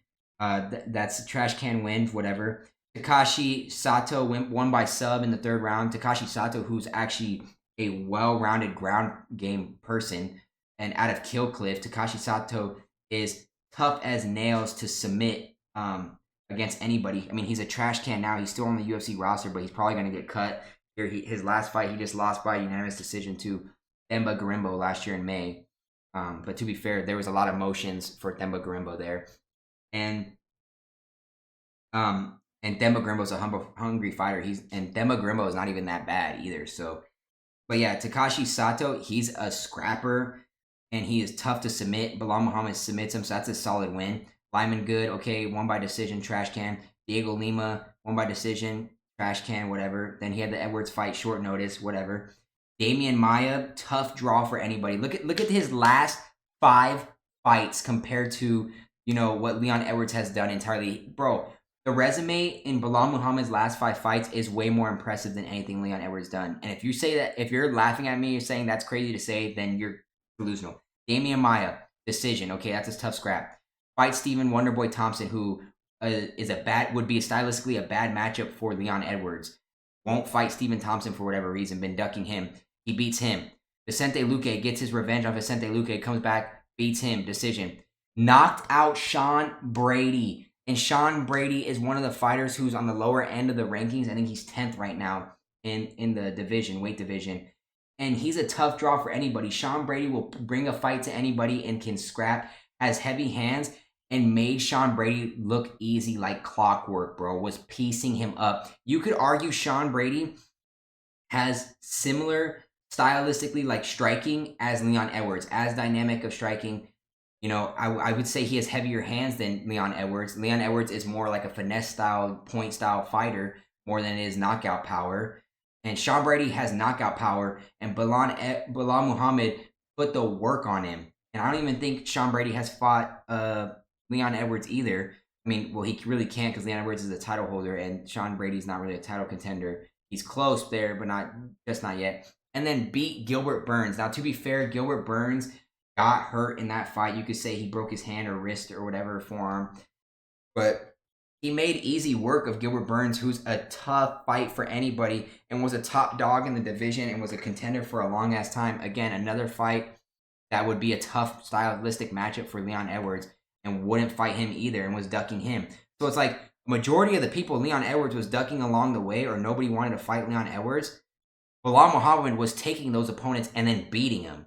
So it's like, I cannot lay minus 260 chalk heavy favorite. I don't care if Leon Edwards has a hometown buff. He has the height advantage at 6'2". Belal Muhammad's 5'11", so that's going to show up on the reach advantage in 2-inch reach advantage, 74 inches to 72. Leon Edwards, they're both in their 30s. He's 32. Belal Muhammad's 36. He's definitely in the mid-30s, up on the older side. So Leon Edwards has the age advantage, which helps because when you're in the mid-30s, you're finishable. But I don't think either fighter is going to go get finished here. I think this fight is going the distance despite any eye poke or any disqualification or any, dirty shit that's going to happen. Which sucks, too, that this is playing into the home crowd factor of Leon Edwards because we know he's a dirty fighter. He fights, he cheats. He literally locks himself in the cage. Like, he wrapped his toes in the cage on a takedown against Kamaru Usman one time. And then he grabbed the fence another time, eye-poking people left and right, making their blurry vision to try and finish them and still can't do it.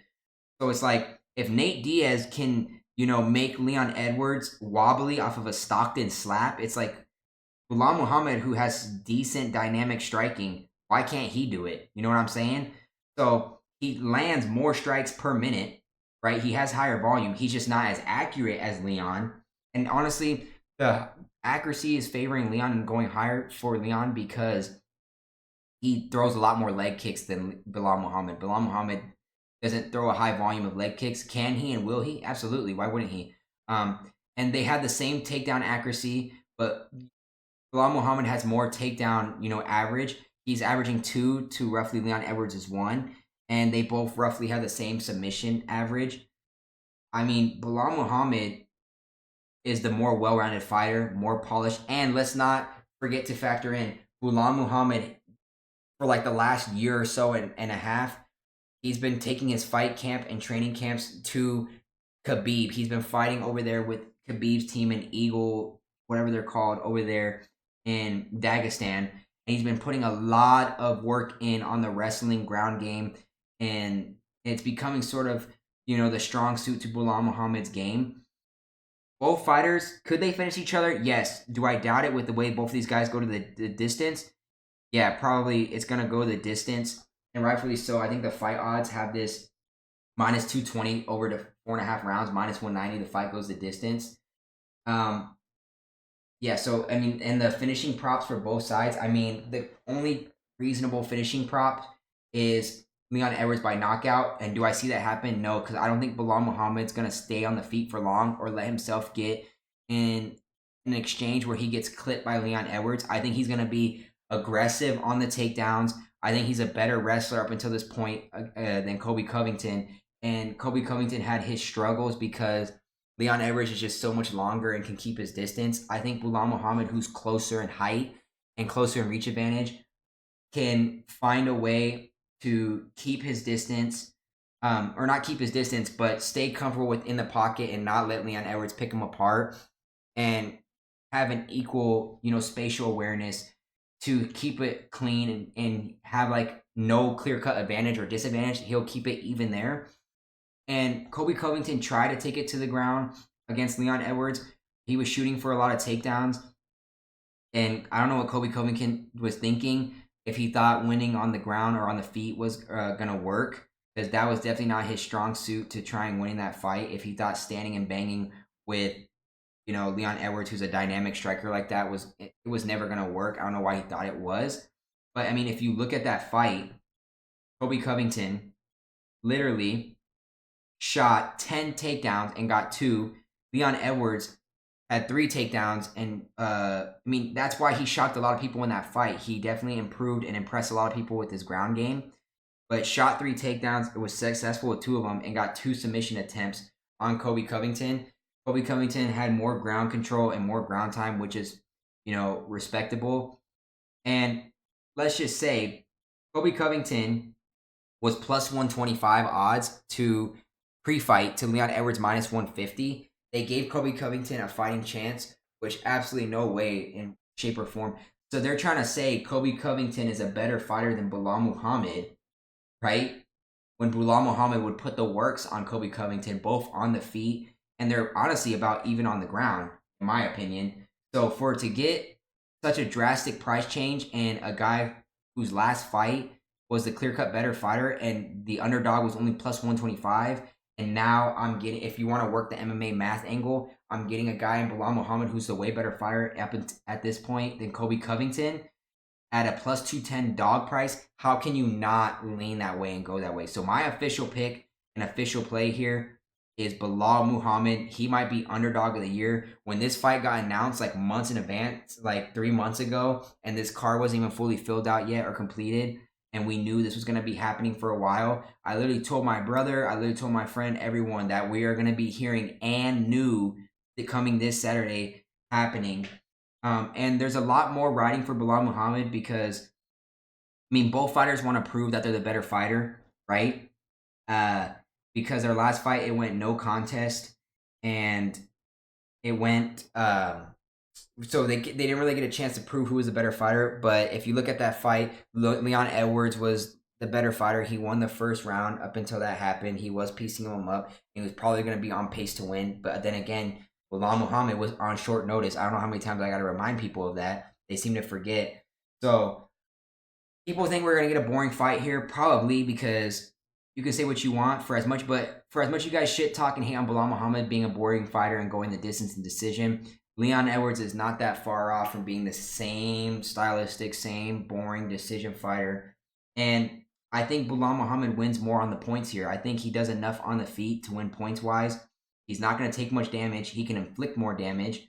He pieced up Gilbert Burns. He pieced up Sean Brady. We have yet to see Leon Edwards put it on somebody like that and piece him up on the feet, unless you count that head kick in the 5th round against Kamaru Usman, which is like, other than that, he was getting dog walked on the feet. So it's like Leon Edwards doesn't really put that much damage out there. He just puts higher volume. And Belal Muhammad's been landing with higher volume recently. And then you factor in that his fight camp, you can't knock the Khabib Eagle team where he's been working there for a year and a half now. And I think Belal Muhammad's way stronger than Leon Edwards. You can see it visibly in their size. Leon Edwards is definitely a skinnier 170 fighter in welterweight. Belal Muhammad is definitely built more like a box.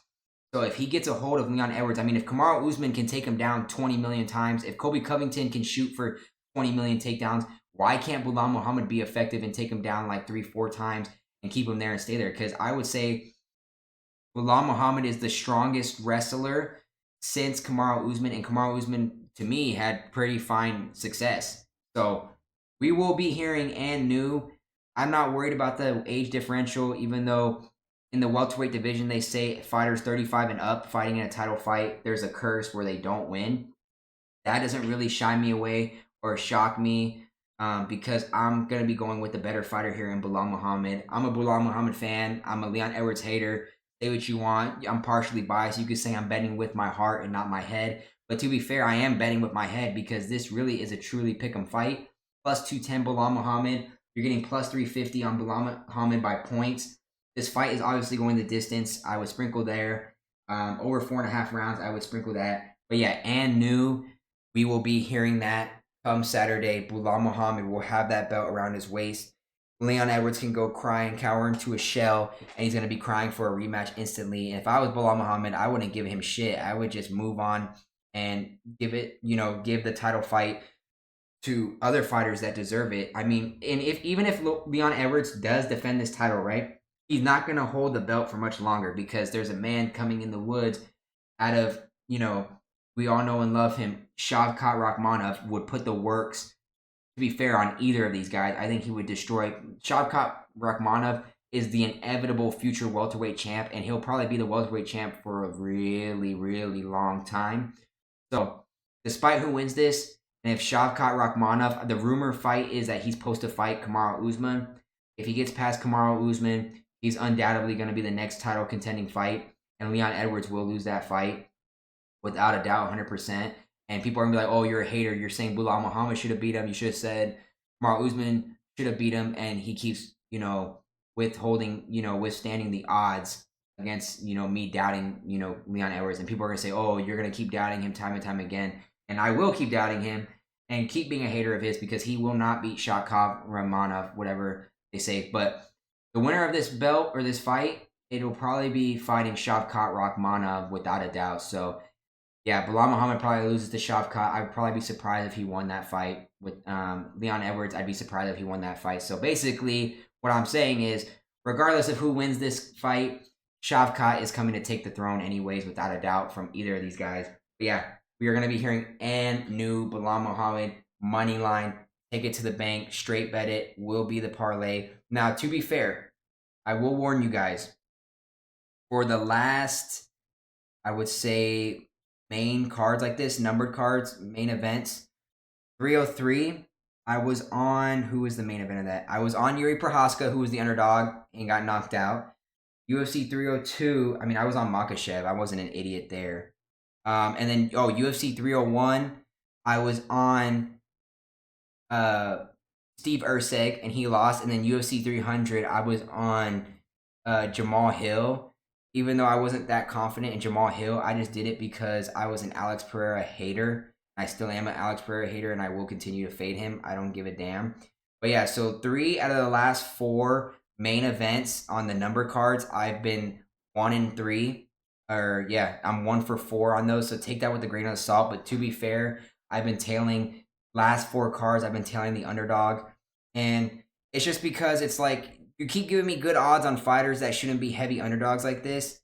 And I'm gonna keep taking advantage. Like Steve Erceg shouldn't have been a plus 200 underdog, and he almost won that fight. So it's like these aren't bad betting angles. So it's like if I'm gonna lose my money, I'd rather lose my money taking a risk on the underdog and having a fighting chance and keeping it close than just laying with the heavy juice favorite and playing with the hypothetical what ifs and being scared off from a heavy favorite that I rather, like I said, would you rather lose a parlay to an underdog that had a fighting chance or a bet that had a fighting chance as an underdog, or would you rather lose a bet or a parlay laying heavy chalk, heavy juice, just throwing in a bunch of heavy favorites and you lose because the minus 300 favorite lost? You know what I mean? So it's like people can come and attack me and troll me all you want, say I'm a dumbass for, taking the underdog side. But it's like, why would I not attack the underdog side when I know the underdog fighter is better? So again, Adesanya is the heavy, or not the heavy favorite, but the favorite against DDP coming up on UFC 305 in a month in August in Australia. And I will be betting and backing my boy Izzy to bounce back. And not only am I going to be backing him, he will knock out DDP. He will put his ass away and finish him. So I will be taking that. So yeah, like I said, take it with a grain of salt. I'm 1-3 in the last 4 main events, and the one win I have is by finally backing the favorite, but it was a clear-cut heavy favorite. There was no way Islam was losing that. So 3 of my losses are by backing the underdog. So will I be shocked if Belal Muhammad loses? No, because there's a hometown crowd buff in UK again. And it's like Leon Edwards is only fighting in the only time he hasn't fought in the UK, he defended his belt in Vegas against Colby Covington. So it's like the only times he's won the belt has been in the UK. So just take that with a grain of salt as well. But yeah, Belal Muhammad and New, and that's going to round out my fighting picks here for UFC 304. If you guys made it all the way through up until this point, drop a like on the video. I appreciate all the love and support you guys show. Like, comment, subscribe. Let me know what you guys feel or think. Am I completely delusional for my Tom Aspinall submission pick? Am I completely delusional for my Belal Muhammad pick? Let me know what you guys think, what you guys are on. And yeah, also, we are close to 1K followers on TikTok. If you do want to follow me over there, I do go live on TikTok, or I try to either there or Instagram. Instagram's probably a little bit easier for me, so you probably want to follow me over there. I do go live when I do watch the fights. I do live reactions. No, I cannot show the fight screens because I will get taken down for copyright issues, and I'm not trying to get banned or reported, okay? Don't be that jackass coming in here saying, flip the camera, turn the screen around. I won't do that. You'll just get my live reaction. We can chat it up, chop it up in a live stream, watching them fights and enjoying them. So if you guys are interested in that, follow me on Instagram or TikTok. I go live on either or. I kind of try to switch it up, but I was at 1,000 followers at one point on TikTok, and I was able to go live. And then I lost my ability to go live because I'm like at 995 or some reason. I lost followers for whatever reason. So yeah, definitely show some support, love over there. Don't forget about the giveaway and the announcement at the beginning of the video. Follow me on either TikTok or IG and subscribe to the channel to be a part of the 250 subscriber and 300 subscriber giveaways. Yeah, hopefully we have a banger card here. I'm excited. This is going to be one of the more underrated cards of the year. People are actually saying this isn't that good of a card. I'm shocked. The MMA Casual has been saying that for like the last 4 months. We've been literally spoiled this year with numbered cards. Combat Sports has been on top right now. 2024, when we look back at it in our lives, 2024 might be the best combat sports year ever in the history. So take advantage of it, soak it all in, live in the moment, enjoy it. If you're an alcoholic and you drink, pound some brews with your buddies and enjoy the fights. I'm not a drinker. And if you're a bettor like I am, this is why you're watching it. Hopefully you win your bets and we hit big together. Enjoy the fights. Don't get too crazy. Don't get too reckless. Don't bet outside your means. I'm not a financial expert. So don't come to me saying I put $100 on Belal Muhammad and I cost you $100. If that's not your unit size, tread lightly, sprinkle 10, $20. You know what I mean? So hopefully you guys enjoy the video. I will catch you guys in the next one. Later. Peace.